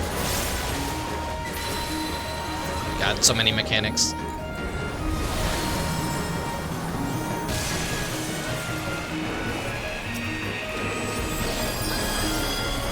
I think that's like too complex for most Final Fantasy brains. By the cowardice that binds you. In World of Warcraft, that was typically something they would do where there's multiple bosses and you can kill whatever in any order, but like there's kind of a set order and everyone has to manage a whole bunch of different stuff. Twisted by the envy that drives. But in here, they kind of decide that by locking you to DPSing one of them.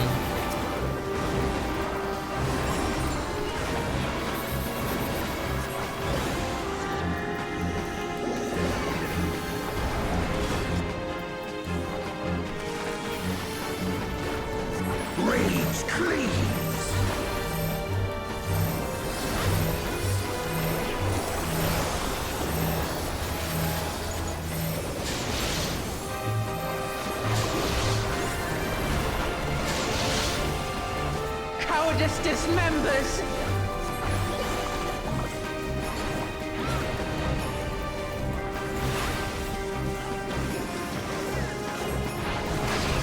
I almost touched the kill ring. That would have been bad. That would have been embarrassing.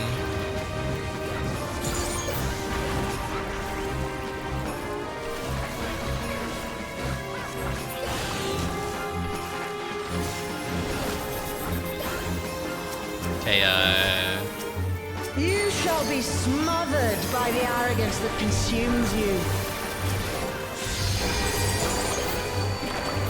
I'm trained to think that attacking the tank first is what you should not do.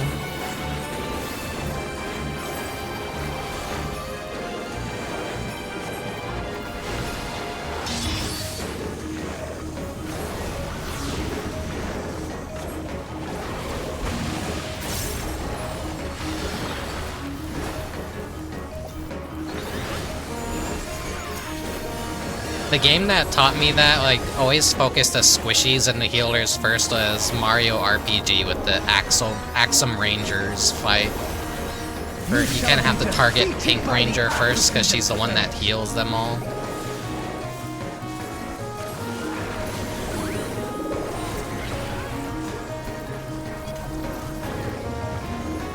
I really liked how chaotic this fight is. Imagine if you had to fight King Thornton with all the knights simultaneously. Yeah, that would have been like the coolest battle, but you can't be doing that in Final Fantasy XIV. I don't think the engine could quite handle it. The fight would probably be very different now, though, if they remade it.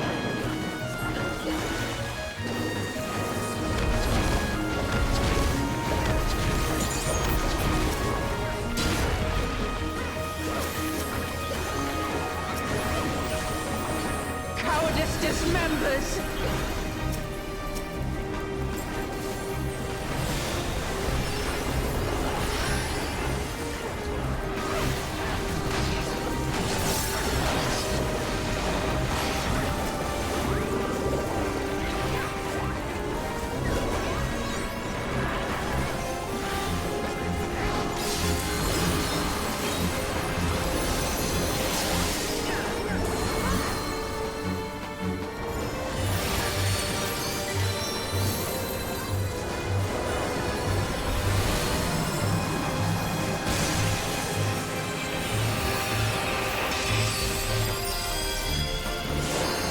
Shall be consumed by the cowardice. I like how it all works in tandem with each other, though. That's really cool.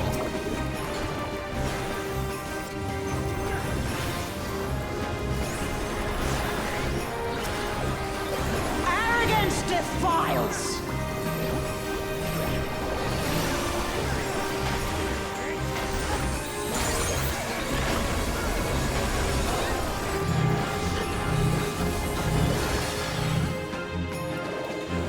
Just get me the hell away from all of them.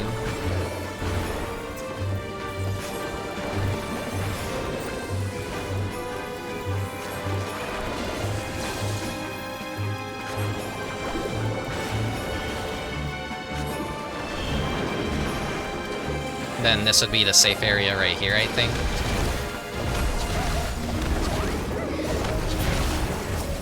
Cowardice dismembers!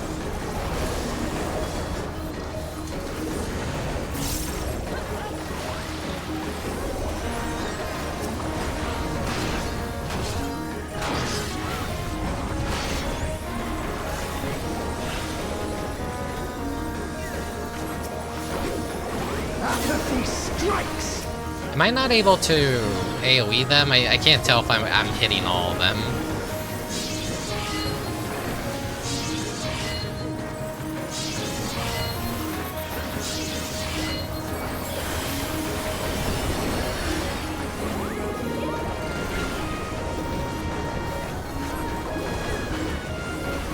You can? Okay.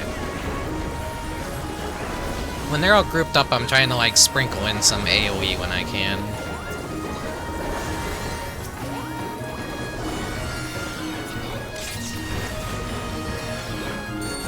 There's like so much shit on the screen I can barely see anything that I'm doing.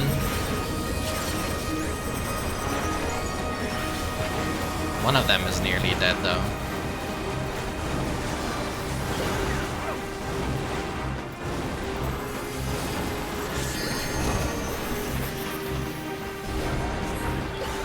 Oh, I got greedy,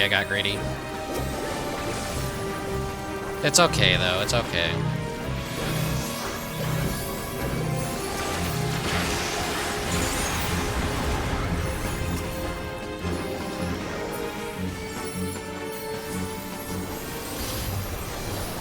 Well fought. Wuk-Lamat chose her companions well.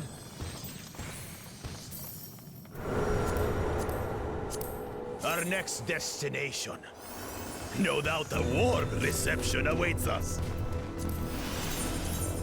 Oh, I got the pants. Let's go and have a look. Ah, fucking inventory management. And why only you?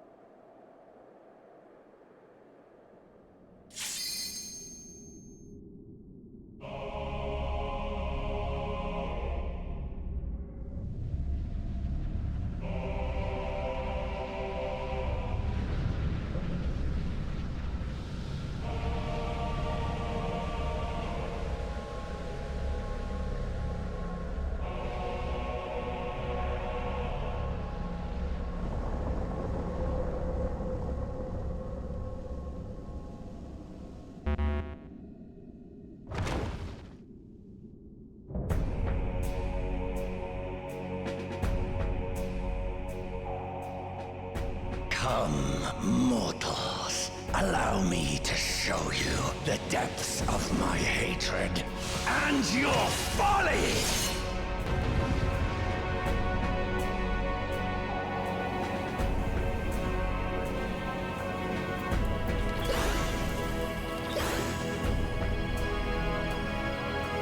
Was it the part where he was like, "Oh my god, this is the most epic, edgy boss ever, the Shadow Lord"? And then we probably make a joke out of him in this game.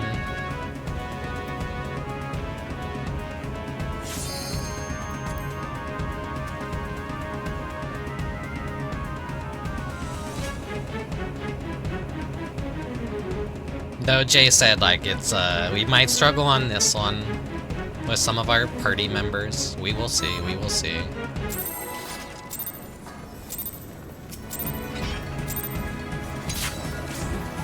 I cannot die! Not until I have eradicated you and your kind from this world!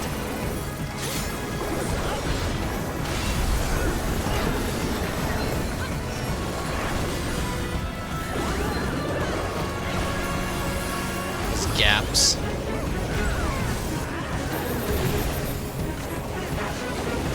Someone's already immediately dead. The land trembles before my might!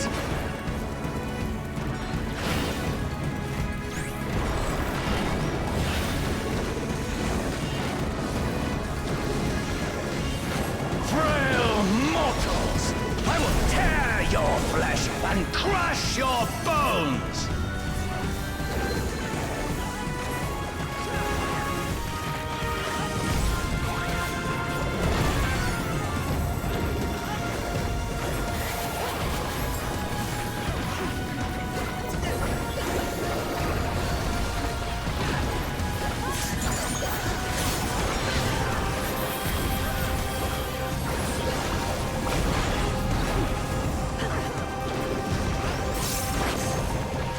You just gotta pay attention to how big his balls are. Oh, how they burn! There will be naught left of man but smoke and ash!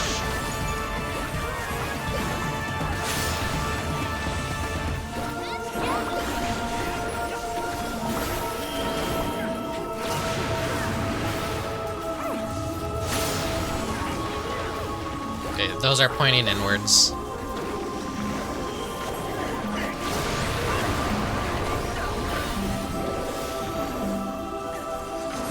Let the fires ride and rage!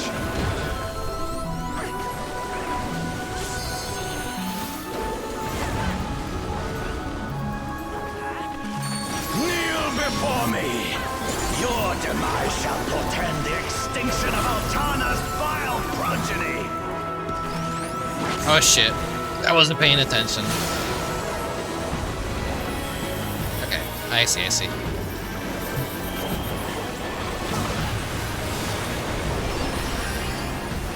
The darkness within me shall devour you all!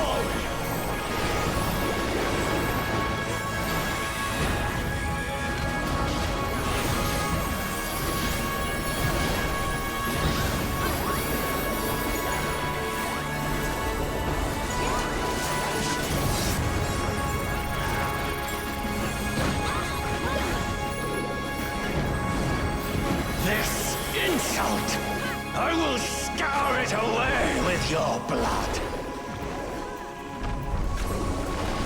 Give up your painful strivings. Give in to the darkness of oblivion.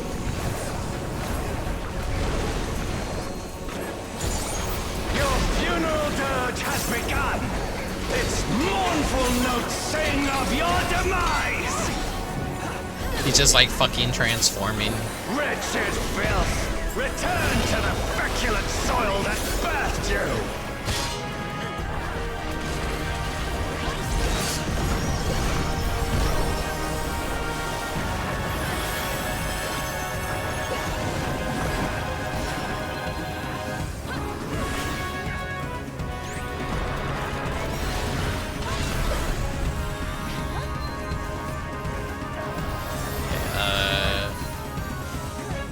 I see. And 3 times this time, so... Up. Over here.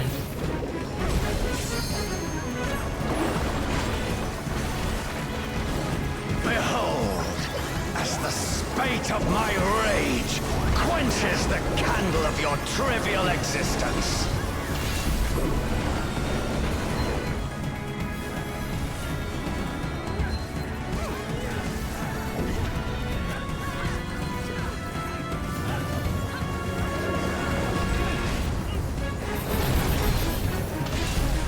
Then these guys do, okay. He only does it twice.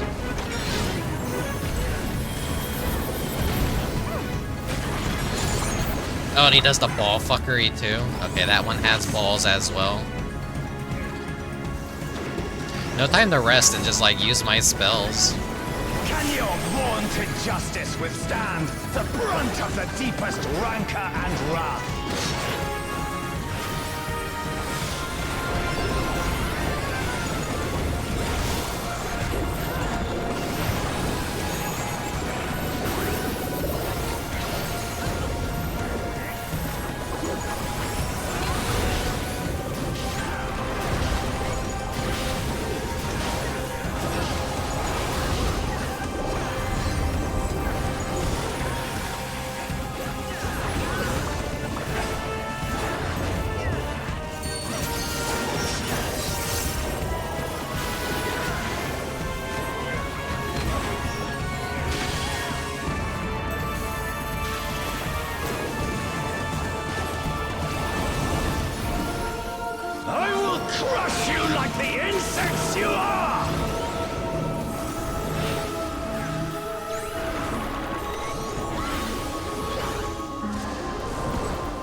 What new fuckery is he gonna have during this phase?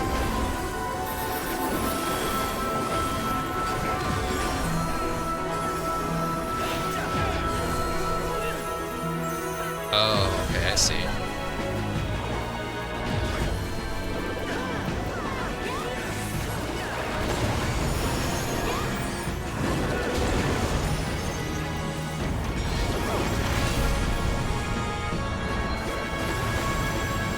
This way here, and then...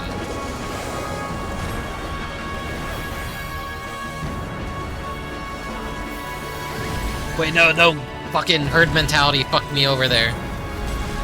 I doubted myself, I fucking doubted... Oh my god. LB3, LB3, LB3.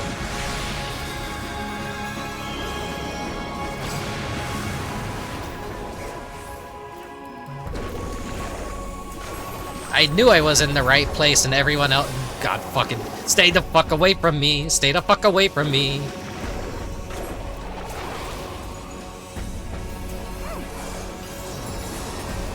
No wonder why black mages hate everyone and refuse to move.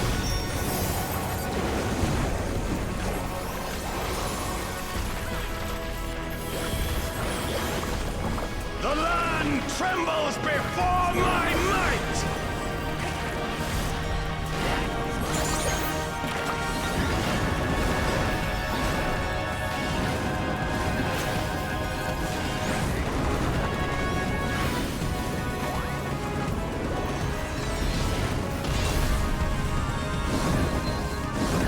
Oh god. You guys better all be paying attention, because I wasn't.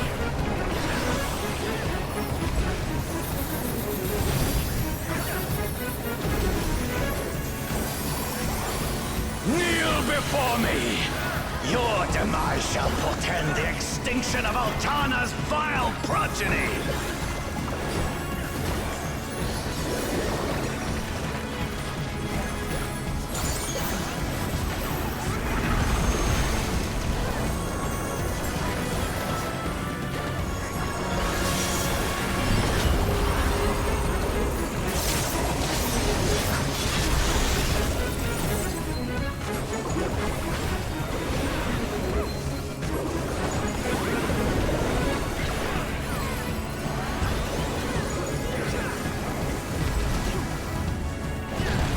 Was it over here? Yeah, over here. A lot to keep track of, kind of.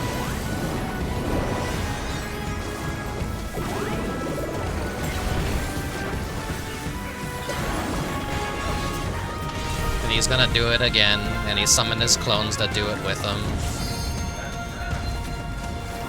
Okay, so over here, forward, and then to the left.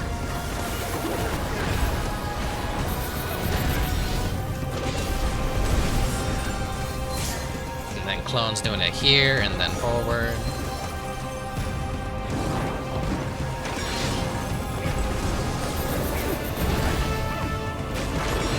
And he's doing the ball fuckery.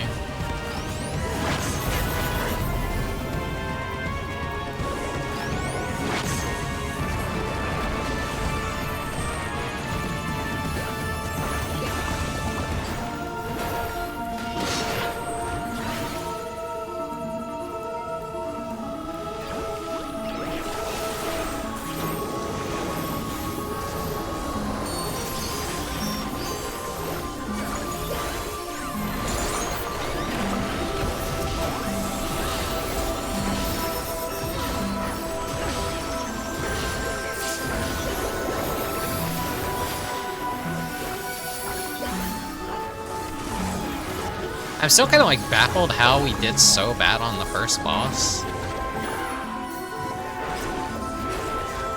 Kind of like we're doing better on this fight. Oh no no no no no! Fuck! I thought I was safe over there because other people were standing there. My mistake. Oh, I'm being used as the meteor here.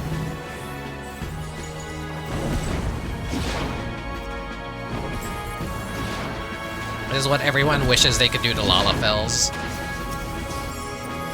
Fucking slam dunk them.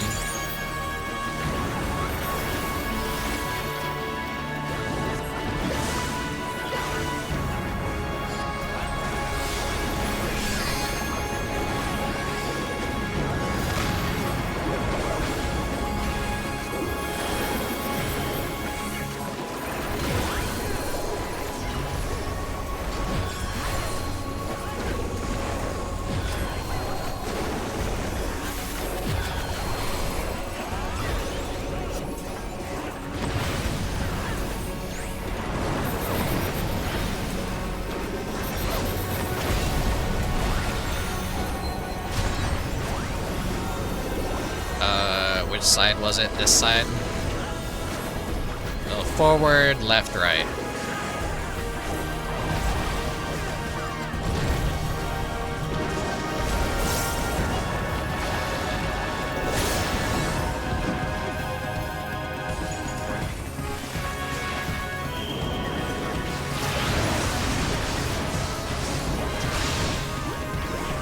It's gonna do some fuckery here. Oh, okay, that was surprisingly smooth.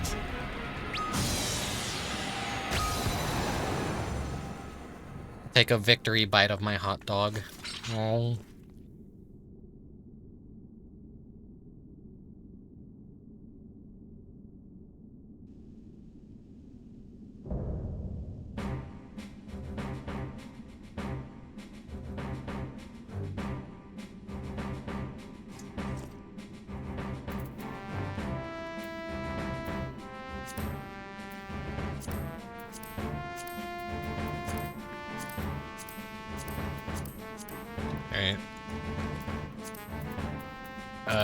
Music scrolls. I guess they're doing a new system now where you have to win the token and you get to select the song of your choosing. Nano Lord is the minion. Didn't win it. Shadow Lord card.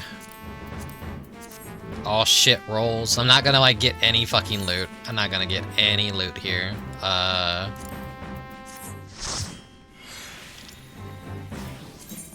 Yeah, fucking nothing. God damn it.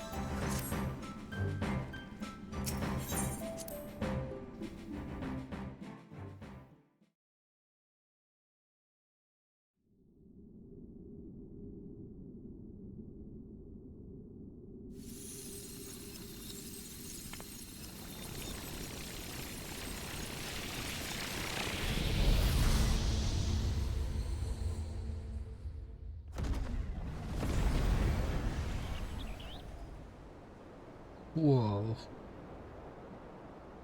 It was all a simulation.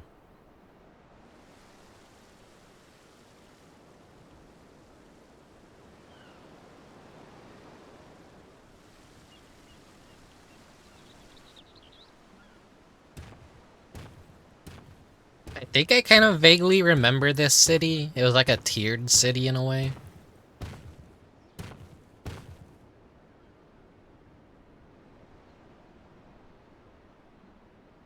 She's merely sleeping. It remains to be seen if she'll give us a fight when she wakes.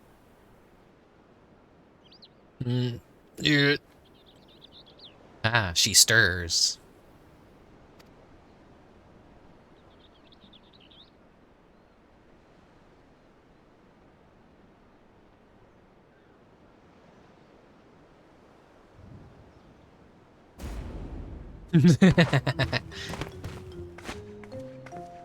Two-headed lizard trying to take a bite out of me, huh?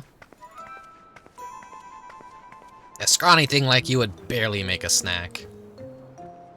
Besides, we don't eat people.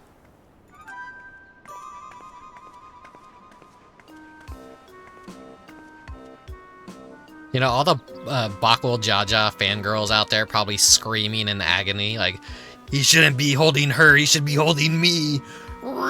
You know. Sorry, I'm a little on the edge. If you've no quarrel with us, we've none with you. We only wish to talk.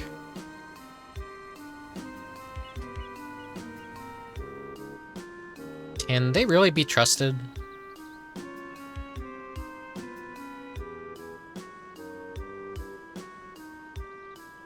Should know better than to judge people based on their appearance. It's fine. We're an intimidating specimen. I'm Prish, by the way. Nice to meet you.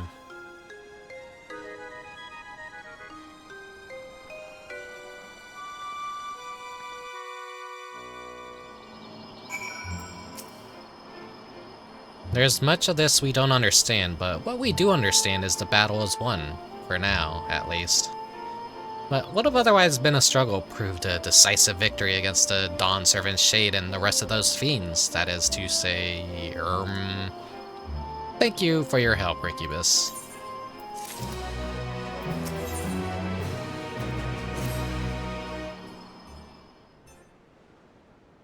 One more hot dog. Oh.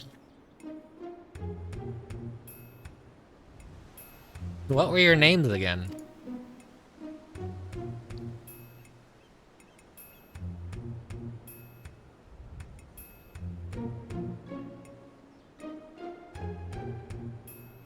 Rickubus and Bakwell Jaja, right? A Tataru, you are a Tataru. No, a Tarutaru. You are a Tarutaru, aren't you? I'd expect you to be shorter.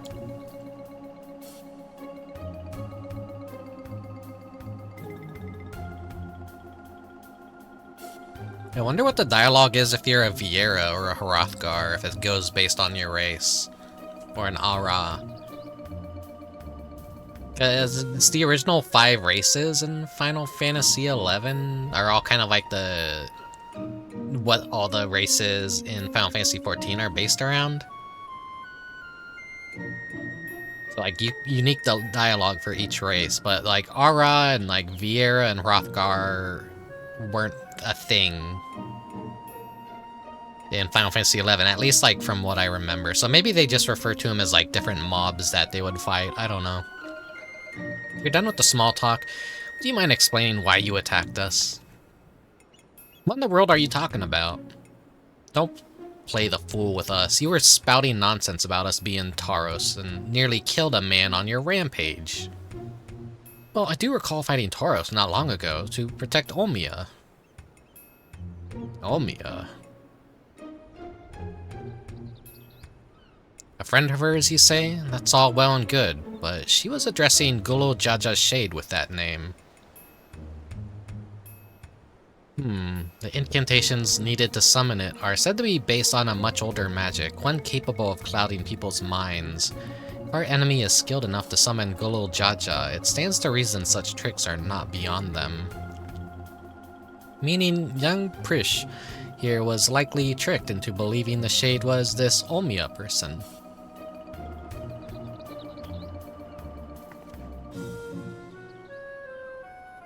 So it was all an illusion, then.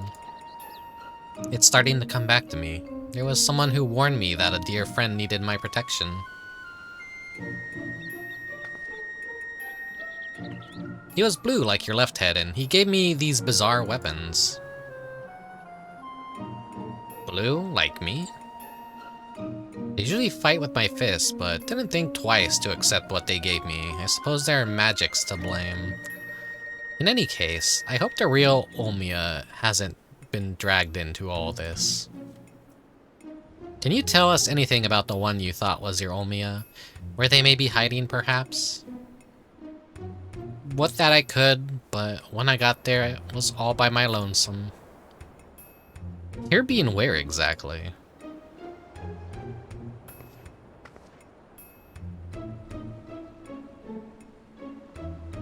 Jeuno, at least. I think this is Jeuno.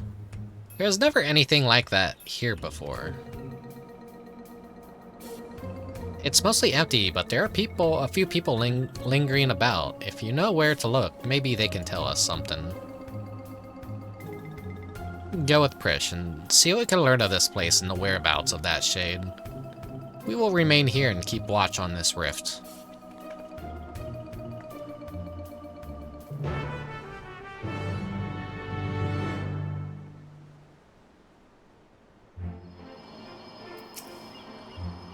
Right then, let's have a look around. Oh, and we should probably stop by Shodo as well. It's in the back of the Neptune Spire, across the way from the fountain.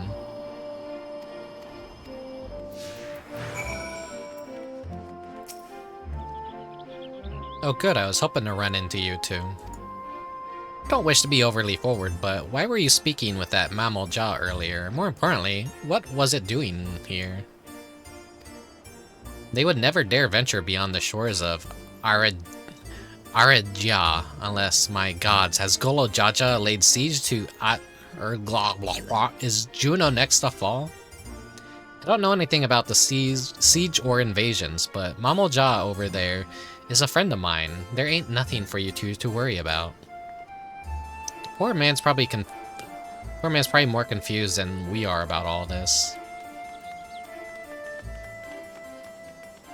Overly orderly Shade. Auction house. Any questions? In past great wealth. Discuss the shuttered windows. Adventurers gather from all the corners of the world to buy and sell their spoils here. The taxes are a pain, but it's worth it for the wide selection.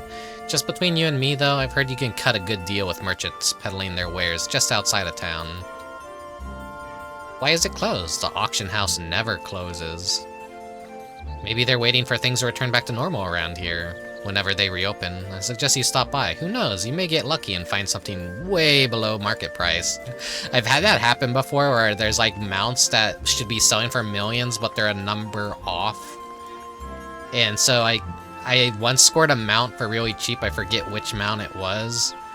But then I've looked on the market history of other mounts, and like I've missed opportunities to buy something that sells for like 20 million for like 2 million. I'm like, damn.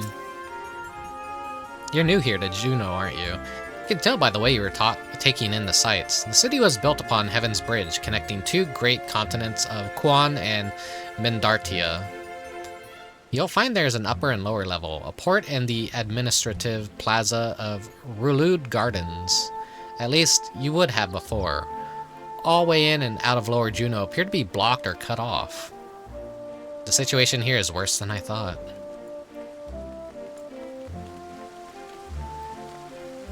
Me, 1K, can I have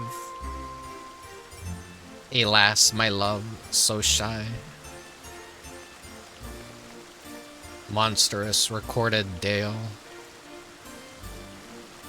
Lingo that I'm pretty sure I don't understand, like little memes within Final Fantasy XI. Party looking, dark samurai, dragoon. That's enough to understand, though. One of the entire reasons I hated Final Fantasy XI was it took forever to travel anywhere. We needed a healer. There's like, oh, party to go kill worms. They're good XP. We go kill a worm.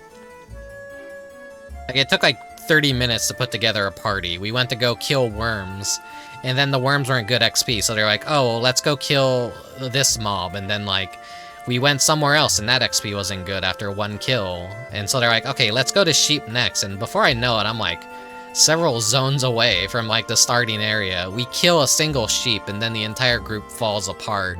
And I'm left stranded in a high-level zone where things could kill me. And if you die in Final Fantasy XI, you could de-level. So that was my experience of like, wow, cool, I got stranded down this high-level zone with no way to return. And, you know,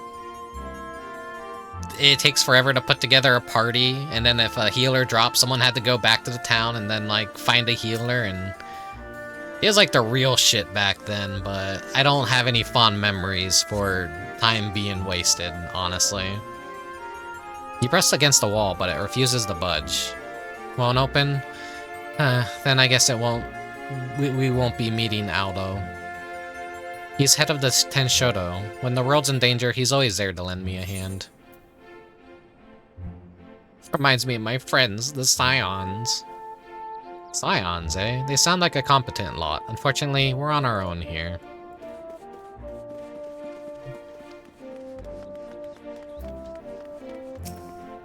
Neptune's Spire. Applicants invite our branch, please. Will issue membership.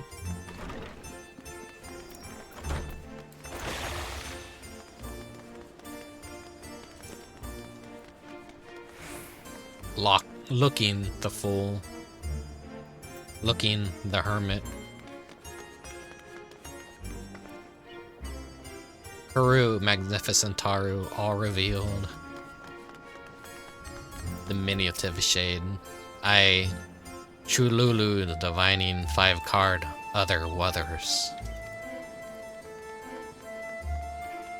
It's really cool. I don't get all the references though.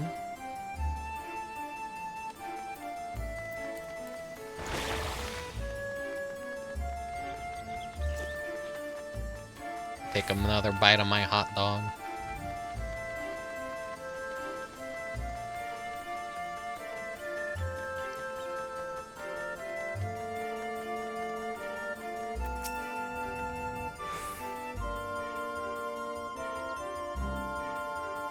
Well, I thought I knew all the Taru who travel here of late. Where are you from, stranger? Gridania? Can't say I've heard of it. Most folks passing through hail from Sandoria, Bastok, or Windburst. Considering the present state of Jeuno, though, seems strange as becoming a common occurrence.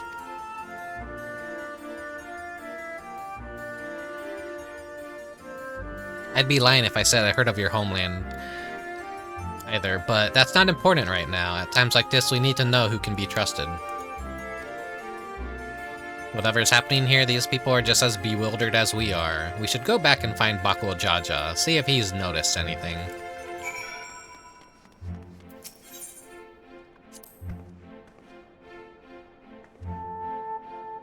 What? Why is this blocked off? Sorry, I'm still eating. There's supposed to be stairs here leading up to the residential area. I swear, things get stranger here by the minute.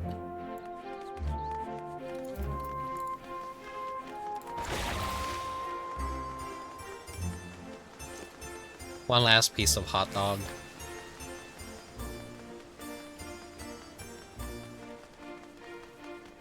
Alright, give me a second to chew.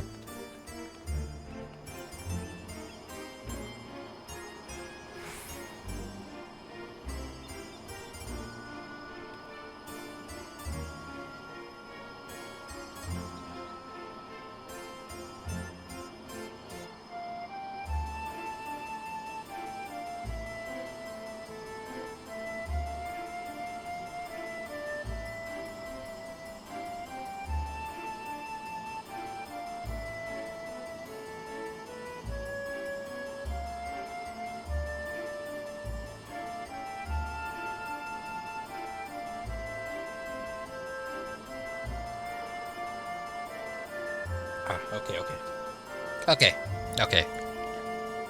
Finished with my food. There we go.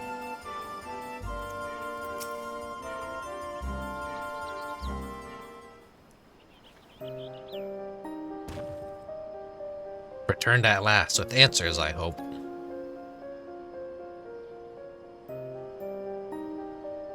So we truly are in this Jeuno, as she says. But I've traveled all over Tyrol and never heard of a Jeuno or a Sandoria or any of those other places. What is Atlanta's name in Tyrol? Thought all you mammal jaw are from Araja. That spooked me for a second, that sound. I'm like, huh? Prish, you're alright. And she has you to thank, I'm sure. Thanks for caring, I guess. And who are you, exactly?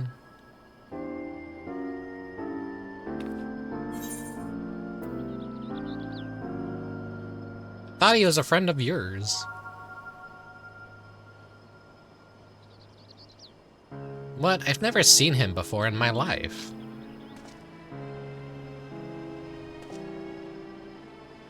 How can you say such a thing? I mean, you do look like the sort I might know, but I'm drawing a blank. What's the name? Mr. My name is... It must be the one they found wounded in Sky Deep Sea Note.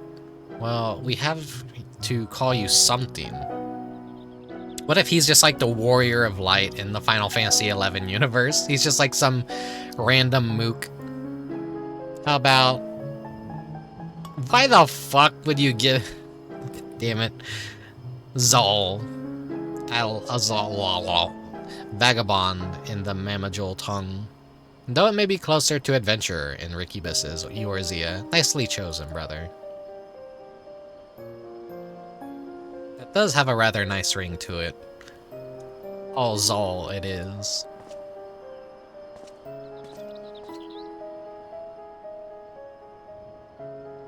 So where are we exactly? Jeuno, or at least a close approximation. Surely you'll remember this place, don't you? He's John Final Fantasy XI, yeah. It does feel familiar. So what's so special about this place anyway? And where did that damn shade get off to? None of this makes any sense. What if they make new Final Fantasy XI content that's a crossover with Final Fantasy XIV? Because, to my knowledge, Final Fantasy XI still gets new content every now and then. It's still ongoing, strangely enough.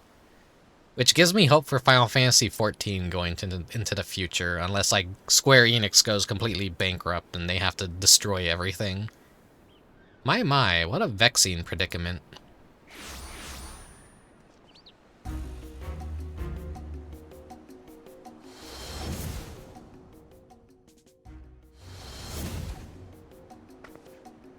Hey, that's the one that put me under a spell. I'm sure of it.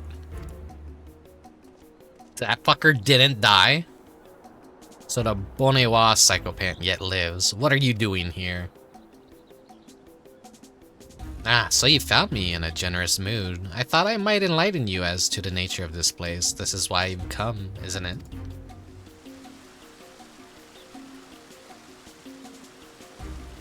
The young lady is correct. This is the Grand Duchy of Jeuno. He got like stabbed and he fell into the void. But that was like near the Golden Gate. So I guess maybe he just got teleported into Final Fantasy XI universe. Met up with the old...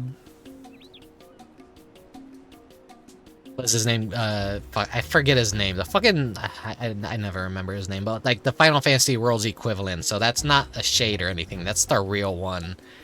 He's pulling a World of Warcraft Warlords of Draenor right now, essentially. So we really are in Jeuno, and yet something about it feels so off.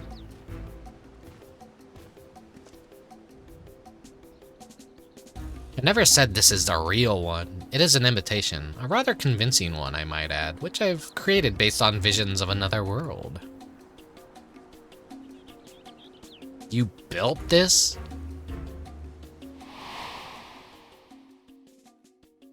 That I did. While you and yours were holding the Dawn Servant's coronation, Zorulja and I ventured to the gate of the Golden City. Everything was proceeding as planned. The gate's key was in our possession, the power to reshape the world within our grasp, or so I thought.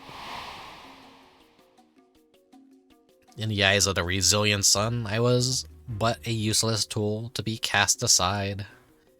By all rights, I should have died when he struck me down, but once the chamber was empty, the gate still open, I saw my chance.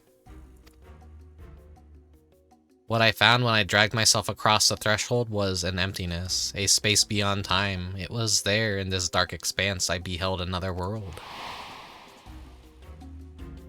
So this is connected with the main story.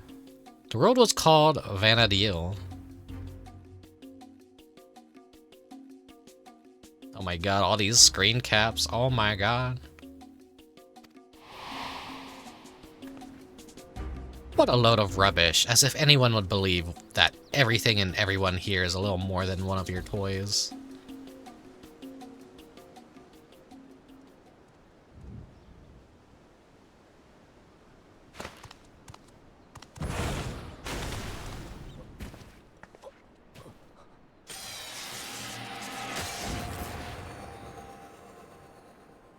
Straight up murdered a guy.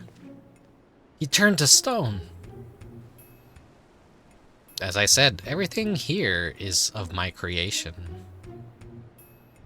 It's like we fashioned a phantom of Gulul Jaja for the feat of brotherhood. I was able to use our ceremonial tools to breathe life into my visions of Vana'diel. Under normal circumstances, my conjurings only have strength enough for a brief clash. With that stone, however, my magics are capable of so much more.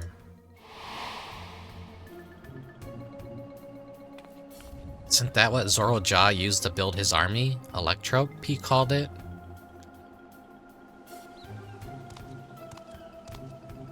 Electrope, you say? If you know its name, then I trust you also know the stones are possessed of immense power.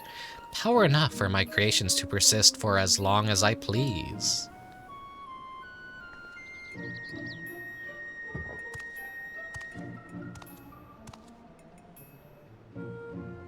Fortunate, then, that the world between worlds was filled with structures made from electrope, more than I could have ever hoped for. Wait, if everything we see here, everything we believed was from Vana'diel, is you're making, then am I?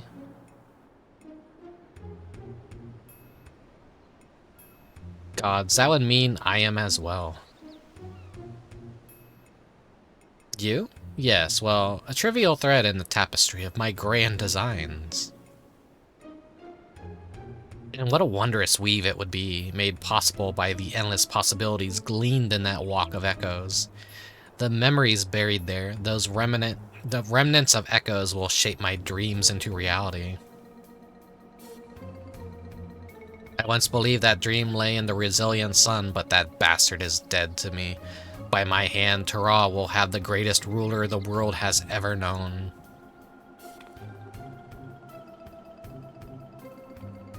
I have made an admirable start, but my work is far from finished. Very soon I will draw upon the echoes once more to summon the greatest beings of Vana'diel, and their strength will be made one with this magnificent shade. The reason and resolve which built the nation of Tulial, matched with the uncompromising tyranny that commanded the Mammalja of that world.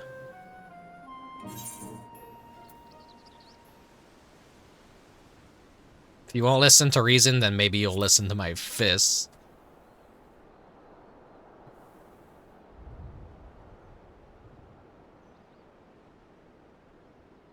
That's the spirit. My preparations will take time, of course, but when I am ready, you can be certain I will call upon you to bear witness to my greatness.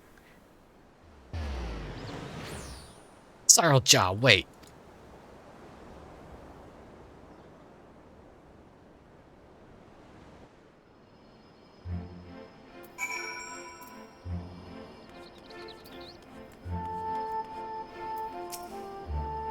Damn it all. Just when I thought things couldn't become more complicated, making sense of Alexandria was trouble enough, but now we have this Vana'diel to deal with as well. I can only imagine how Prish and Axel must be feeling. What do you do when your very existence is called into question?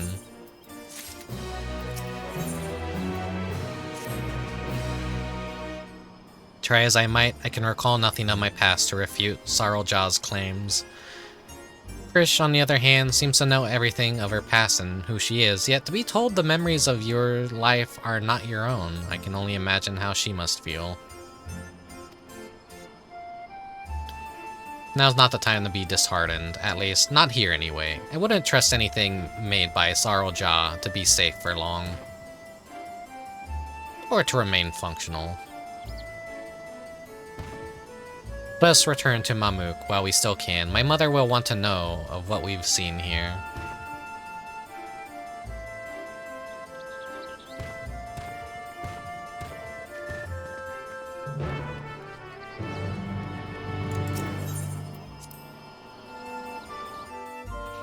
I hate whenever it gets cold, because in my neighborhood, one of my neighbors burns really fucking awful shit wood. It doesn't matter what the weather is. It could be like just barely cold enough, and then they're like, yep, let's start up the fireplace, and the entire street smells of like awful cheap wood and smoke. And I have my window open to cool down my room, but also the fucking smoke is like, I need to shut my window.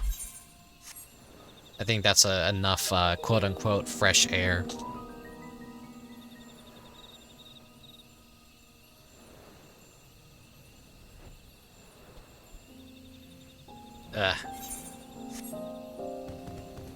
I pray for the day that those neighbors move away, so that I no longer have to deal with that. It really is amazing how, like, just one bad house on the block can ruin everything for you.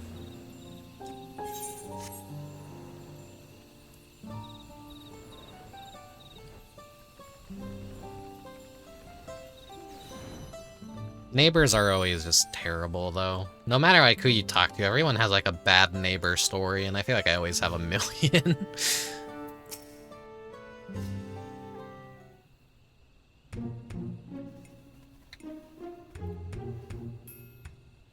There you are. I thought you should be the one to explain what happened out there in Yaktel.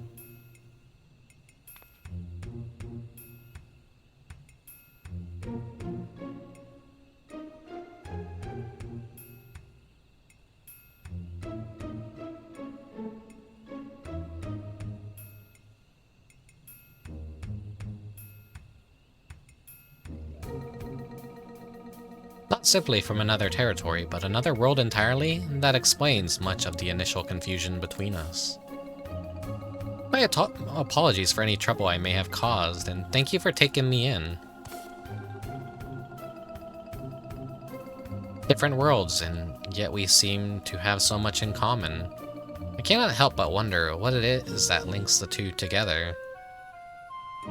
It's a company called Square Enix. What indeed? You mistook us for the Mamulja of your Vana'diel when we first met. May I ask what they are like? Nothing at all like you and yours, even if they do bear a striking resemblance. There was a time when all people of Vana'diel, the Mamulja included, knew peace. But a tyrant possessed of a terrible power claimed rulership over the Mamulja and turned them against us. Before we realized it, we were at war. A tale similar to ours, in a way. The rare few of us born with two heads grow to be immensely powerful. That power was used to justify our preeminence over all others. But that is not who we are anymore. We can do better than our forebears. We will be better. All of our hard work will be for nothing if Sarljawh succeeds in seizing the throne. Well, you'll not want for aid in stopping him. I promise you that. Oh, keen to lend a hand, are you? I don't need to know who I am to know the right thing to do. My blade is yours. On my honor, as an adventurer of Vana'diel, we will put an end to Saralja's schemes. If he were here, I'm sure he'd have done the same. Right then. We can worry about whether or not I'm real another day. I'm not going to stand around and let this Saralja piss all over the memories of my home. Good wording, good wording. So you can count me in too.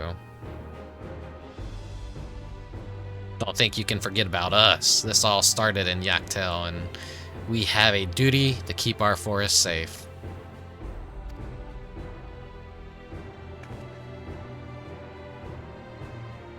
Saralja has left us without a trail to follow, but it's only a matter of time before he reveals himself to challenge Rickubus once more. If you're to be ready, I think it's prudent the two of you learn more of our world. An excellent idea, brother. We shall start with Tulial and see to our own preparations while we're there. If you would like to meet us at the dirigible landing, we will see Prish and Axel to Tulial. Tulialia. It's fucking been out for a couple months and like half a year now or so, and I can't fucking pronounce like the city. Tulial. I think it's Tulial.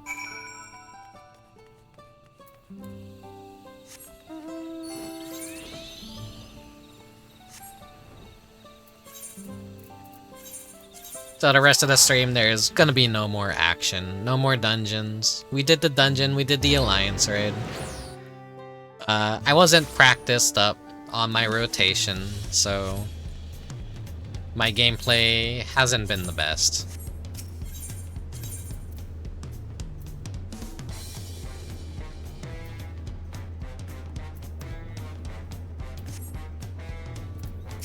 Oh, the dirigible landing. Okay, right. I forget this area even exists.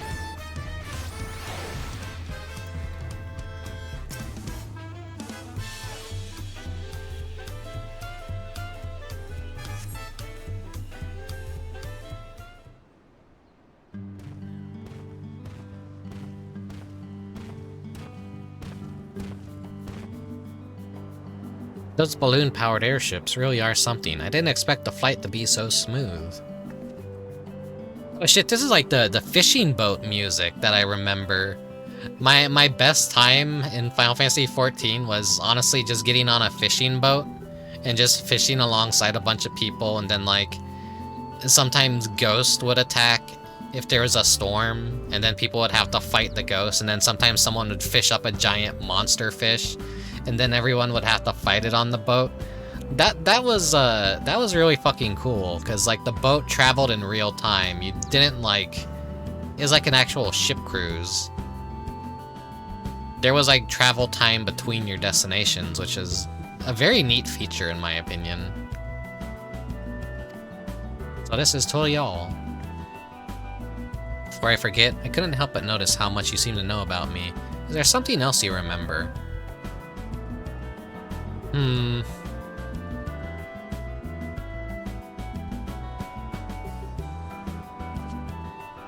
afraid I don't, and as you don't recognize me either, perhaps we weren't acquaintances after all.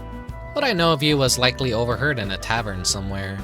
Patrons sharing stories of your famed exploits. I see. Well, I'll leave it at that then. Now, where to begin? Brother, would it not be wise to first appraise the Landsguard of what's happened, or would you prefer another stern lecture from the Vow of Reason? Sinner rip off our tail. Fine. Could you keep them occupied while I go see the Landsguard? Maybe take them to eat or something. I know, take them to Auntie's to sample her tacos. Here, for that first meal of yours we spoiled. And just so we're clear, we're not expecting to earn your forgiveness. No amount of good deeds will ever undo our past, but there's always time to build a better future. Cause yeah, our first introduction to him, like, he fucking ruined our tacos. When you get here, tell her we sent you. She'll see that they're taken care of.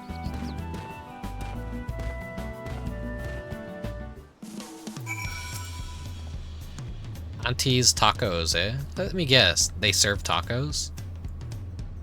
Oh, I can hardly wait. I ate tacos all the time back home. Though I suppose it wouldn't hurt to take a more scenic route. Maybe something along the way will help jog Exal's memory.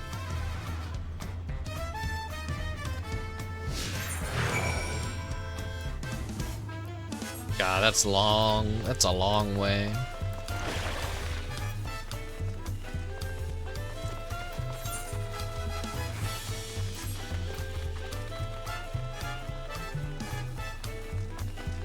I'll exhaust the dialogue, though.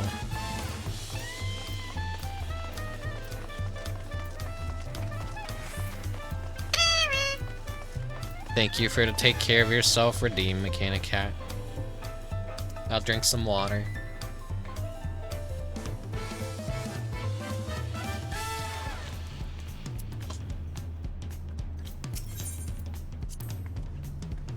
What in Alta's name is that? Do people actually ride those things?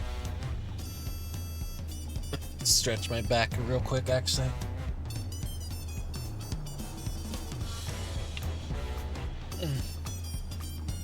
Okay. Ugh. Chocobos are the only beasts I've ever seen used for riding in Vana'diel. If they have any, I'm sure I'd sure like to see them. Those creatures remind me of the Chocobos in Vana'diel. To say we've adventurers found them indispensable would not be an exaggeration. From shore to shore, they were our faithful companions, wheresoever the roads might lead us.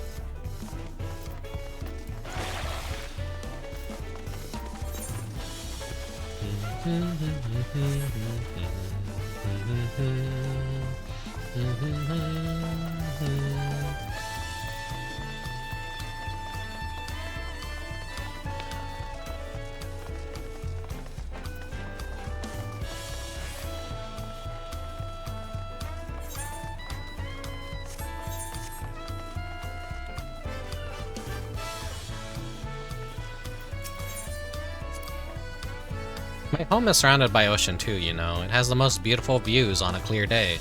Not without the occasional monster, though. It's nice being able to walk around like this without your guard up all the time. Too bad it's a foggy day. Cannot say why, but I remember something looking out at the sand dunes. There was a man out on the docks who claimed he could teach me new battle arts, but he would only agree on the condition that I retrieved for him a damselfly worm, an apron, and a magic skull. I don't suppose you've met anyone on your travels who made such queer requests.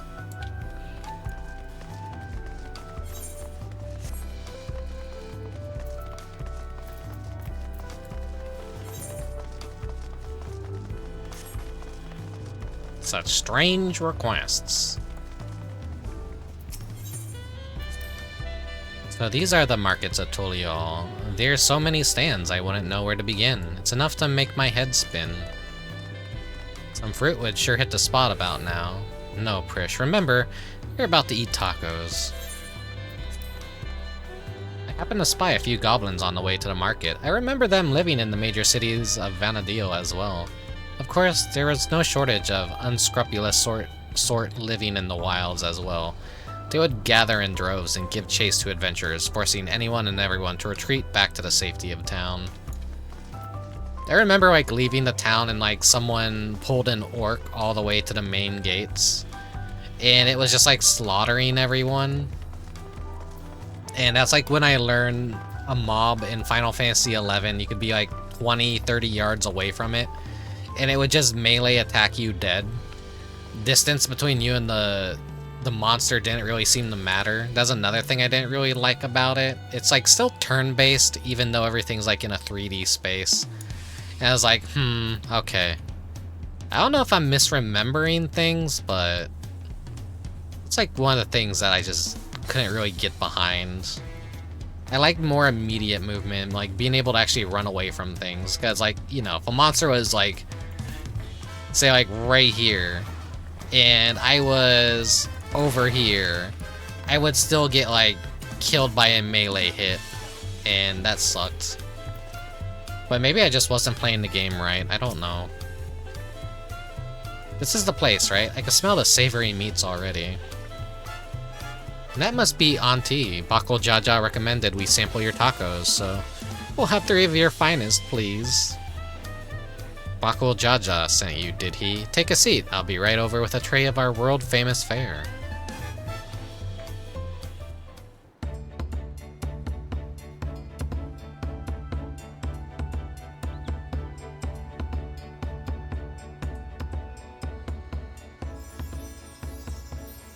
Whoa, taco. Tacos at long last. Oh, I've waited for this moment.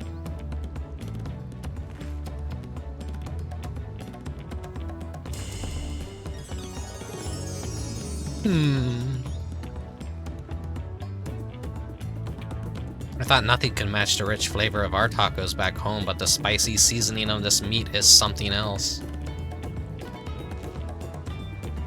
I know I ate a hot dog, but I'm still kind of hungry.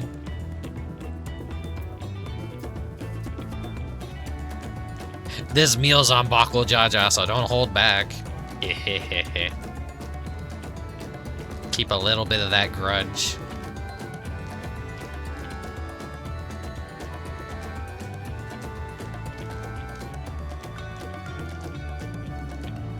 Krish has taken the lead, but we won't be outdone, surely.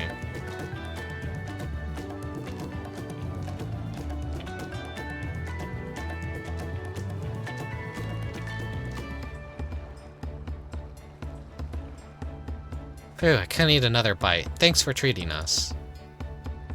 On Bako Jaja's credit card. It was almost like a taste of home. Tavnazia. Seeing as we still have a little extra time to ourselves, care to hear more about Vana'diel?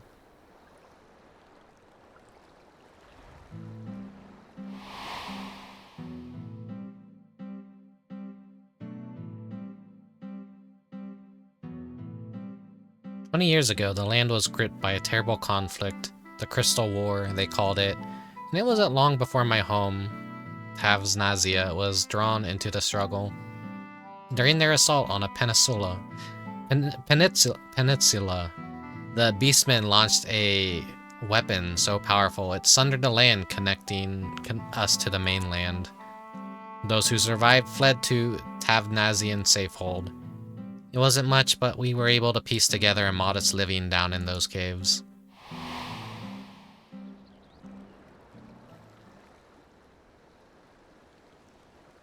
I like the low poly pineapples on the table. Kinda harkens back to the low poly grapes. Sorry, I'm spoiling the mood, aren't I? You're an adventurer too, aren't you? Have any tales of daring you care to share with us? Alright, what are my options gonna be? Or are they gonna... They're not gonna give me options. Give me cheeky little options.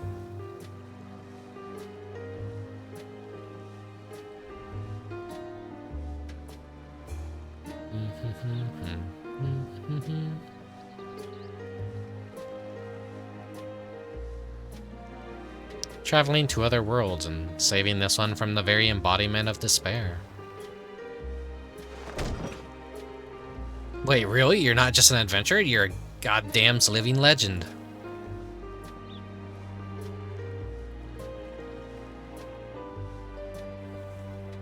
A hero and living legend.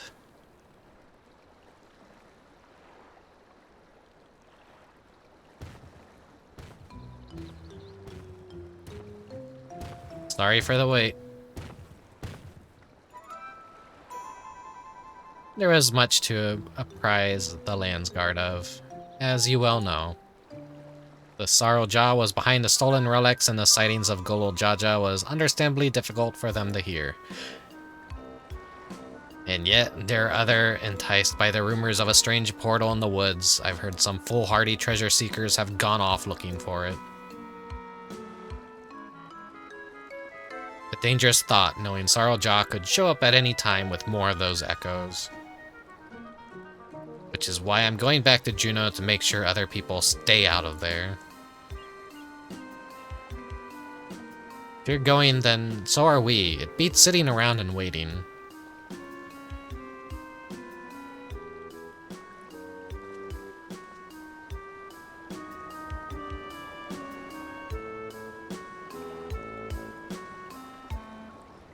God, I'm so tired of reading stuff.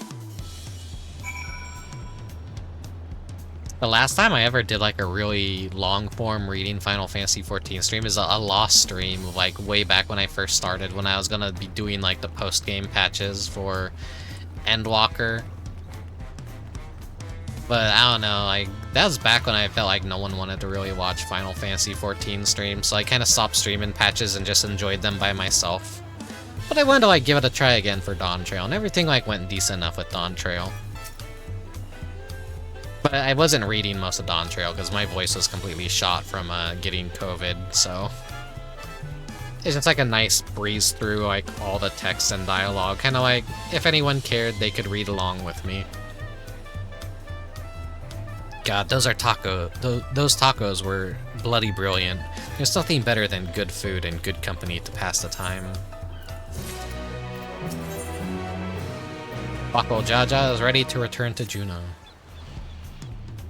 Would that we had time to show you more Tulial, but we can't afford to have anyone wondering about in Jeuno. Then let us make haste to Yaktel. Yaktiel. Still don't know how to fucking pronounce the name of this zone.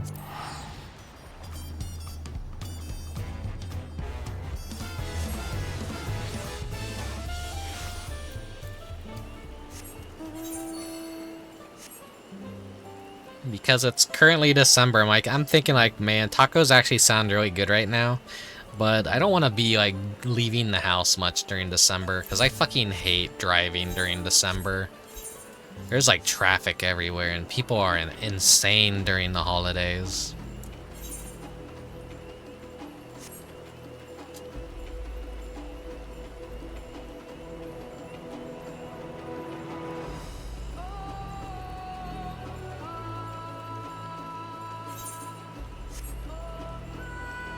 Because this patch so far is like, oh yeah, people realizing you can die of freak accidents. And I always like think about that when I'm driving, like this could be the last time I get behind my wheel in my car. Some drunk asshole could basically just hit me and end my life instantly. There's still a lot of things I want to see and do.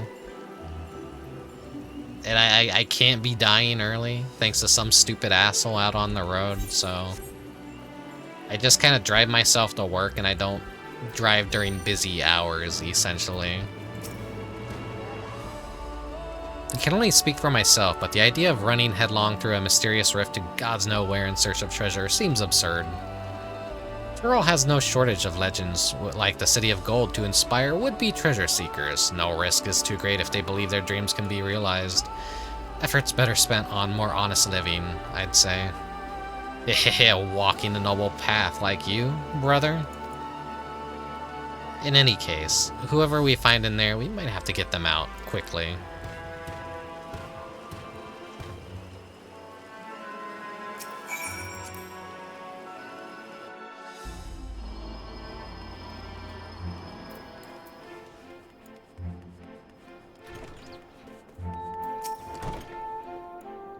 When I jumped through the rift, I was expecting a dungeon, or maybe a labyrinth, not whatever all this is.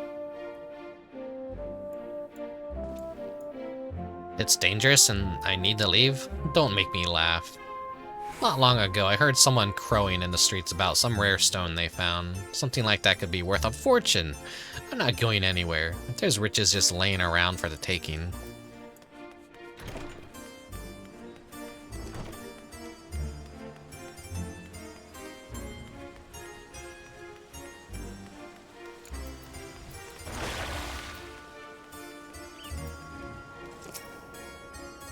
Never seen a city like this in Tyrol before.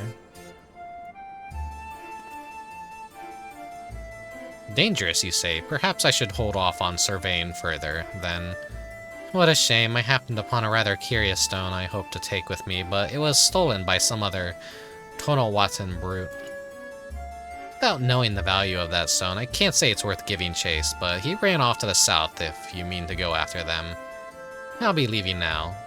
If it's truly as dangerous as you say, I hope you'll be leaving soon as well.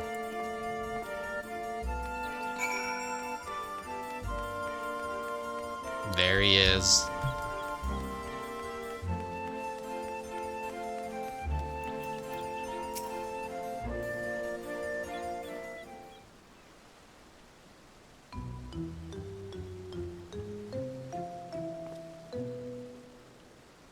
You came looking for some fancy trinkets too?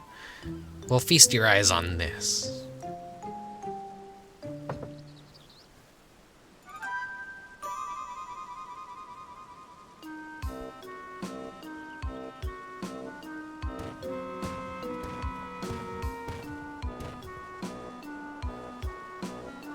We spoke with anyone who would listen, though a few were too stubborn to heed our warnings. A block of raw electrope? But how?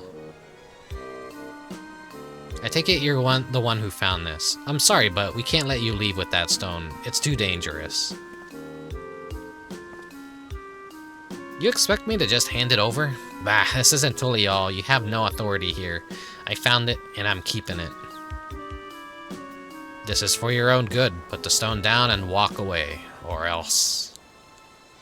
Careful, brother. Lay a hand on him, and the vow of resolve will never let us hear the end of it.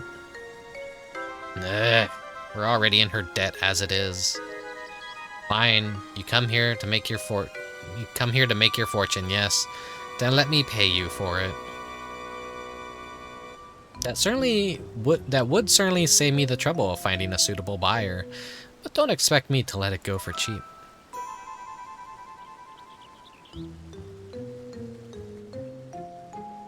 We couldn't help but overhear someone an artifact found in these ruins.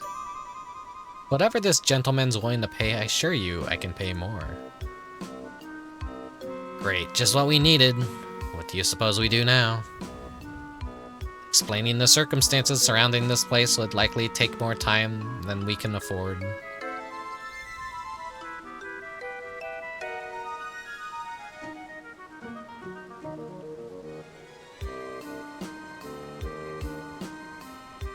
Ah, of course. Why not hold an auction for the stone? An auction? That would certainly simplify matters. It would save you the trouble of bargaining with all the interested parties separately and incentivize them to pay you handsomely, lest they be outbid. Fine by me, but I'll only be accepting payment in gil. This money will be taking me overseas, where I can finally live the life I've always wanted.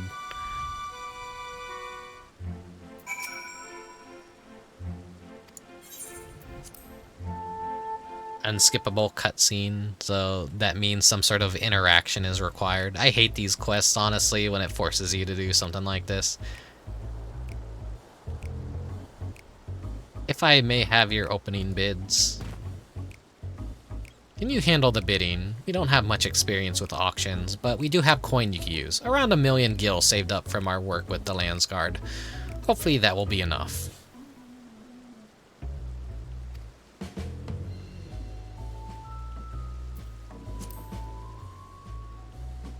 Foreign merchants were lead me in my stock a few moons past, and it's a good thing they did. 1,500,000 gil, and I was forced to spend half of it in preparation for this expedition. 1,500,000, so he has around like 700.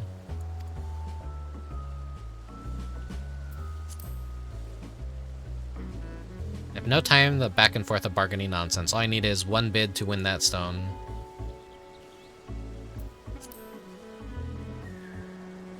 Well, it's imperative that we recover the electrope. I wouldn't do to show your hand too early, but better to be conservative with your bids, staying just ahead of the competition.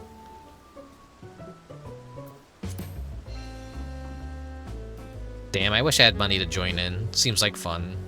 She offers nothing special. We have 1 million gil all told, but I'm trusting you won't need to spend all of it.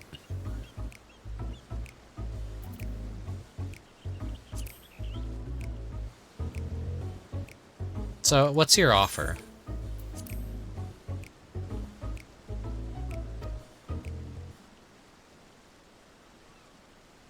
I've done auction house stuff in 1 million MMOs, but this is like gonna be nothing like it. It's not an actual real auction.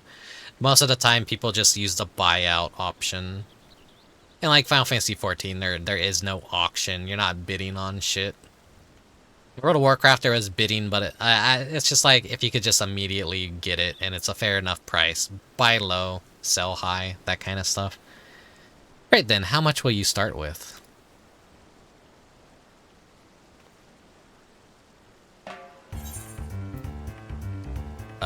I could just immediately 1 million gil. Nah, I'll do like 500,000. An opening bid, but I'm willing to bet that's all you have. 560,000 gil. Half my savings are gone. Surely they're just close to conceding, right?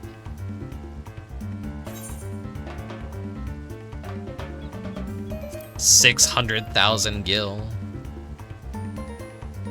600,000? How is anyone meant to compensate with that? Well, now they're running good. Then I'll bid 700,000. That's like all you have. Yeah, only one left now, but I don't think he'll give up without a fight.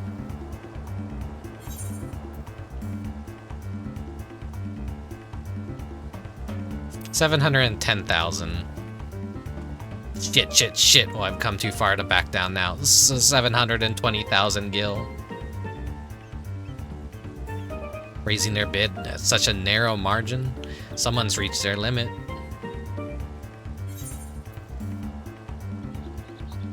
$730,000 gil.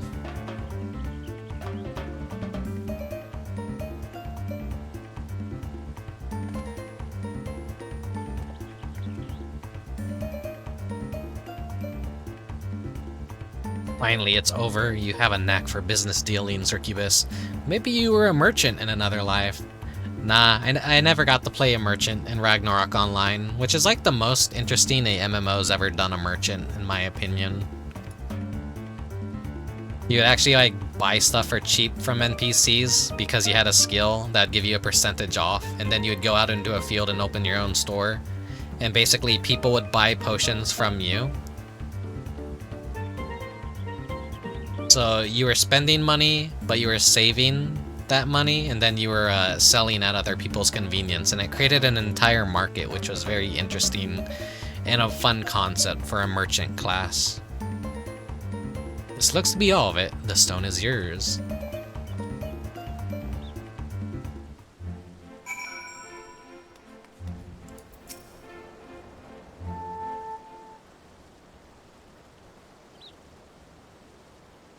Well done, friend. Now let's have a look at that electrope.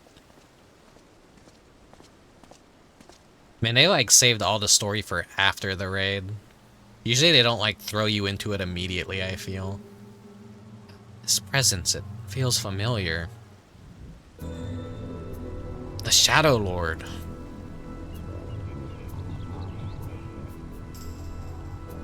There's no mistake that deep and bitter malice. This stone must have served as the heart of the Shadow Lord's echo. He was a being of pure hatred, responsible for bringing about the Crystal War. As a part of the company that would eventually bring his reign of terror to an end. You helped defeat the Shadow Lord?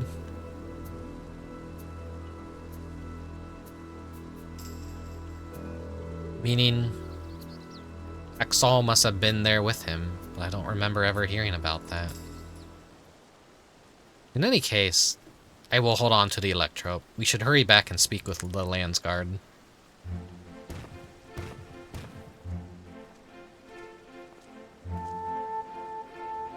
Excuse me, but were you speaking of the Shadow Lord just now?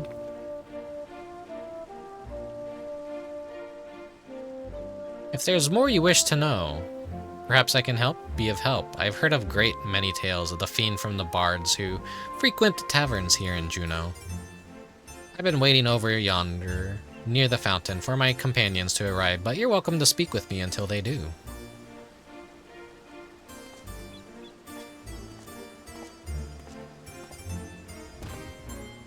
A most welcome offer, though there is much to be said for a first-hand encounter with the echo in question. Perhaps we can revisit these tales another time after we've made certain no more treasure hunters can readily gain entry. Let's return to Tulial and speak with the Landsguard, Rickubus. Come meet us at the Bright Plume Post.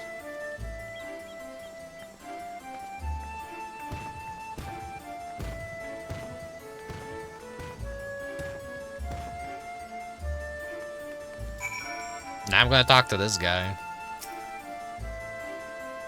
There you are. If you have any burning questions about this place or anything else in Vana'diel, should be happy to answer them.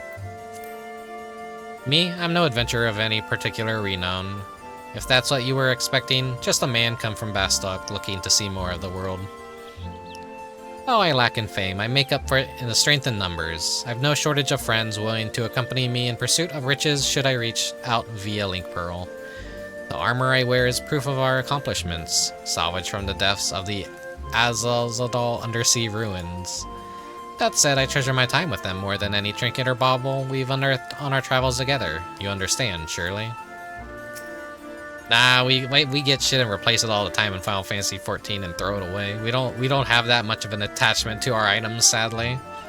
Old MMOs are very, very different. It was a very different mindset back then, too. Nowadays, it's not as... you don't grow attached to your items. Sadly. Tell me about Fafnir.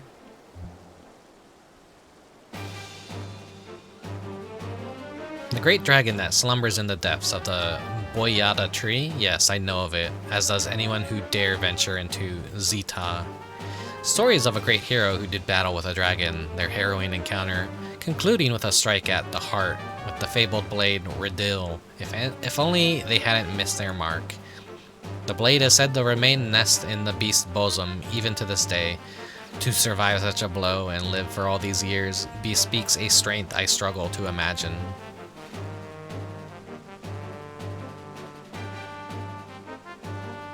And yet the tales of it might have not deterred the brave and foolhardy from venturing into the tree. Hopeful they could slay Fafnir and claim its spoils. Few have reached the dragon's eyrie and lived to tell of it.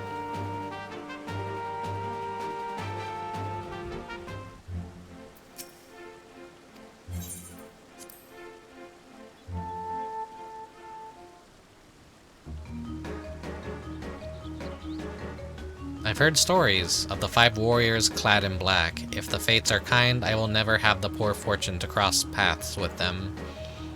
They were not born, but forged from crystal, assuming the legends are true. The dawn goddess, Altana, wept 5 tears that gave birth to the 5 races.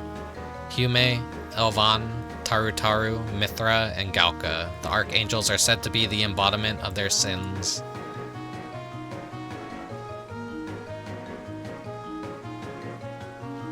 Apathy, arrogance, cowardice, envy, rage, the darkness that lurks within us all. No one is certain why they were created. The prevailing theory is they served as guardians of some ancient paradise.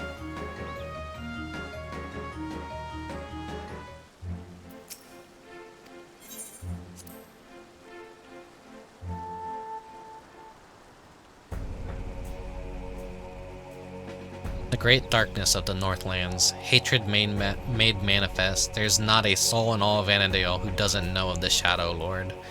His sole desire was to bring about the extinction of Altana's children, and so he rallied together the Beastmen, inciting what can be known as the Crystal War.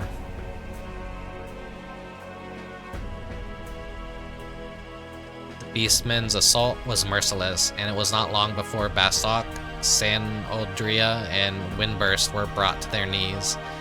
It was only after Archduke Kamalala convinced them to join forces with the Grand Duchy of Jeuno that they gained the momentum needed to push back. United as the Alliance of Altana, they were eventually drive the beastmen back from their lands and soon found themselves going on the offensive in Excabard. The Alliance proved victorious in the end, but not without a great many sacrifices.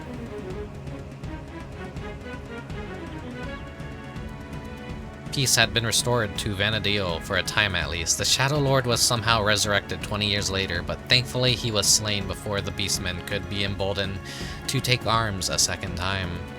There is much speculation as to his origins. Most believe he was once a Galka, if you can believe it. He was betrayed by one of his companions, mortally wounded and left to die. A dear friend of his was also said to have been cut down in the altercation.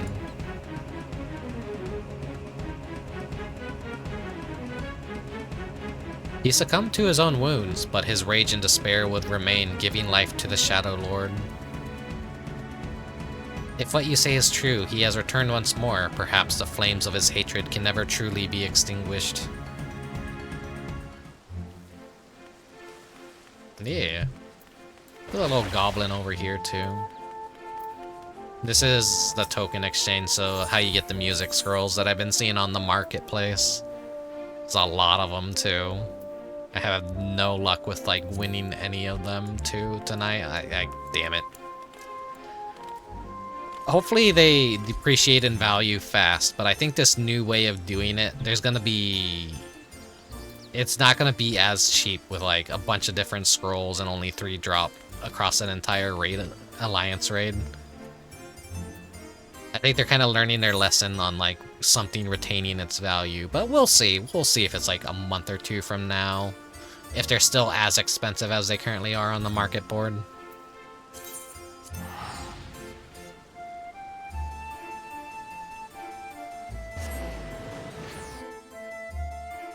The end is in sight.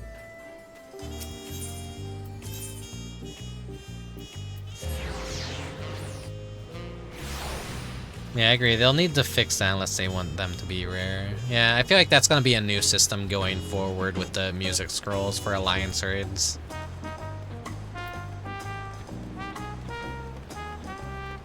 Because not everyone's going to redeem and sell the same song, so it's like going to like kind of help spread it out and diversify it a bit so that they do retain value. Because all the past Alliance raids, you could just buy all the music from them from like 100 gil. They're basically worthless. No one wants to sell those things. No one wants to buy them either most of the time, so they depreciate in value fast. Once again, we're left with nothing but time in our hands until Sarl Ja shows himself. I suppose there's no shortage of work to be done if we ask the Landsguard. You may be better served exploring Tyrol, familiarizing yourself with the land. It wouldn't do to find yourself lost when you're needed the most. An honest to God's adventure. What a great idea.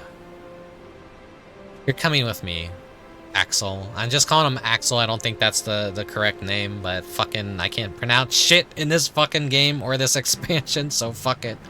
I'm making names up as we go. Don't you dare say that you're not interested. Any self-respecting adventurer would jump at a chance like this. I'll not deny the suggestion piques my interest. We warned you now, though. The wilds of Tyrol are rife with danger. It is no place for the unprepared. I welcome the challenge.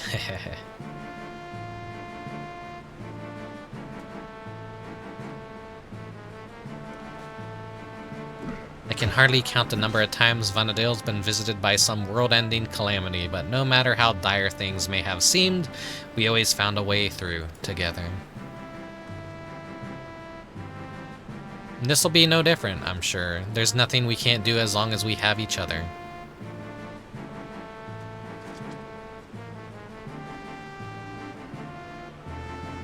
Band of adventurers barely met, united in the face of great peril, just like old times.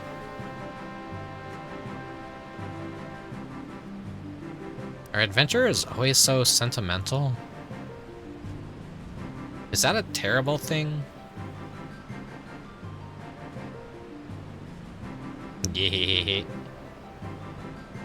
Heh.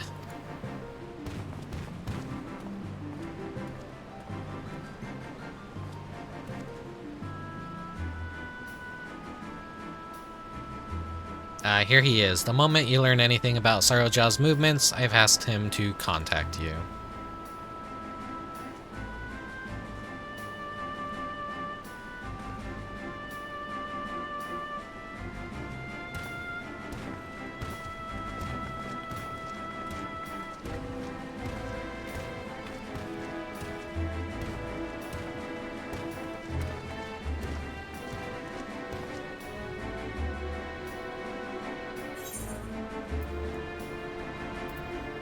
The Grand Duchy of Jeuno Orchestration. Orchestrion, rather. Meanwhile, in the echo of Tulia.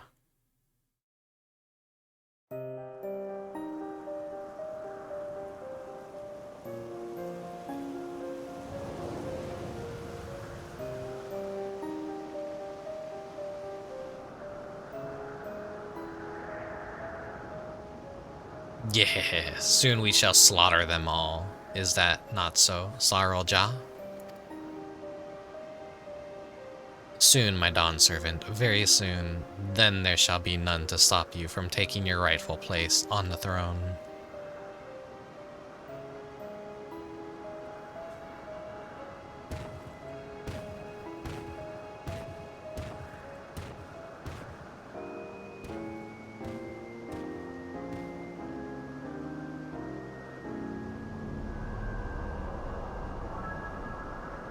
Yeah, how fortunate for me he lacks the wisdom of the true Dawn servant.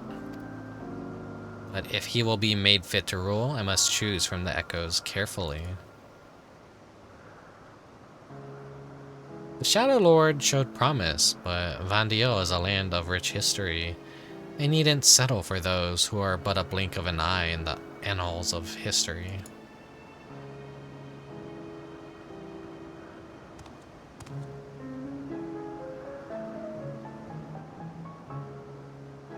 With the strength of the ancients, I will bring Tural, no, the whole world to its knees.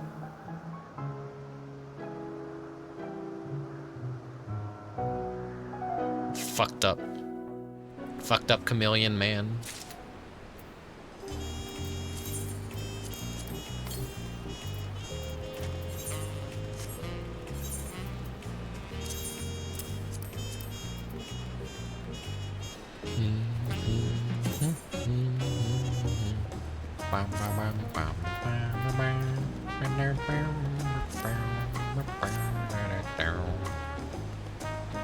Wait, I got switched up.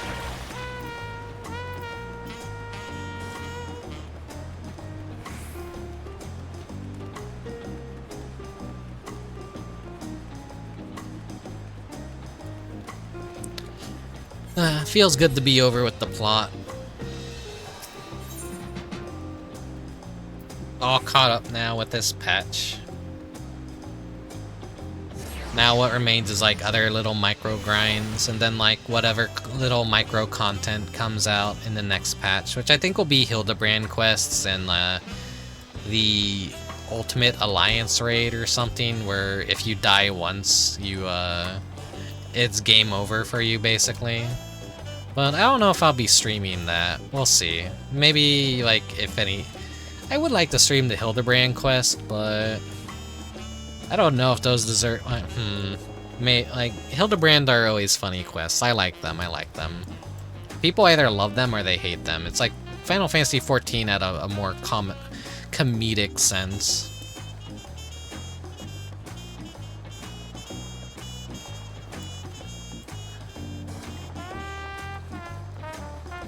Let us begin where we ended, or end where we began, rather.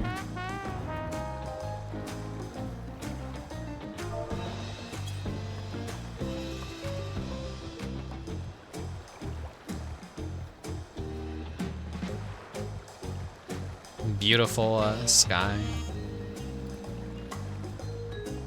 I still really like the colors and how this looks. Yeah, that was a Final Fantasy XIV patch 7.1 Crossroads. So let's head on over. Well, not that we ever left. Back to the living room.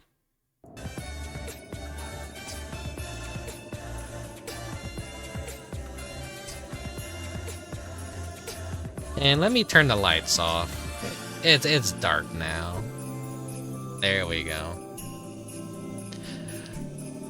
How long was that stream? 6 hours? The first Final Fantasy XIV stream I ever did, like major patch, was this is about an 8-hour stream. And like I was already tired from doing that. I don't like reading like 8 hours worth of dialogue and things I can't pronounce, so consider this a rare treat. We'll see if I still feel like it for 7.2, but next patch will have a normal raid series. It won't be the Alliance raid, it won't be a continuation of the content we just did. It's every other patch. They do the 8-man raid, and then after an 8-man raid patch, they do a Alliance raid patch, which is a 24-person raid. Sounds confusing. It's like, what's a raid? Alliance raid is basically a big, stupid, fun party, like where you have a whole bunch of people fight gigantic bosses and stuff like that. And then 8-man raids are essentially the more hardcore kind of raids. But I mean, they're all casual when you're doing it from a normal sense.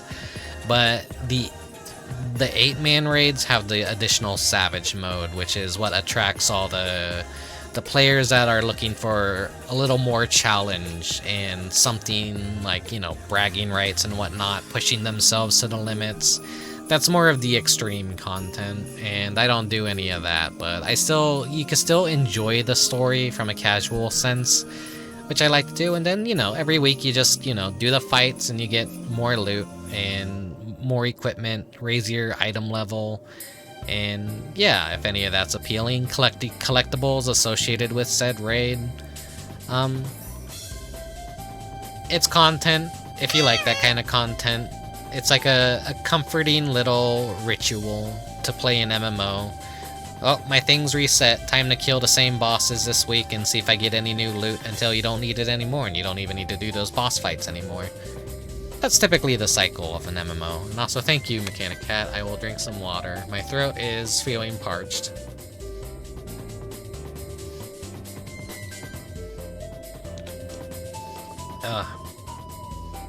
So yeah, I don't know what I'll be doing for the rest of the night. Next stream, hopefully, will be something more Christmas themed.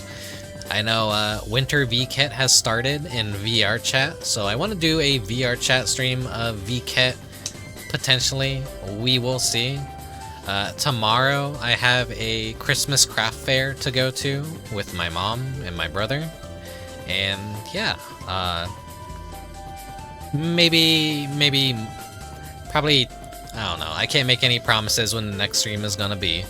We will see if I'm able to stream a lot this Christmas season, but as I said way earlier, my job is like making me come in like 2 hours earlier now, and my ass is gonna be fucking tired. I can't stay up as late as I usually can and want to. Sadly, maybe 1 year I won't have to work retail during the Christmas season, and I'll be able to like have the best stream year ever. We will see. We will see.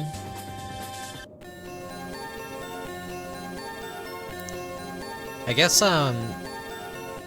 some good news is the issues with my hand are pretty much clearing up, which I've been taking black currant oil to help with that, and it seems to actually be clearing up like the eczema on my hand. So that means I'll be able to start kind of like drawing more often again once I get that more under control. So I'm like, hell yeah, it's actually working. Instead of using the topical steroid cream that I've seen people online say like too much of that stuff is bad to use, and I went looking for an alternative, and that alternative is actually working very well. So I guess if you're having any issues with your skin or eczema, black currant seed oil is like pretty fucking good, honestly. So yeah, I will. Here, let's go out to the porch. Yeah, thank you guys very much for watching tonight. Thank you very much for lurking. I know not a lot of people were active in the chat, but I do see that there's people that are lurking and probably just listening. Maybe you guys want to hear my voice. Maybe you guys want to grind up channel points for some reason. I can't ever think of good redeems to do with the channel points. I hope people are just genuinely interested in the stuff I stream and, you know, following along with Final Fantasy XIV's plot or getting a unique look into one of my little side gaming hobbies. I like Final Fantasy XIV. I hate it to some degree as well. I guess when you play an MMO, you have to hate. You have to hate it a little bit. You gotta have some criticisms of it. One of my most recent criticisms is I got reported for something, and they can't tell me why I was reported, but I got a little warning. And here's the thing, I don't talk to anyone in the game. I don't do anything. Like I was reported for trolling, apparently. I'm like, I don't fucking talk to anyone. I don't go out of my way to cause turmoil, so I guess someone was like super petty and bitter or something, and I don't know what they fucking reported me over, but maybe I was like standing still too long in a PvP match and they reported me for trolling or something. I literally do nothing to upset any. I log in, I do my dailies, I do dungeons, and you know, I actually fucking play my classes when I'm doing serious content like dungeons. I don't fuck around in dungeons and waste people's time, but apparently, like, I don't know, something happened. I got warned for something, and that was an upsetting wake-up call. So I'm like, well, shit, what did I do? And, you know, their policy is they can't tell you what you did wrong, so nothing learned from this experience. I have no way to better myself. I just have to be more paranoid, I guess, when playing the game, and, you know, not use in-game chats ever. You know, I continue to never use in-game chat anyways. I don't like fucking talking to people or trusting anyone in the game.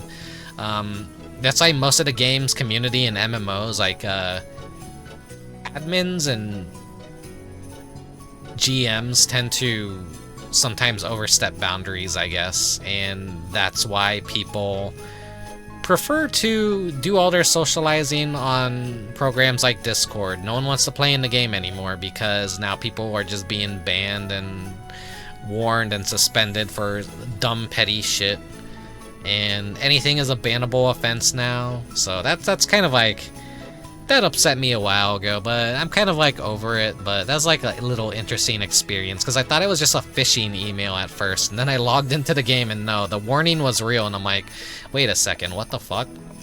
You know, I tried to talk with the GM over it, and the canned response, like, yeah, we can't, you were caught guilty of something, but we can't tell you what it was. So I'm like, huh, okay, whatever. I've never been banned from the game before, so I got a warning and that was it. So maybe nothing to really think about or fret about, but yeah, I don't know.